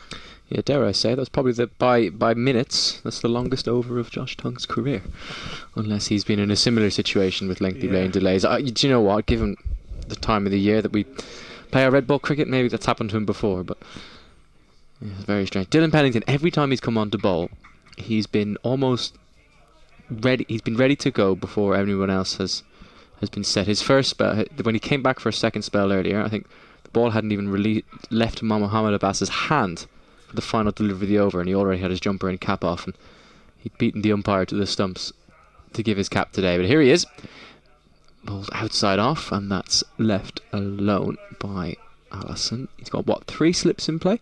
Yeah. Don't see any other catchers, just a Ringfield on the offside. Mid-on, mid-wicket, and a fine leg back. They got a bit defensive with the fields earlier on in the day, didn't they? Not even when, they were 86 for 7. They had a very in-out field. They were happy to give Rodri in particular a single and try and bowl at the tail. It didn't work out very well, obviously, with Tom Taylor scoring 40 off 47. That was some counter-attack as Pennington comes in again. Fuller this time, defended out into the covers, no run. And you can definitely see it's wet. A lot of fielders after every ball are just checking their spikes, removing the wet turf from their feet. Well, we had a fair amount, a lot of rain yesterday actually, and that has been added to. It's quite significant rain, although we said it wasn't raining much when they went off. It did come on quite heavy for quite a long time. Pennington short ball, it's pulled away, and that will be 4 runs. Pulled fine by Ben Allison, and it beats fine leg in a flash. His first boundary. Yeah, and Worcestershire moving on to 162 for 8 looked a long way away, that sort of score. They were 37 for 5 this morning, 53 for 6, but they've fought back reasonably well. I think, as Dave Bracegirdle was saying earlier, if you'd have offered Notts 162 for 8 when they won the toss, they would have snapped your hand off. Perhaps not so much when they were 53 for 6. Pennington, shorter again, this time outside off. Verena takes that one in front of first slip, playing a miss, attempted cut shot. But it's not a surprise to those of us who've seen all the cricket here this season in red ball that Worcestershire struggled, or that the early part of the innings in particular was a really testing period for the batters, and I would expect it to be the same if Worcestershire take a new ball and have a go at Notts tonight or in the morning. An appeal for LBW. That one clatters into I think it was the thigh pad there. Interesting, the field changed just before that ball. 2 men went back either side, so deep backward point and then a deep square as well, suggested that Pennington might have continued to bowl short. That was another heavy ball.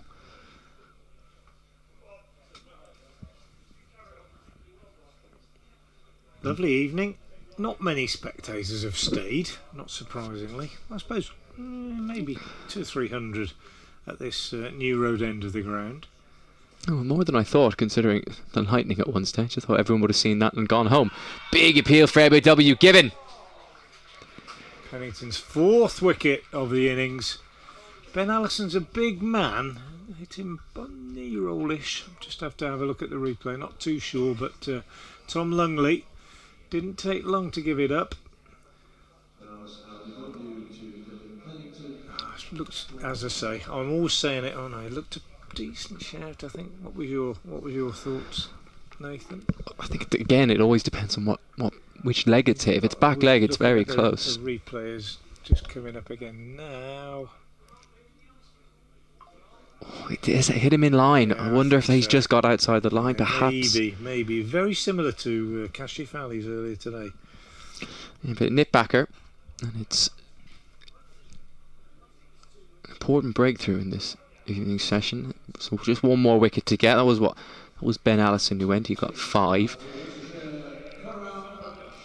Karam Shahzad, as you probably heard on the PA there, is the new man in, but he will be off strike. That was the final delivery of the 48th over. So 162 for 9. Allison's gone for 5 off 7. Rodri is still there, 43, having faced 92 deliveries, 5 boundaries in that 43. Dylan Pennington has taken a wicket with the last ball of his over 3 times. 3 of his 4 wickets, I think, have come from the last ball of the over, which is not particularly significant, but I thought it was worth a mention.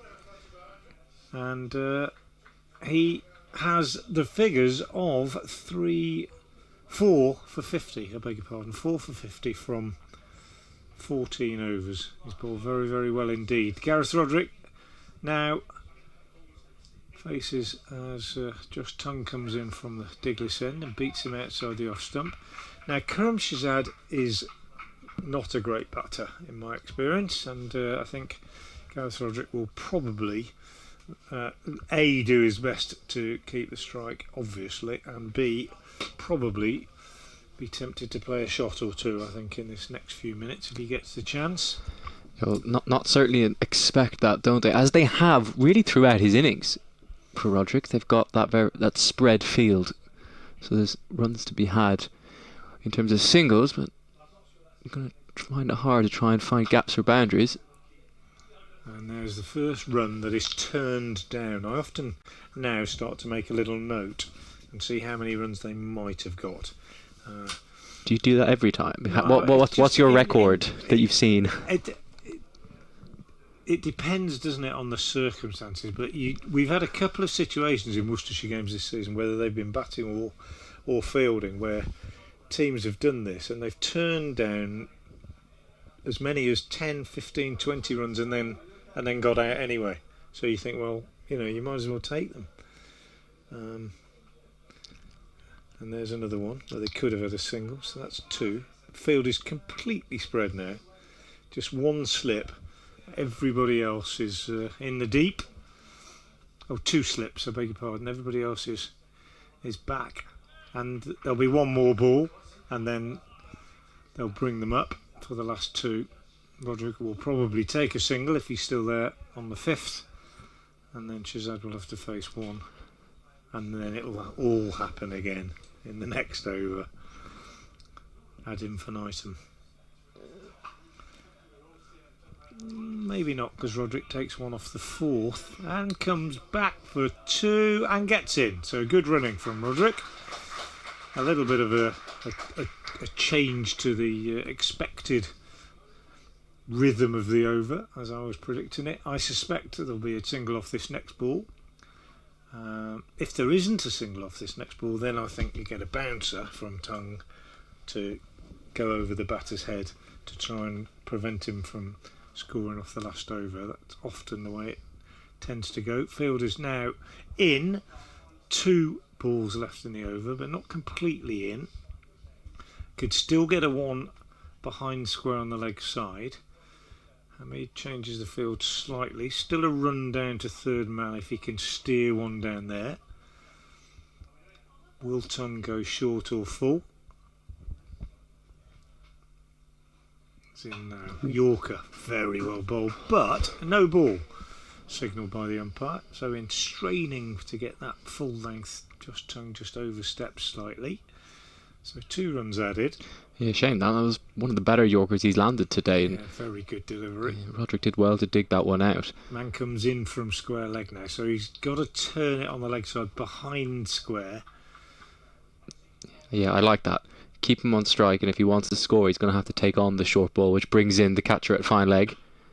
Well, he's taken it on. He's given himself room. It's not short, it's full, but he's got inside it and sliced it away for 4. Keeper forgot there was a no ball. Sets off to the other end, thinking it's the end of the over, but it isn't. There's 1 ball left. 170 up for Worcestershire. I suspect if you'd offered them that at 53 for 6, they probably would have taken it. But Gareth Roderick, who is now on 49, needing a single off this last ball to get to 50 and to keep the strike. Can he do that?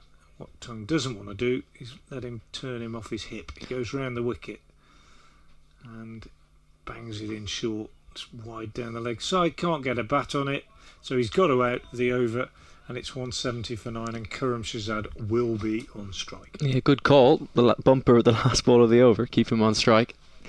Sometimes it's just hard, especially, well, that was hard to play at, given it was turned away down leg. But yeah, you're right. Sometimes it is just hard for batters to avoid the instinct of just ducking out the way, even though they know they need to get bat on it and score. Yeah, I mean, it probably couldn't have reached it, I don't think, really. And you've got to bear in mind it's probably coming down at about 85 miles an hour as well. So, it's odds are stacked in the bowler's favour on that occasion. But all the field would now be in. Shahzad might fancy his chances of nudging one round the corner or running it down to third man. Yeah, fine leg's the only fielder back on the rope as Pennington comes in from the New Road end. Oh, that's a left outside off. Not a fantastic ball to a tail ender, short and wide outside off, but Shazad doesn't go after it. 3 slips in play. I thought they might have brought in a short leg or something similar. Another catcher on the offside to the number 11, but more focused on keeping him on strike in front of square at least. Point, cover, mid-off, mid-on, mid-wicket. 3 slips and a fine leg. Here comes Pennington past the umpire. Bang in delivery. That gets in behind it well. Defends straight back to the bowler. Yeah, he's not made double figures in any of his games for Worcestershire this season, Shazad. In fact, he hasn't got a run in the Championship. He's had 2 naught not out and a naught. Well, let's see if he can get off the mark for the season. He doesn't.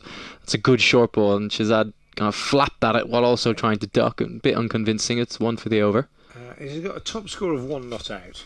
Well, there you go. In the One Day Cup. He played 2 Championship games before this one. So, yeah, I think it's fair to say that he's not expected to hang around out there for too long. Gareth Roderick just going to have a little word with him. And no doubt after the next 2 deliveries, the field will be set back apart from the catchers. And they'll try and keep him on strike. He won't take a run, of course, even if it is offered to him. No, well, he's got to survive to that point first, and well, he survives that one. Another defensive shot. And this is where it will get interesting. So there's 2 balls left in the over, and actually keeping everybody up. Will they drop them back? No, changes are being made now. So the field is dropping back, and we're going to have 3 slips, and maybe 4. Another one going in there. Rest of the field dropping back. He won't take a single, presumably. So he's just got to try and survive 2 deliveries. Another one that he thinks about going after outside off, but just at the last second he takes his bat away. Again, Pennington just drifting a little bit wide with his line there. Not challenging the stumps. So well, I don't know. What's the point of having the field back? Because he won't take a run. Yeah. So you bring them in, I suppose you risk the fact that he could hit 1 for 4, but that's unlikely. Yeah, I think you say to him, go on, take it on. See if you can try and convince him to sky one up. Last ball of the over, Pennington in, and that's defended again. So Shazad does his job, survives those 6 deliveries, and makes sure that Roderick has the strike for the next over. 170 for 9. 50 overs have been bowled.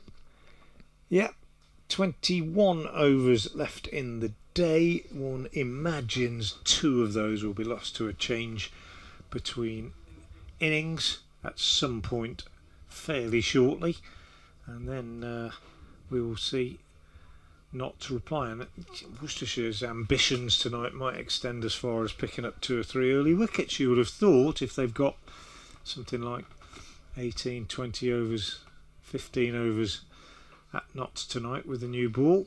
Helpful conditions. It's nipped around during the day. Bit of rain around, bit of moisture this morning when they won the toss and chose to bowl Notts. And here is Josh Tongue to bowl to Gareth Roderick with the field back.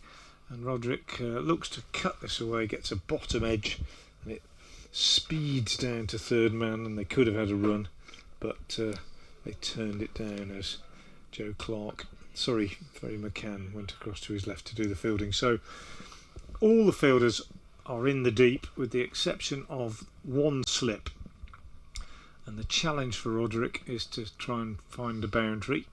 He'll be looking to, I think, get inside the ball, maybe go over extra cover, slice it down wide of 3rd man, something like that.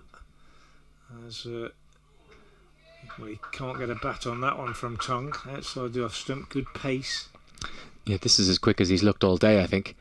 His tail is certainly up. He's into a good rhythm. The extended delay doesn't look to have done him any harm. He hasn't stiffened up or anything as fast bowlers sometimes do. Helps that he's coming down the hill, of course, but yeah, I think the adrenaline rush of trying to finish this innings as quickly as possible, it suits him. Yeah, that was a bit of a nothing shot there from Rodri. Didn't move his feet. It was very full. Didn't miss the off stump by much. Tongue again in, bowls, goes for the Yorker this time. Roderick turns it on the leg side. He's going to come back for 2 again here. It's good running. Saw where it has gone. He clipped it away off his toes, looked where it had gone, immediately saw the line, saw it was between the two fielders, saw that he could come back for 2, and he brings up his 50. An excellent effort it's been too. 51 off 102 deliveries with 6 fours. And he's played a big part in salvaging something from Worcestershire's pretty ordinary start to this innings. Yeah, that's his 44th first-class 50. He's got 1100s to his name as well. There's Roderick. Beaten by the next one outside the off stump. So 4 gone. Field will come in. 2 balls left in the over. Roderick will be trying to get a single. 1 slip in. Mid-wicket now comes in to save 1. Cover comes in to save 1. Mid-off inside the circle. Backward point in to save 1. And now it's all about whether Roderick can nick a single. Best place is on the leg side, I think. Oh, but even if he can, does he do it this ball? I mean, do you even trust? Yeah, I would with one delivery. I think you've got to. Haven't you? I think you've got to. But with Tongue, I think you'd happily let him.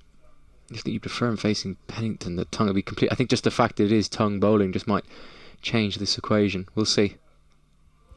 Well, he bangs that one in short, and Roderick sways back out of the way, imagining now as he looks at it that he might have tried a little uppercut, but I don't think he genuinely did. And all the other fielders are now coming in to save 1 apart from fine leg, and it'll, I'm pretty sure, be another bumper to get out of the over.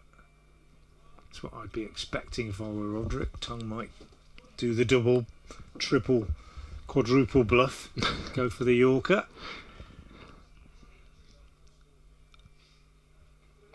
In fact, he goes short, and Roderick's hooked it. I think he's got it for 6.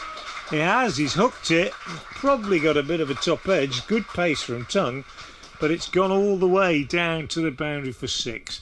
So the first 6 of the innings, Roderick going to 57, and Worcestershire 178 for 9 at the end of that over. And Tongue's figures now 3 for 59 from 13. I suspect that's a trade-off, though, that not so happy to take. I mean, yes, it's cost them 6 runs, but that means they get 6 balls at Shahzad. I mean, it's frustrating, and gets the juices of the limited crowd that are left flowing, all right. But in the grand scheme of things, 6 runs is not going to be a huge. Well, it might be a difference in a few days' time, but you would think better than a dot, I guess. So you can see why it was worth really going for it for Roderick, but it is all about the ability of Shahzad to withstand Pennington. Umpire's just looking at the ball, which may well have been damaged a little bit by its collision with the fence down at long leg. Worcestershire probably feel they're going to get the worst of this if they change the ball, because it must be a bit damp, and if they change it, it's going to be a drier ball and one that's easier to bowl with. Tongue just wanging that one off with the umpires having decided it was no good anymore, and 12th man has brought out a box of balls for them to. It's not even the 12th man. It was select another one. It was Joe Clark who was fielding on the boundary. Yeah, box of balls at the side. Yeah, that's good planning. They've just left the box of balls there, and the fielder can go pick it up and say, "We'll take one of those, please." God, it must have been in bad nick. They didn't take that much time to look at it. It was a very quick decision to say, let's get rid of this. It may have been badly scuffed by landing on some concrete, or it may have gone out of shape. I don't know, but you're right, they didn't take long, did they? So, will it make any difference? Karim Shahzad, will he be able to hit this one? Or will he succumb and become Pennington's 5th wicket of the innings? Well, he survived 6 deliveries so far. Here is his 7th. He keeps that one out. Defended on the back foot. He's actually looked quite comfortable when Pennington has just banged it in halfway down the pitch. He hasn't necessarily got in line. He does what tailenders tend to do and kind of move towards square leg a little bit, but he's kept it out. I wonder if Pennington is it worth just trying to go a bit fuller here? He hasn't really tested him with either a drive ball or even a Yorker.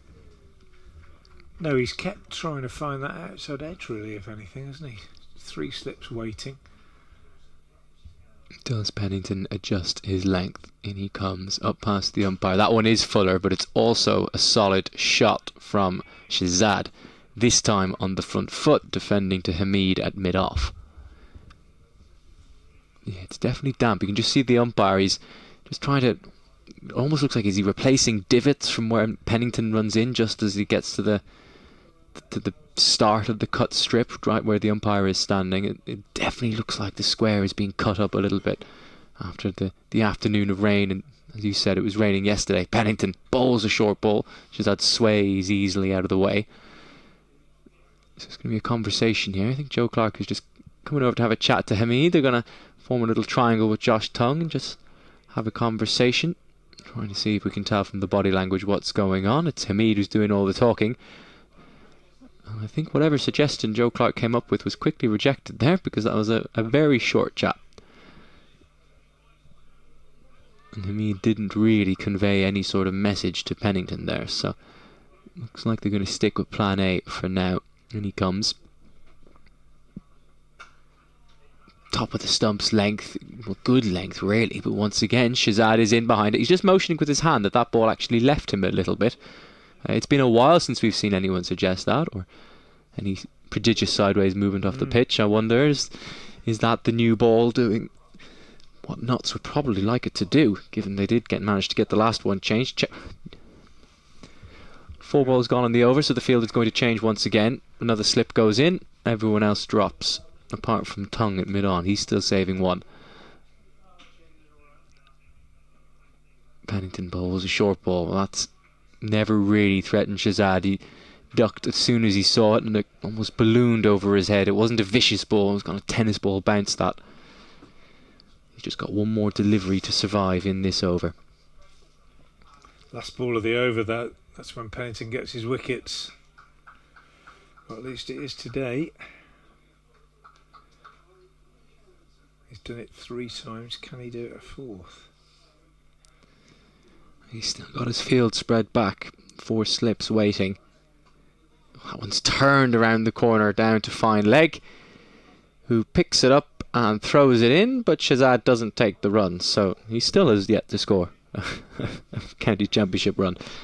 End of the over. 178 for 9, 52 bowled. Shahzad, he's done well. He's survived 2 overs now, 12 deliveries faced.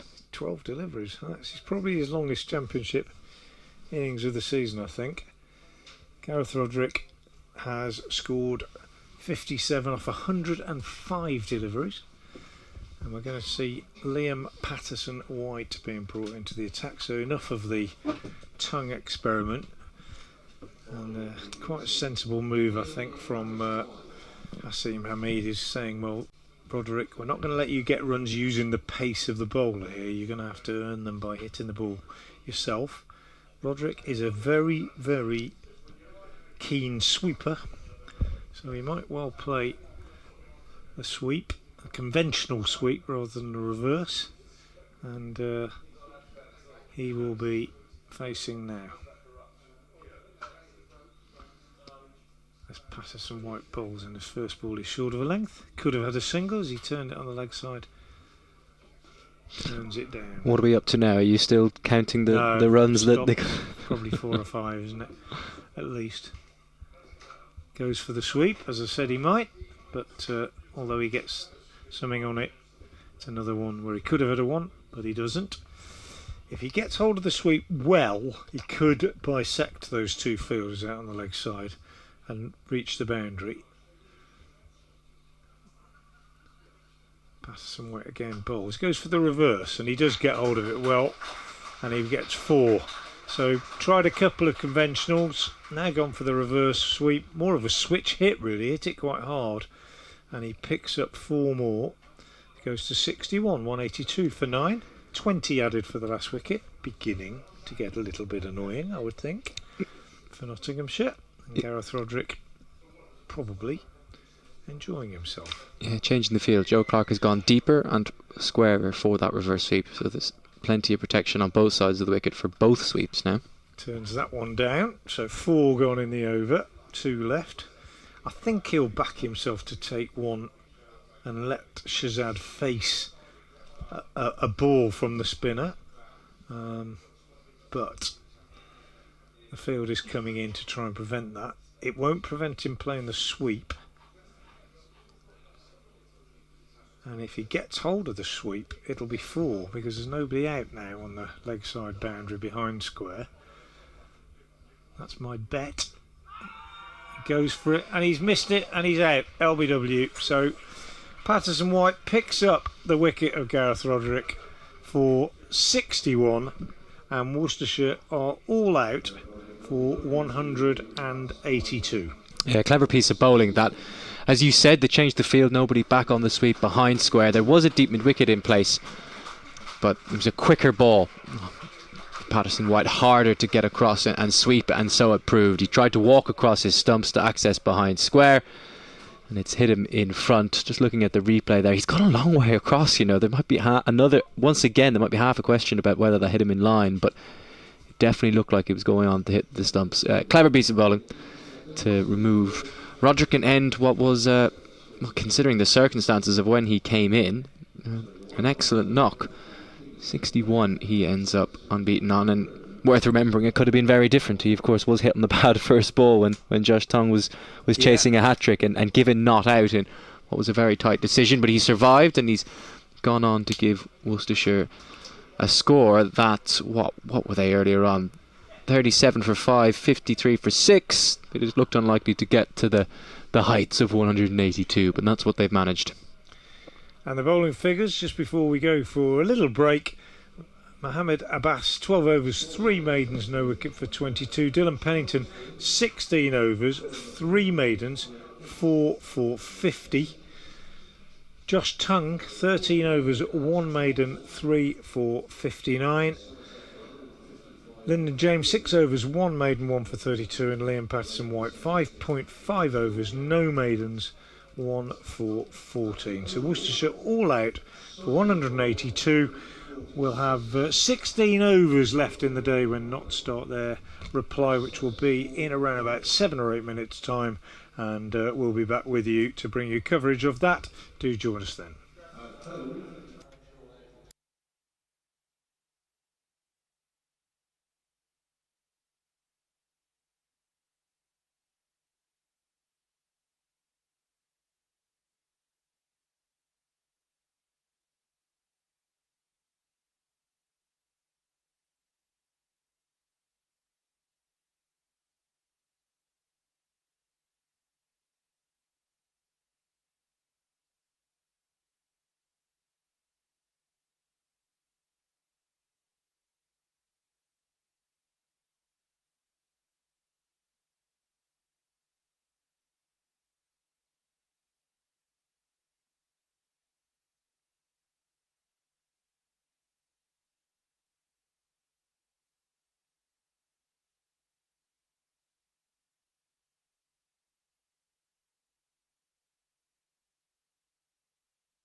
Good evening, welcome back to Visit Worcestershire New Road for the final part of day one of this Rothesay County Championship Division 1 game between Worcestershire and Nottinghamshire. Nottinghamshire's opening batters Ben Slater and Hasib Hamid, the captain, making their way out to the middle as they begin their reply to Worcestershire's first innings, 182 all out. We have 18 overs left in the day, 16 overs I should say left in the day, because we've just lost 2 between innings.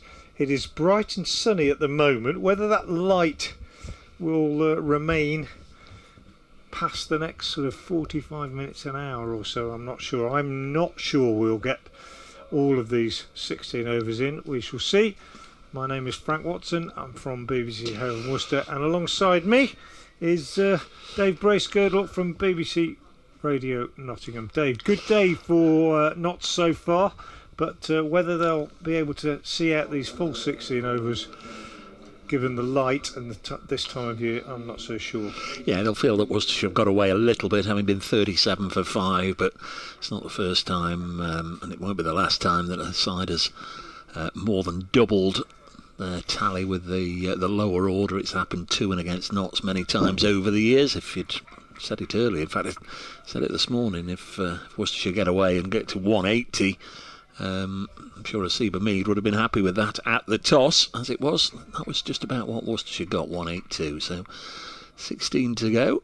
Hamid and Slater are out there, and we're going to get underway with the bowling from the far end, the Diglis end, and opening the bowling is Tom Taylor, and the first ball's gone through to the wicket keeper. Attacking field, as you can expect, 3 slips, backward point, extra cover mid-off, the 6 on the offside, fairly standard leg side field of a long legger mid-wicket and a mid-on.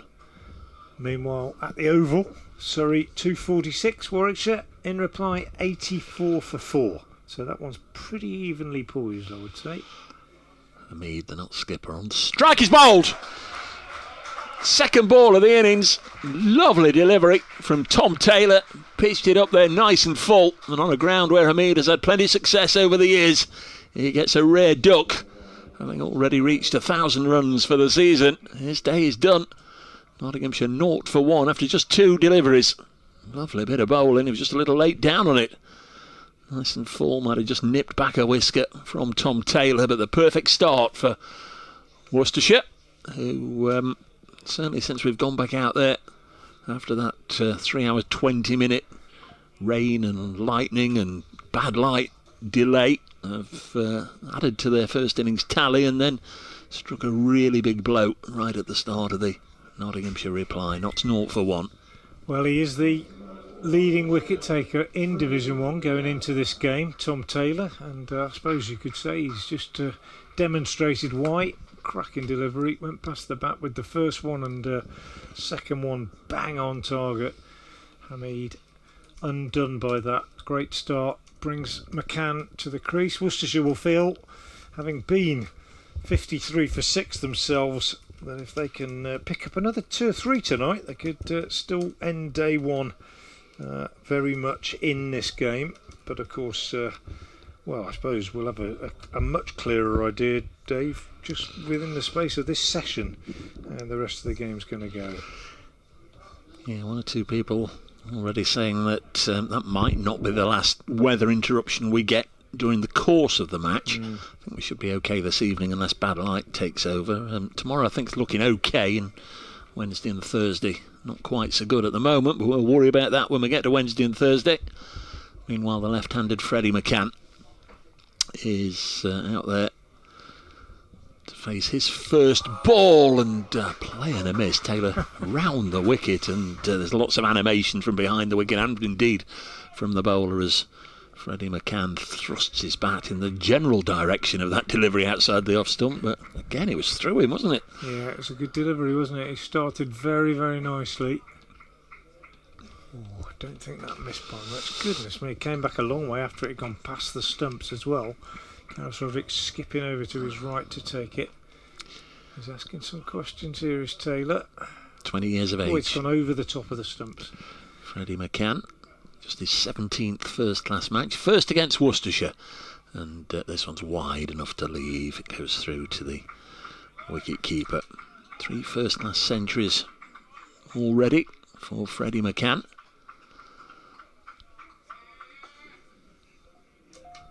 Made his debut at the back end of last season. Nearing 1,000 first-class runs. Averaging well over 40.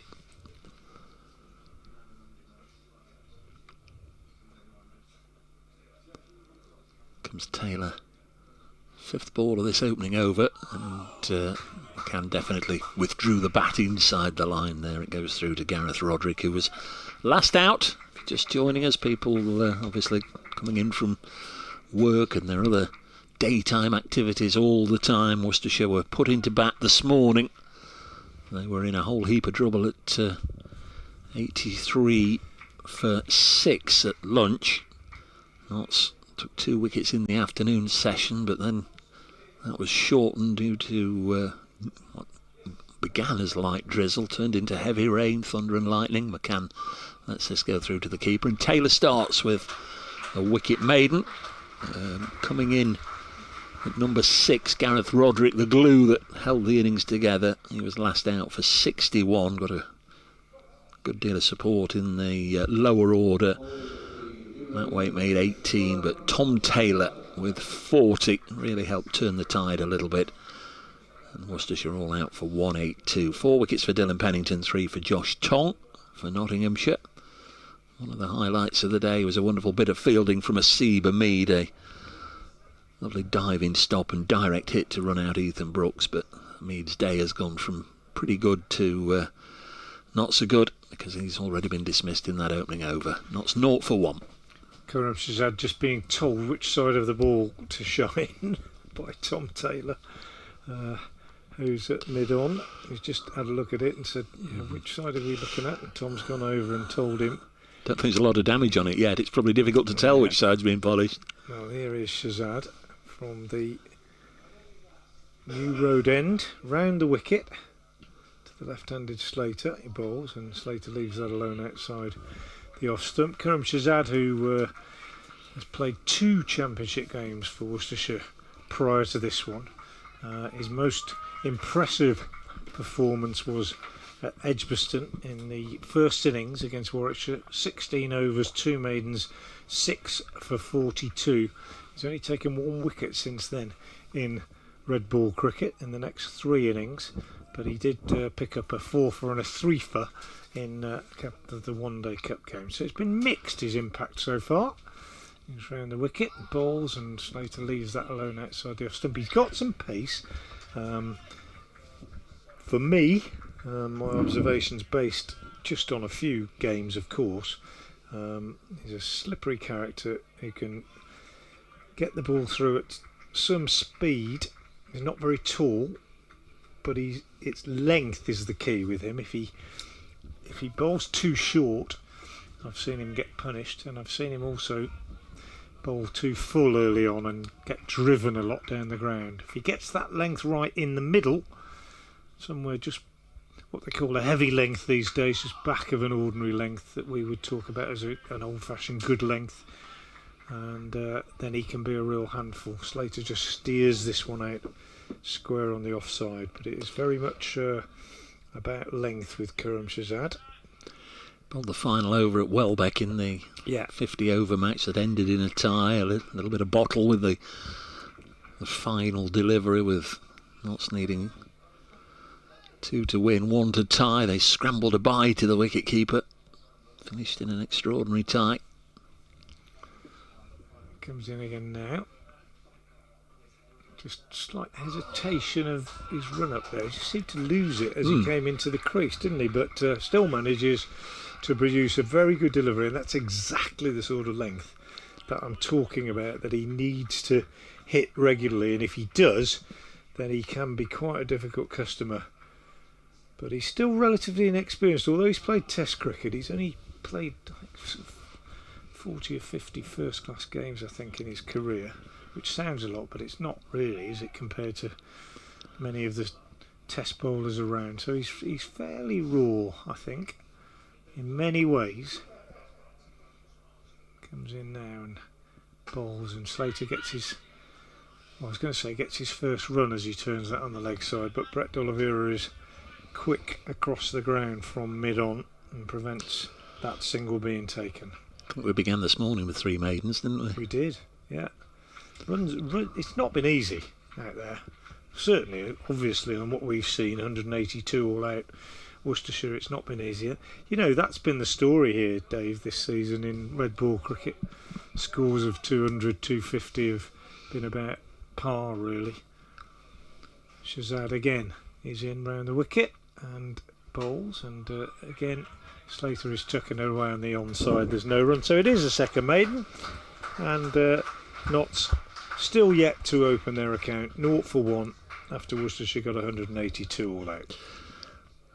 Always obviously a little wary about saying how well somebody goes on one particular ground or not, but Ben Slater's, like Hamid, is previously gone well on this ground. Couple of centuries here. He got one for Nottinghamshire that day we were talking about earlier, when he and Hamid batted all day to secure a draw, made 114 not out. But before that, in the COVID year of 2020, Slater, he was on loan with Leicestershire. Leicestershire played a home game here against Lancashire, and Slater scored 172 for the Foxes. This Taylor round the wicket, and Freddie McCann able to leave that one alone, have a good look at it. It's just a 16 over session for Nottinghamshire, if we can get them all in. At the moment the light is good, the ground bathed in the sunshine. Bravo to the spectators that hung around through that 3 hours and 20 minutes. Taylor in again, and Freddie McCann got into a little bit of a pickle there, and off the back of the bat I think he's got himself a run that he didn't know too much about. He can say thank you to Ben Slater, because Slater was the initiator of that sharply scampered single. One or two people, Frank, just saying, well, you know, looking at the pictures on the live stream, it appears to be okay, and the ground staff aren't doing anything. Why aren't they getting on with it? Well, we were told that here in the ground, which wouldn't have been obvious to viewers on the live stream. The local area, there was flashes of lightning going on that we could see, and the health and safety people all over the regulations prevented anybody, ground staff or anybody, from going out there. It's wide of the off stump and through to the keeper. And in fact, I think the regulations say nobody can go on there for at least half an hour. And it was really close as well, wasn't it? There's no doubt about that. We could see it, and we were even questioning the wisdom of one or two spectators who were sat in the stands out there during the rain with their umbrellas up. Targets really for a lightning strike, you would have thought. Health and safety is oft ridiculed, but actually it only needs one disaster for everybody to start pointing the finger, doesn't it? Taylor into Ben Slater. Again, he leaves it alone. It'll nestle once more in the gloves of Gareth Rodri. But it is only at sports grounds that those sorts of things tend to get highlighted. If you're there on the high street, or indeed having a walk in the park or whatever, you'd just go about your business and get yourself off home as normal. But it's only when people suddenly say there's lightning in the area, I think, isn't it? Be warned. Yeah, it's to do with the fact, I suppose, that as a spectator you've become somebody else's responsibility. Yeah. By entering the ground. Taylor in again to Ben Slater, and once more it's past the outside edge. Slater not playing at that one. Predominantly in the United States, of course. We've those of you that follow sports, be it the golf or the tennis, certainly the American football, if there is any lightning, they instantly take them off, and they, more often than not, will evacuate the stadium. Out you go, or get yourself under cover. Nothing will happen until it's cleared the area. There's Taylor in again, and it's 4 in a row past the outside edge and through to the keeper, and Notts a 1 for 1. Tricky start to their innings after Worcestershire put into bat. Made 182, bowled out in the 53rd over. 4 wickets for Dylan Pennington, 3 for Josh Tong, and Worcestershire have made an instant strike. Seabermead bowled by Tom Taylor. That was in the first over without scoring.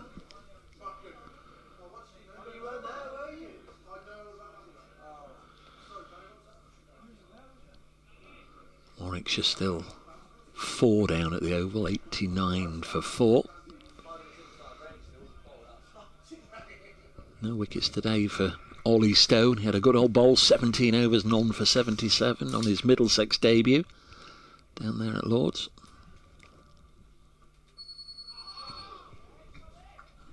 Shazad starting a new over with one that McCann leaves alone. It goes through to the keeper, Freddie McCann, down the far end for the first time.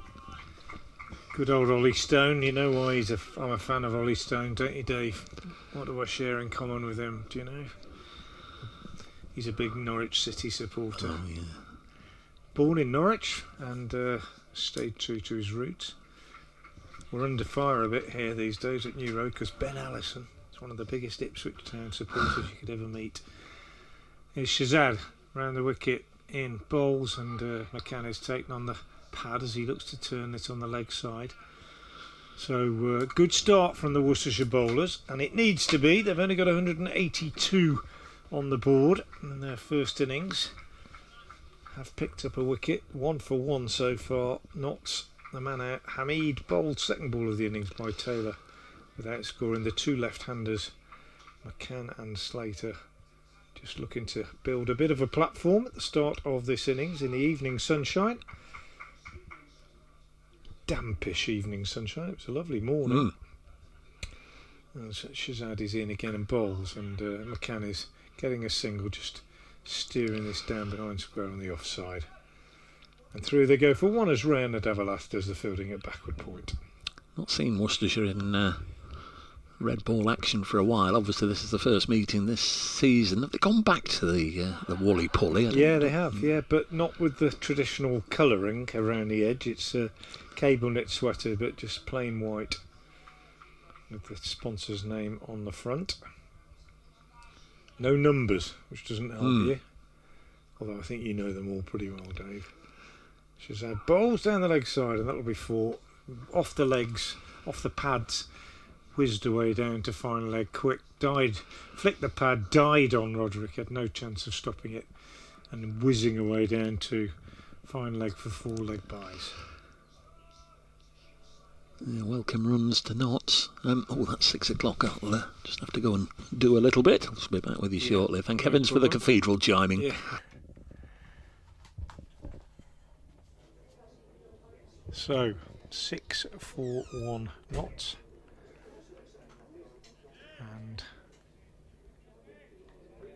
Worcestershire attempting in this next 12 or 13 overs before the close to make a further breakthrough, having taken that first wicket in the first over. Shazad is in and bowls, and Slater is walking into this one and pushing it back up the pitch.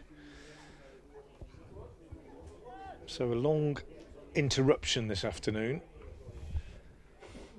owing to rain and thunder and lightning around the ground. But nonetheless an intriguing day's play, which saw Worcestershire recovering from 37 for 5, 53 for 6, 86 for 7, to eventually make 182 all out.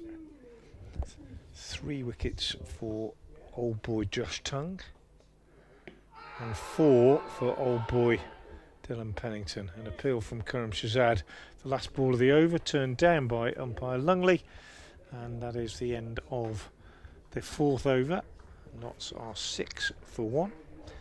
My name is Frank Watson from BBC Avon Worcester. Alongside me is Dave Bracegirdle from BBC Radio Nottingham. We've also been joined today by Nathan Johns, who will be back in the morning, and I hope you've enjoyed our coverage. We've also been on 5 Sports Extra 2, and I think we will be again tomorrow, hoping for better weather or less in the way of interruptions tomorrow, as Notts attempt to keep alive their bid to push Surrey at the top of the Championship. Taylor round the wicket bowls to McCann, who is going to get runs here down to backward point. Won't go all the way. Flick back just inside the rope. They'll come back for 3 though.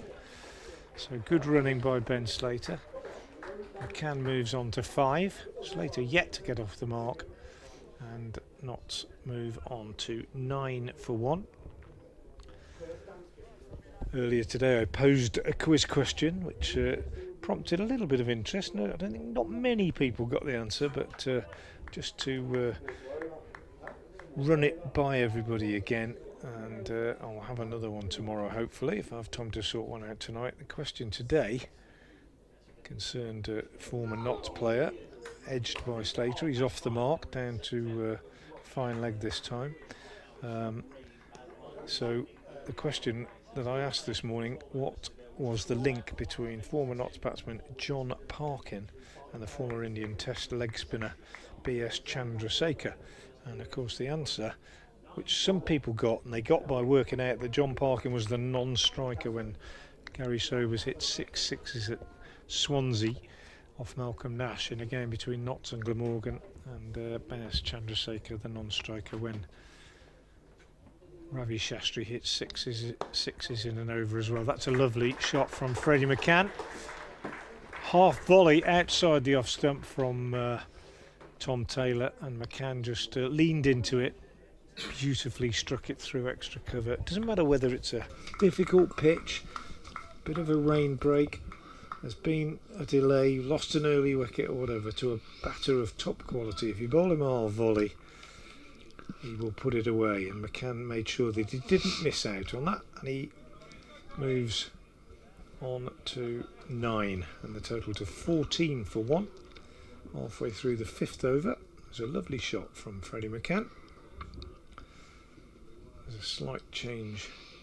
No, there's not a change in the field. Taylor just turning and having a chat with his captain at the end of his mark, and comes in now round the wicket and bowls, and short, and McCann is on the back foot. Doesn't really time it, but picks up a single as Brett Dolliver moves round to his right from mid-off to do the fielding. 14 for 1 becomes 15 for 1, and McCann is the first Notts batter into double figures in this innings. Not been a great match for the captains thus far, has it? No, they've faced Dolliver 3 balls out between them, yeah. Dolliver out first ball by Josh Tong, and Mead out, ball by Tom Taylor second ball.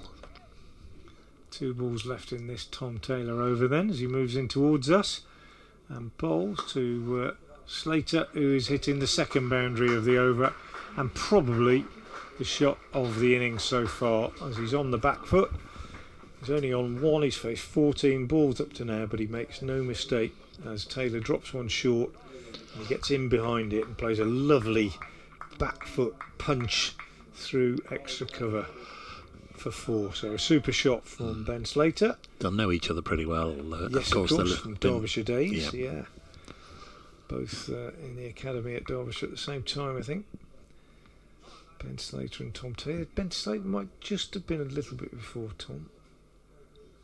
As Taylor is in again now and bowls, and he's working this one away on the onside. Slater, Matthew Wakefields at mid-on.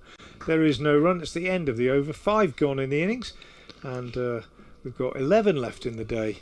Notts on 19 for 1. Saying earlier, he's very much a man of the Midlands, Tom Taylor. Spells with Derbyshire, Leicestershire, Northampton, now Worcestershire. 19 for 1. Taylor's figures 3 overs, 1 maiden, 1 for 14. Just a little expensive in that over. Karam Shazad, 2 overs for just a single so far, and he'll be bowling to Freddie McCann. Joe Clark listed to come in at 4. Jack Haynes at 5. It's Shazad then going round the wicket, bowls eased into the offside, and there's no run. Just wonder with this Notts batting lineup,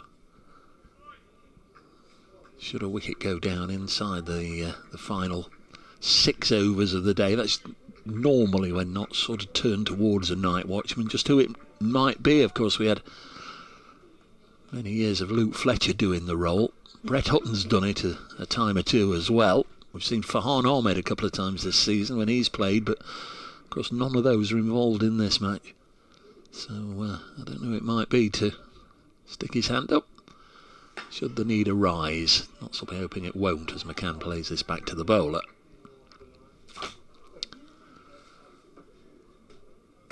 No sort of out and out night watcher amongst the Nottinghamshire playing 11. Don't necessarily think any of the three quicks, Tong, Pennington or Abbas, would be... Pennington might fancy it. I think he's done it. Might have done it for Worcestershire a few times. Yeah, we've not seen him in that role for Notts. Shazad around the wicket and played with an angled bat by Freddie McCann, but can't get it wide of third slip. No runs there. Finished for the day at Taunton. They finished some time ago, actually. Didn't get too far into the day's allocation there. Only 42 overs. Somerset 155 for 3. They're playing against Yorkshire. Finished for the day down at Chelmsford, where Durham, the visitors, have had a good day. 316 for 8. Big runs for Ben McKinney and 90 odd for Alex Lees. Whenever Lees plays, he gets runs, doesn't he? As this beats McCann on the outside. He was sort of groping at fresh air a little bit at that one. He'll be regretting his movement towards the ball there. I did, in the rain delay here, just have a little look. It's one for the listeners and viewers to look out for. David Beddingham of Durham, who was run out first ball for naught. He was absolutely barbecued by his partner. Pushed it into the gap and ran almost 20 yards down, with McKinney saying no, go back, and he couldn't get back. Run out first ball for naught. McKinney went on to get a big score. Yes, he did, because he was scared to go back into the pavilion. There's McCann digging this one out into the covers, and there's no run. Safest place to be if you've done that is stay out in the middle, I reckon, isn't it? Game already well advanced at Hove, where Hampshire made 226. Hampshire, like Worcestershire, of course, have got a one-day cup assignment to look forward to, and they're also in the finals day in the T20 Blast. Sussex in reply 42 for 3. Generally there or thereabouts, aren't they, when the prizes are handing out, Hampshire? Next ball from Shazad, and a play and a miss again from Freddie McCann. Good over from the Pakistan Test bowler. 3 overs now, none for 1. Couple of maidens in there. Notts 19 for 1, and we've got 10 overs left. And at the moment, the light good. Plenty of blue sky. Yeah, pretty good. Much better than it was last night. It was dark by about 6:30 last night. It was a very different kind of evening here in Worcester. But so far, I would say that looks likely that we'll certainly be all right for about another half an hour. We'll have to see how quickly it fades. In England at this time of year, it fades fairly quickly. Taylor round the wicket, left alone by Slater. Not as it does in other parts of the world, where it can be like this in terms of light, and just 15 minutes later almost in the subcontinent it can go dark very, very quickly, as you know, Dave. But no likelihood of that tonight, but the shadows will lengthen. Evening League club cricketers are usually the best for seeing how the light starts to draw in, aren't they, as you go through June and July, and by August you sort of can't play beyond 8:30 at night, can you? Taylor again in round the wicket, again beats Slater outside the off stump. Certainly when he gets his length right here, Tom Taylor, he appears to be going just enough little nip off the seam to go past the bat. He's been hit twice for 4, once when he's over pitched, once when he's got too short, but when he's got it right, as he did there and on the ball before, he is proving tricky. Round the wicket from the Digley centre, the left-handers. 3 slips in place, but driven this time very nicely, but Slater unlucky not to add to his score, because Taylor gets a hand down to his right and makes a good stop. Alan Richardson down on the boundary edge, just in front of us, just down to our right, just come out with a bottle of water, but also a little word to pass on to Counterattacks, who's got his nose and his cheeks smeared with sun cream.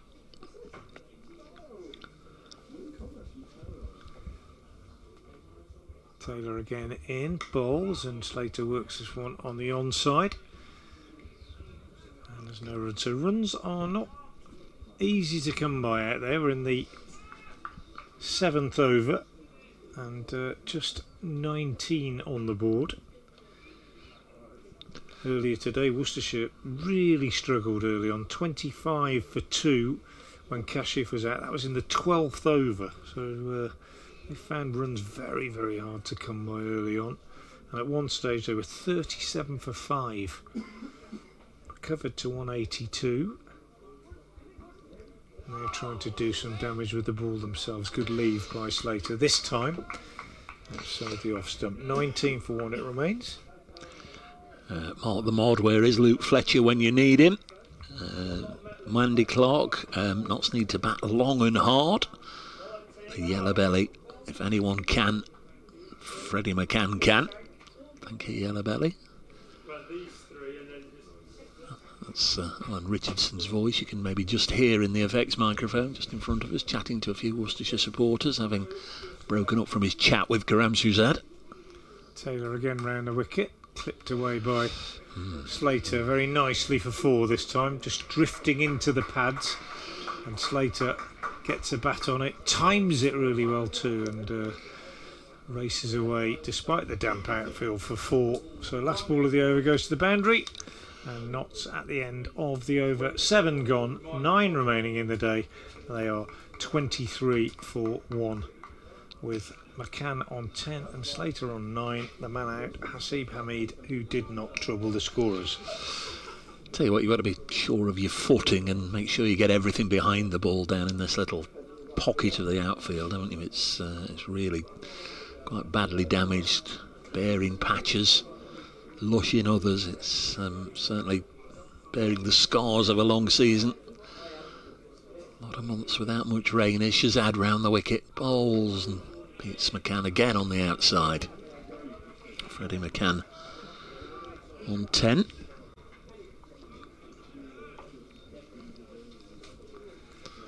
I've just had a message from somebody. It says, I'm listening to you, was not expecting to get a signal, watching a shepherdess herding her sheep in heavy rain. None of that is interesting, but it might be that you're interested in where I am. South Uist in the Outer Hebrides. Crikey. There we are. We reach the parts that other commentaries cannot reach. 23 for 1. Shazad in again. McCann solidly behind it. When you said when you could see where you were going with the shepherding sheep, I thought you were going to say Tibet or somewhere like that, but South Uist in the Hebrides is almost as far. Yeah. Nice to hear from you, Jim Smith, man of Worcester, but on holiday. Does a bit of travelling, does Jim. Splendid. You can hear Brett D'Oliveira clapping through our effects mic, I expect.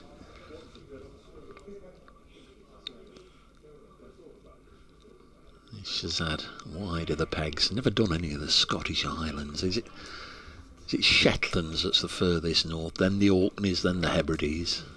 Yeah, I think. Well, certainly Shetlands and Orkneys are further north than the Hebrides, aren't they? But I haven't been to any of them. I've been to Arran.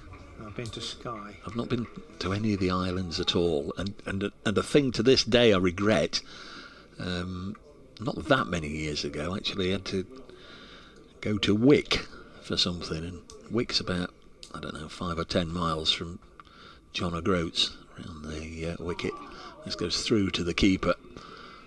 There's no run, and of course it's such a long way and such a long way back, and I did what I needed to do in Wick, and the temptation was there. I'm this close to John O'Groats, I'll probably never be this close again, or should I head back? And I headed back, and I still slightly regret not going right. I've been because a few years ago, Gareth Andrew, who used to play for Worcestershire, of course, in Somerset, along with a club colleague of his from Ombersley Cricket Club, did the John O'Groats to Land's End cycle. Oof. And I drove my camper van as their support vehicle. Shazad bowls, and on the bounce it's taken in the covers. I should know, but who's that? That's tall man in the covers. Ben Allison, I think, is it? So I drove my my vehicle up. No, that's Dan Latigan, I beg your pardon. I drove my vehicle up to John O'Groats in one day, actually, and then drove down in stages, meeting them at various points each day to feed them and boil up the soup and get the cakes and energy bars ready and everything, and then we stayed overnight and then carried on the next day. And they did John O'Groats to Land's End in 11 days, which was a great effort. Yeah, good Raised shift. £10,000. Very good indeed. Next ball is played out on the leg side by Freddie McCann. Another over is scratched from the records. Of course, we'll have a longer day tomorrow, weather permitting. 104 overs will be the allocation, if we can get them all in, making up 8 overs. Always have that nominal figure. You can make up 8 overs on subsequent days if you lose play. That's on days 2 and 3. You can't make up any time on the final day. We've got a rainbow visible over towards the southeast, towards the cathedral. We had a fantastic double rainbow last week during one of the one-day games. Taylor round the wicket. Slater hammers this away on the offside for 4. Long hop, short and wide, worst ball he's bowled, and Ben Slater absolutely smashing that behind square for 4 to take Notts onto 27 for 1. The Sheffield Outlaw says we're going to walk the West Island way on the Isle of Bute once the season's over.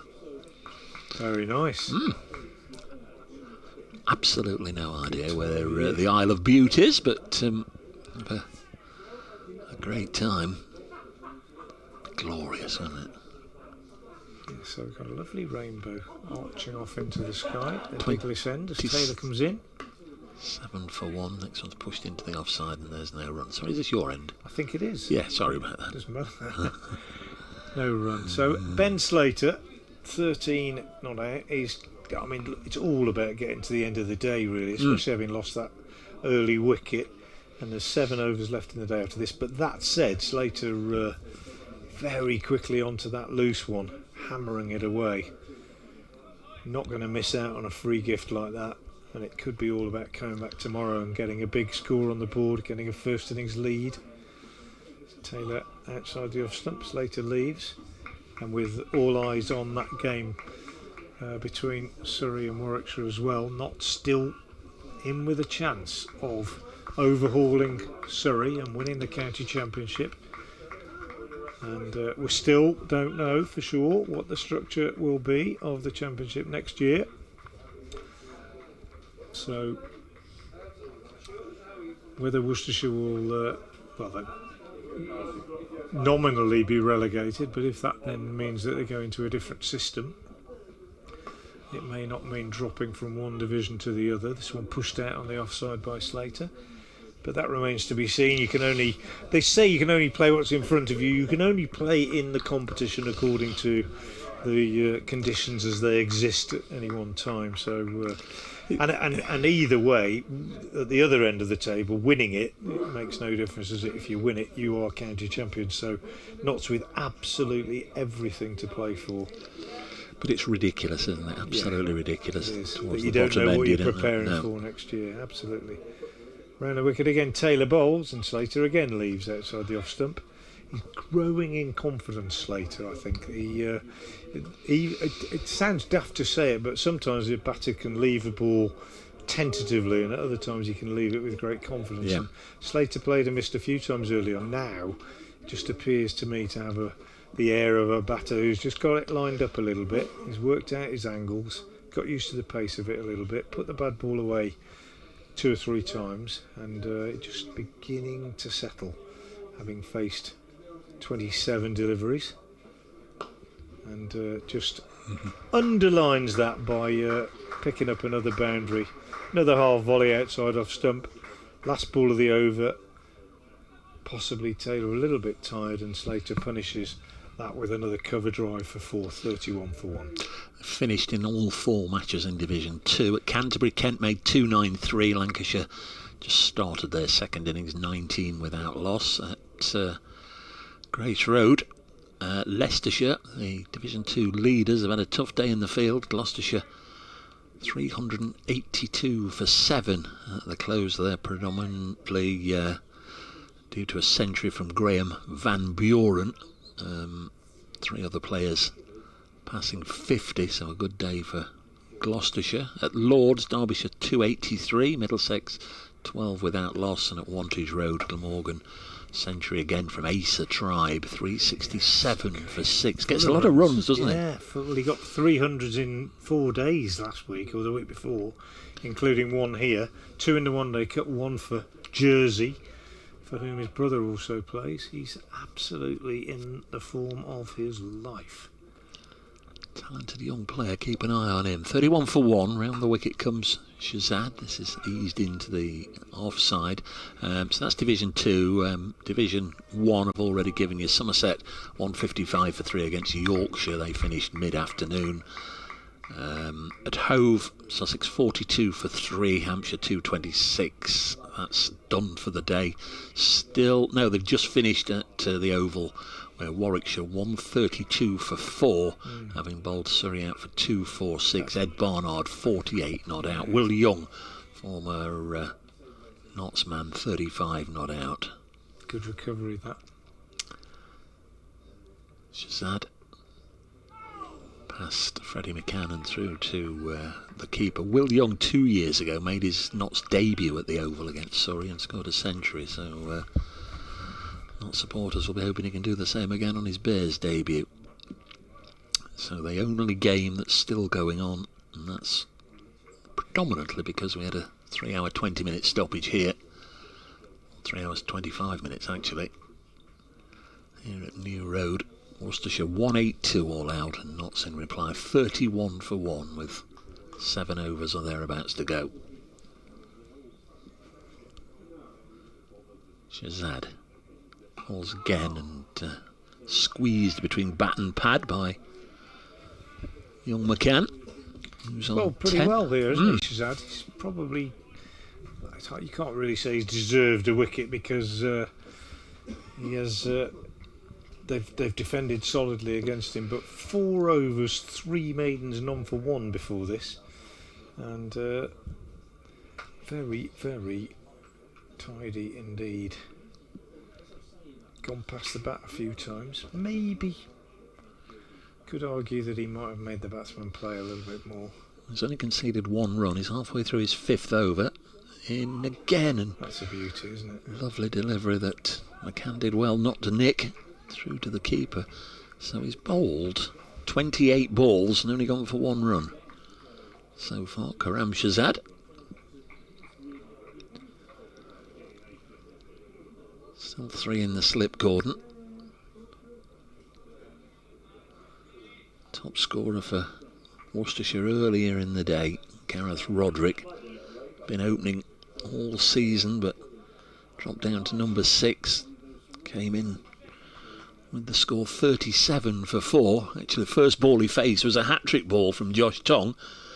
As this is pushed back to him, and I think there's more than one person in the press box that felt it may well have been a little harsh on Josh Tong, that had a huge LBW shout wasn't given, but it wasn't, and from then on Gareth Rodri hardly played a false shot, played beautifully, and towards the end of his innings got a little bit of payback on Josh Tong for giving him the early tremors by hooking him away for the only 6 of the innings.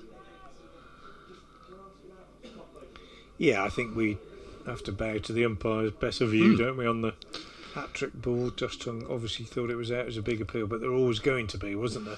Some wide of the pegs and through to the keeper. Yeah, as you say, if you hit the pad, automatically everybody goes up, but it seemed more than that. It seemed there was genuinely belief that this is a really exciting moment and this is going to be given, but I think it must have just been slipping down, I think, probably, but it was close. He won't get closer to a hat-trick without getting a hat-trick. I think we can probably say that, can't we? It's been a decent hat-trick as well, because the first 2 were Jake Libby and Brett D'Oliveira. And I mean the D'Oliveira one, it was a clean up, wasn't it? First ball, I mean an absolute clean up, stump out the ground. Good one to get first up. You could argue that D'Oliveira maybe was a little bit loose, but goodness me, I think I would give credit to the bowler on that occasion. It was quick, did a little bit, and just don't want to get a ball like that first up. Change of the bowling. Matthew Waite is coming on at the Diglis end. Right arm over the wicket, medium pace. He'll get a bit of shake back into the two left-handers, one imagines. Got the same field, 3 slips in place. Backward point, extra cover, mid-off, mid-on, mid-wicket, long leg. Over the wicket he bowls, and Slater is pushing out square on the offside. Davalath comes into field, and there's no run. So it's been an interesting day, albeit one that was broken into 2 halves by the lengthy rain break. But plenty to catch the eye. Outstanding bowling from both Josh Tongue and Dylan Pennington, the 2 Worcestershire old boys, earlier today, as we're joined by listeners to 5 Sports Extra. Very good evening to you. Matthew Waite, Yorkshireman, operating from the Diglis end, pushed away on the offside this one, and there's no run. So Notts are 31 for 1 in reply to Worcestershire's 182 all out. Ben Slater on 17 and Freddie McCann on 10. The man out, Hasib Hamid, bowled by the second ball of the innings by Tom Taylor. Slater defends this one back up the pitch to the bowler, and there's no run. And earlier today Worcestershire, as I say, put into bat 182 all out, 3 wickets for Josh Tongue, who bowled with pace and hostility, and 4 for Dylan Pennington. So the 2 Worcestershire old boys coming back to do some real damage here against their former employers. Gareth Rodri top scoring with 61. Tom Taylor made 40.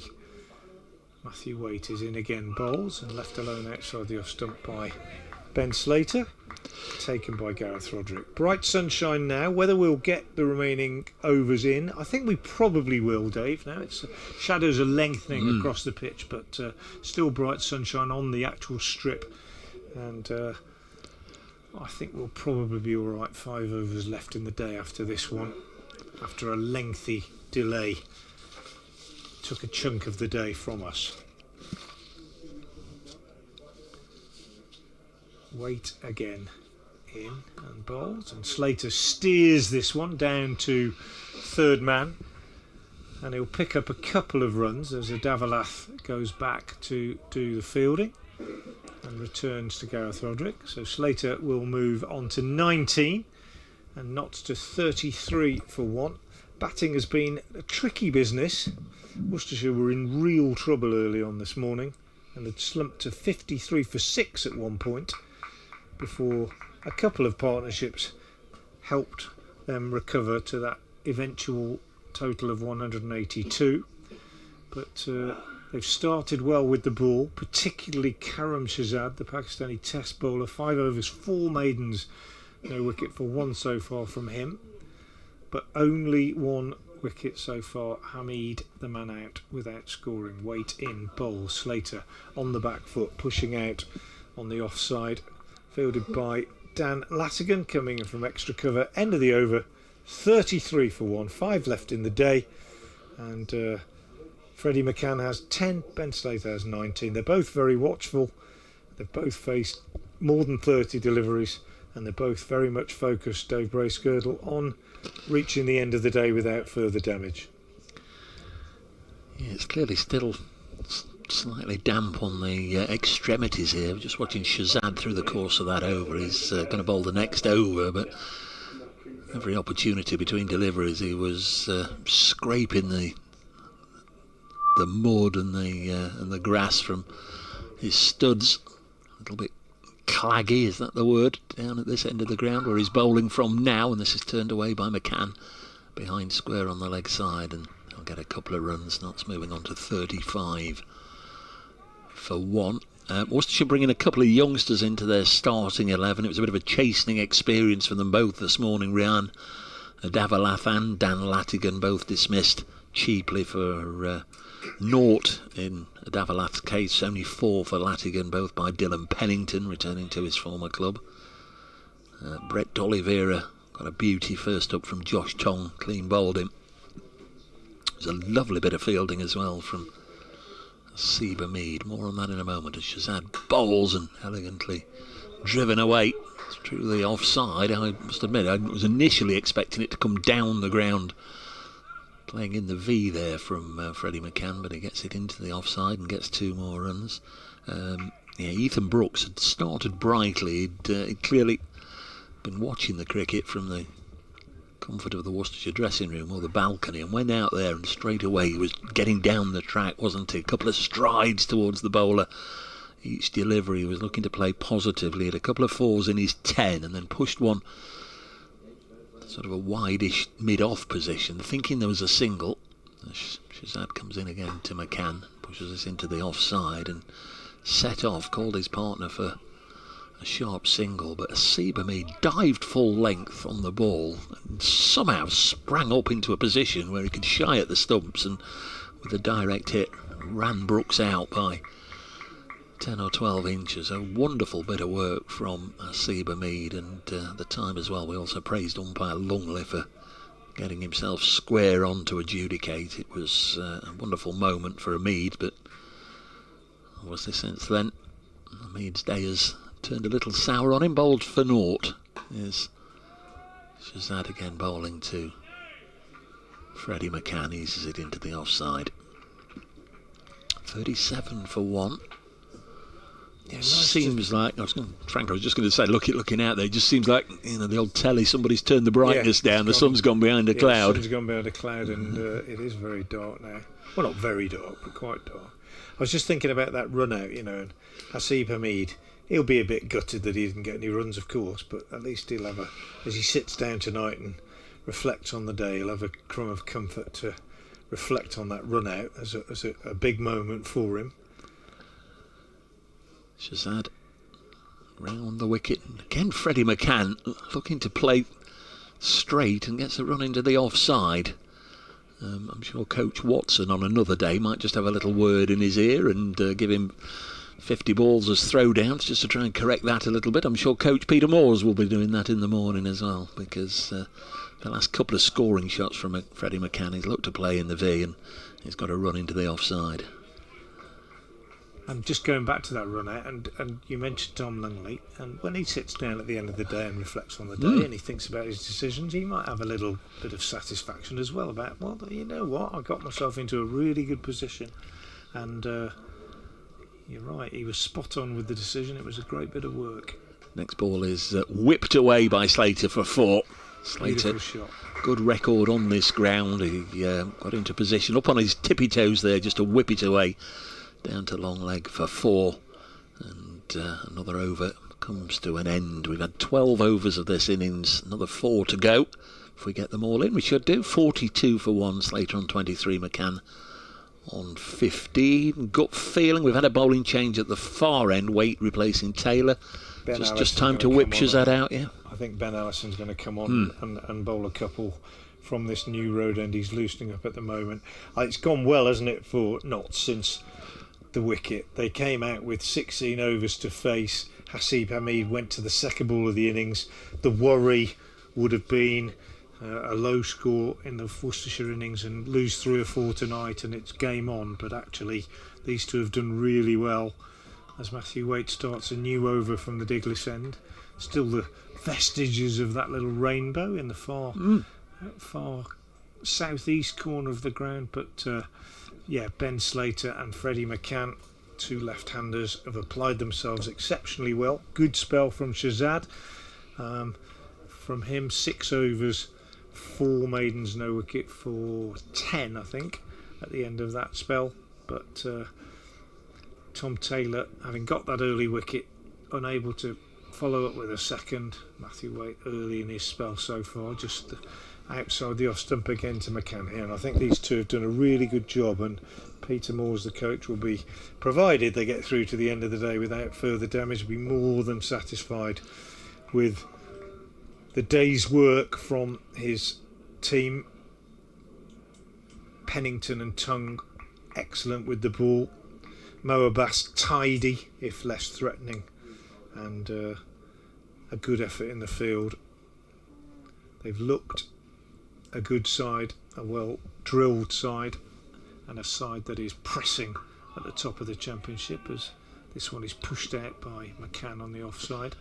And with Warwickshire recovering quite nicely down at the Oval in that game against Surrey, to perhaps finish the day in a position where you'd say they were on top against the champions, then Notts will be encouraged if they can get through the rest of this day without losing a wicket, to say they're on top against Worcestershire. And if they win this and Surrey don't win, the next week's game between Surrey and Notts becomes a really, really important game in deciding the outcome of this year's championship, as Waite bowls, and short of a length McCann drives on the offside, and there's a misfield at backward point by young Davalath, goes through his hands as he dived to his left, hit it well McCann, and it's cost 4 runs, so 46 for 1 with that boundary.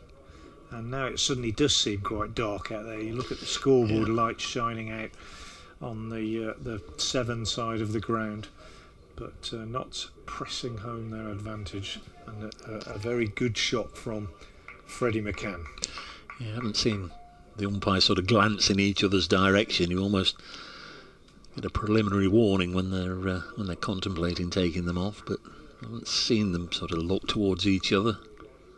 Matthew Waite, first bad ball he's bowled. Oh, this one's driven back at him, and it possibly a return catch opportunity as he dived down to his right hand side.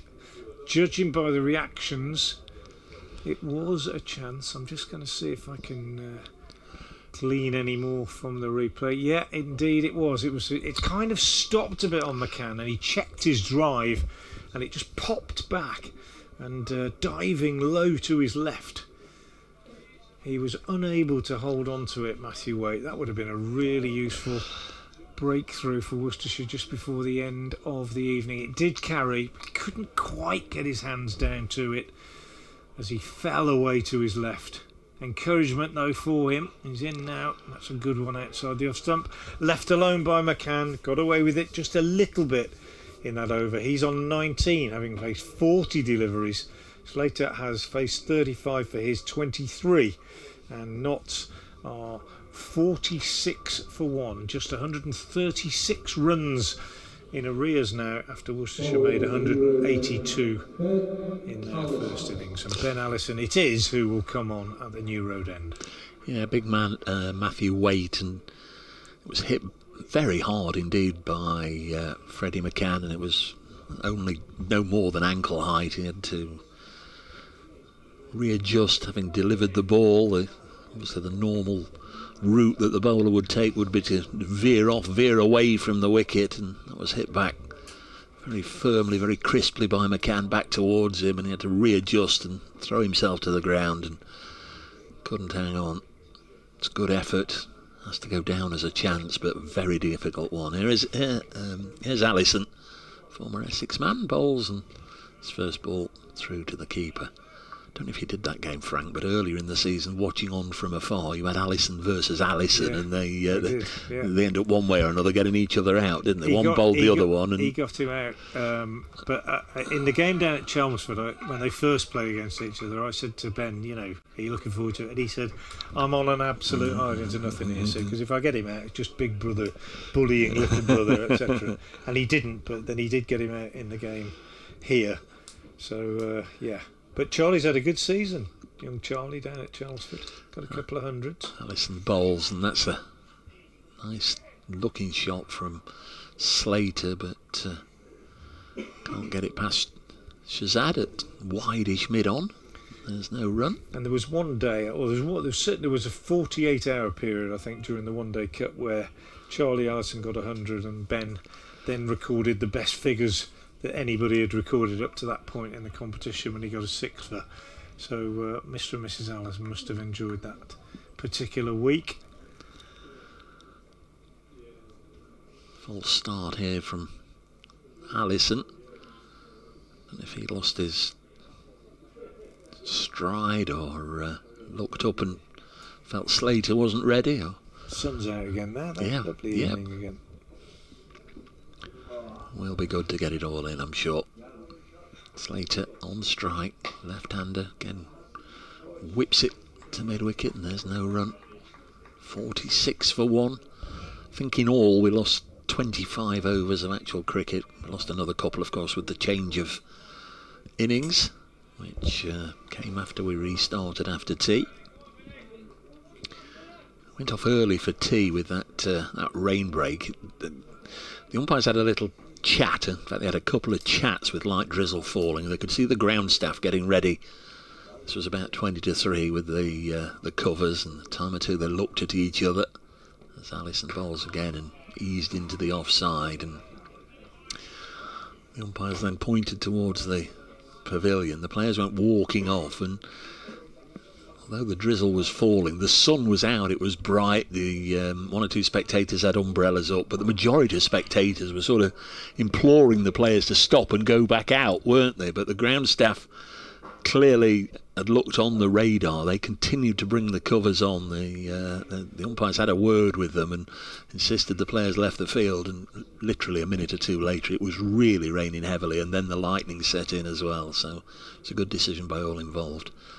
They knew what they were doing. They did. Next ball's pushed into the offside. There's no run. We inch a little closer to the close here at New Road on day one of the Rothesay County Championship Division 1 game. Worcestershire in need of the win just as badly as Notts. Worcestershire not quite needing snookers. If they can end the season with a good run, who knows where they can finish. You can only play the match in front of yourself. Yeah, you can. I think they look back, Dave, and I'm sure all counties do, but they look back on missed opportunities, I think, in 2 or 3 games where they might have pressed home an advantage and didn't, as being the main reason they're where they are. Next ball through to the wicket-keeper, and of course for a good chunk of this playing 11 there's the tantalising prospect of appearing at Trent Bridge on the 20th of September. And it's not just an appearance at Trent Bridge, of course, it's in the Metro Bank One Day Cup final, and I'd say 8, 9. Wish them all well. 9 of this 11, I would imagine, will play in that final. There's probably a couple of other places up for grabs, but certainly I would expect Kashif Ali, Jake Libby, Brett D'Oliveira, Dan Latigan, Ethan Brooks, Matthew Waite, Tom Taylor, Ben Allison and Khurram Shahzad to play. Was that them all? Henry Cullen would probably come in to keep wicket because he's played in all of the games. Isaac Mohammed's currently away with England under 19s, isn't he? He played at Welbeck. Yeah, he hasn't played since Dan Latigan's come into the side. So Latigan has replaced him. But yeah, there's still a couple of places up to go. I would imagine 9 of this 11 plus Cullen, and then there'll be one other place up for grabs. Rob Jones has played as Waite bowls the first ball of the penultimate over of the day outside the off stump, beats the push of Freddie McCann. Rob Jones has played in most of the games and scored an unbeaten 100 in one of them. I would be very surprised if he doesn't get picked. So I would imagine it'll be 9 of this side plus Rob Jones, and then it's a case of whether they go with who they go with really as the extra player. Finch is a possibility, but he's got an injury at the moment. But Henry Cullen, I would have thought, will be back in. It's Waite bowls, and this one is pushed out on the offside. We haven't mentioned it all day, but was it always the plan to be at this stage of the season with only one overseas? I don't know, actually. I don't think I could give a definitive answer. I mean, Dan Latigan is an overseas player, so in fact there's 2 out there today. They've got Khurram Shahzad and Dan Latigan, but Latigan certainly wasn't in the plans at the start of the season. We had Jacob Duffy, of course. Henry Nichols dropped in briefly, but for me to sit here and say this was the plan, Waite bowls and McCann defends, that would mean I had knowledge that I don't have actually. I don't actually know whether anybody had sat down and said, well, we'll sign him for this time and whatever. So they're taking a punt on Latigan, and he's still got to get England qualified. Yeah, 2 more years, as I understand it, until he's got residential qualification. And there are lots and lots of different ways, aren't there now? I think they found a grandmother somewhere who's got some sort of connection. I think it's something like that anyway, but I'm not absolutely sure. There's Waite again. Bowls, and McCann is forward, playing that back up the pitch. Good from Matthew Waite, has been very tidy so far. His figures are... He's in his 3rd over, just gone for 6 runs so far. 2 balls left in his 3rd over. Shazad, the standout in terms of economy, 6 overs, 4 maidens, no wicket for 10. But the most important thing is that only the 1 wicket has gone down. That fell to the 2nd ball of the innings. Since then, these 2 have been solid, although McCann did survive a caught and bowled opportunity in Waite's last over. Another dot ball here, as this one's pushed out square on the offside. So 7 deliveries remaining in the day here at Visit Worcestershire New Road. A smattering of spectators still in the ground. We had a long rain break, 25 overs lost from the day, and it's a day that I think it's fair to say has pretty much belonged to the visitors, and in particular to the 2 returning pacemen, Dylan Pennington and Josh Tongue. 7 wickets between them. Slight pause as the field is changed before Waite comes in to bowl his last ball of the day.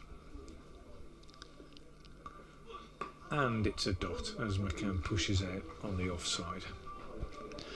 So we won't know who was scheduled, well, unless we can ask and find out, but who was scheduled to come in as the night watchman. But whoever it is can breathe a sigh of relief, take the pads off. Won't be required this evening now as we enter the final over of the day. At, coming up to 10-7. Quite extraordinary when you should finish at 5:30, but we've been blessed by some decent weather since earlier in the day. We had some particularly poor weather, and certainly those cracks of lightning, the thunder which always precedes and indeed accompanies it, was really loud, almost earth-shakingly loud, as Allison round the wicket to begin the final over, and Slater would like 5 more of those wide enough to be left alone. But when it got really dark and you could see the forks of lightning all around us, you wondered if we might get any more cricket. But thankfully it moved on elsewhere, and then we had to wait until the health and safety said enough time had elapsed since the last fork of lightning, and it was safe for the ground staff to get back out there. The umpires had a look and then had another look, and we got back on at 5:05. Next ball is wide of the pegs and goes through to the keeper. At that stage, Worcestershire were 8 down. They lost Ben Allison, LBW, to Dylan Pennington, 162 for 9, and the 1 wicket today taken by spin was the last one. Gareth Rodri also giving out LBW to Liam Patterson-White for 61. Worcestershire 182 all out, Nott's maximum bowling points. Might feel that Worcestershire wriggled off the hook a little bit, having been 37 for 5, but would certainly take the position they're in now. Allison once more to Slater, eases this to backward point, and there's no run. Thanks for your company today, and we'll have Nathan Johns back with us in the morning. Do it all again, and hopefully when the curtains get pulled back, again see some blue sky, and hope we'll have a nice dry day tomorrow. Sawdust at this end has been literally squashed into the ground. There was a pile of sawdust at the start of play. This one wide enough again for Slater to leave alone, but Allison has quite a lengthy run, doesn't he? He's setting off actually from on the sponsor's logo, and it's taken him through what is now the last remnants of the pile of sawdust. Yeah, he's got big long legs, hasn't he? So I suppose he only has as many strides as maybe somebody with a shorter run-up. But yeah, it's got nice rhythmic action. Tends to come from sort of over the top, slightly not quite parallel. Moves the ball away from the left-handers. Fifth ball into of the the right-hander. final overs against steered to backward point, and we're one delivery away from stumps. Worcestershire 182 all out. Notts 46 for 1. Barring something horrendous, Freddie McCann will resume tomorrow. 19 not out.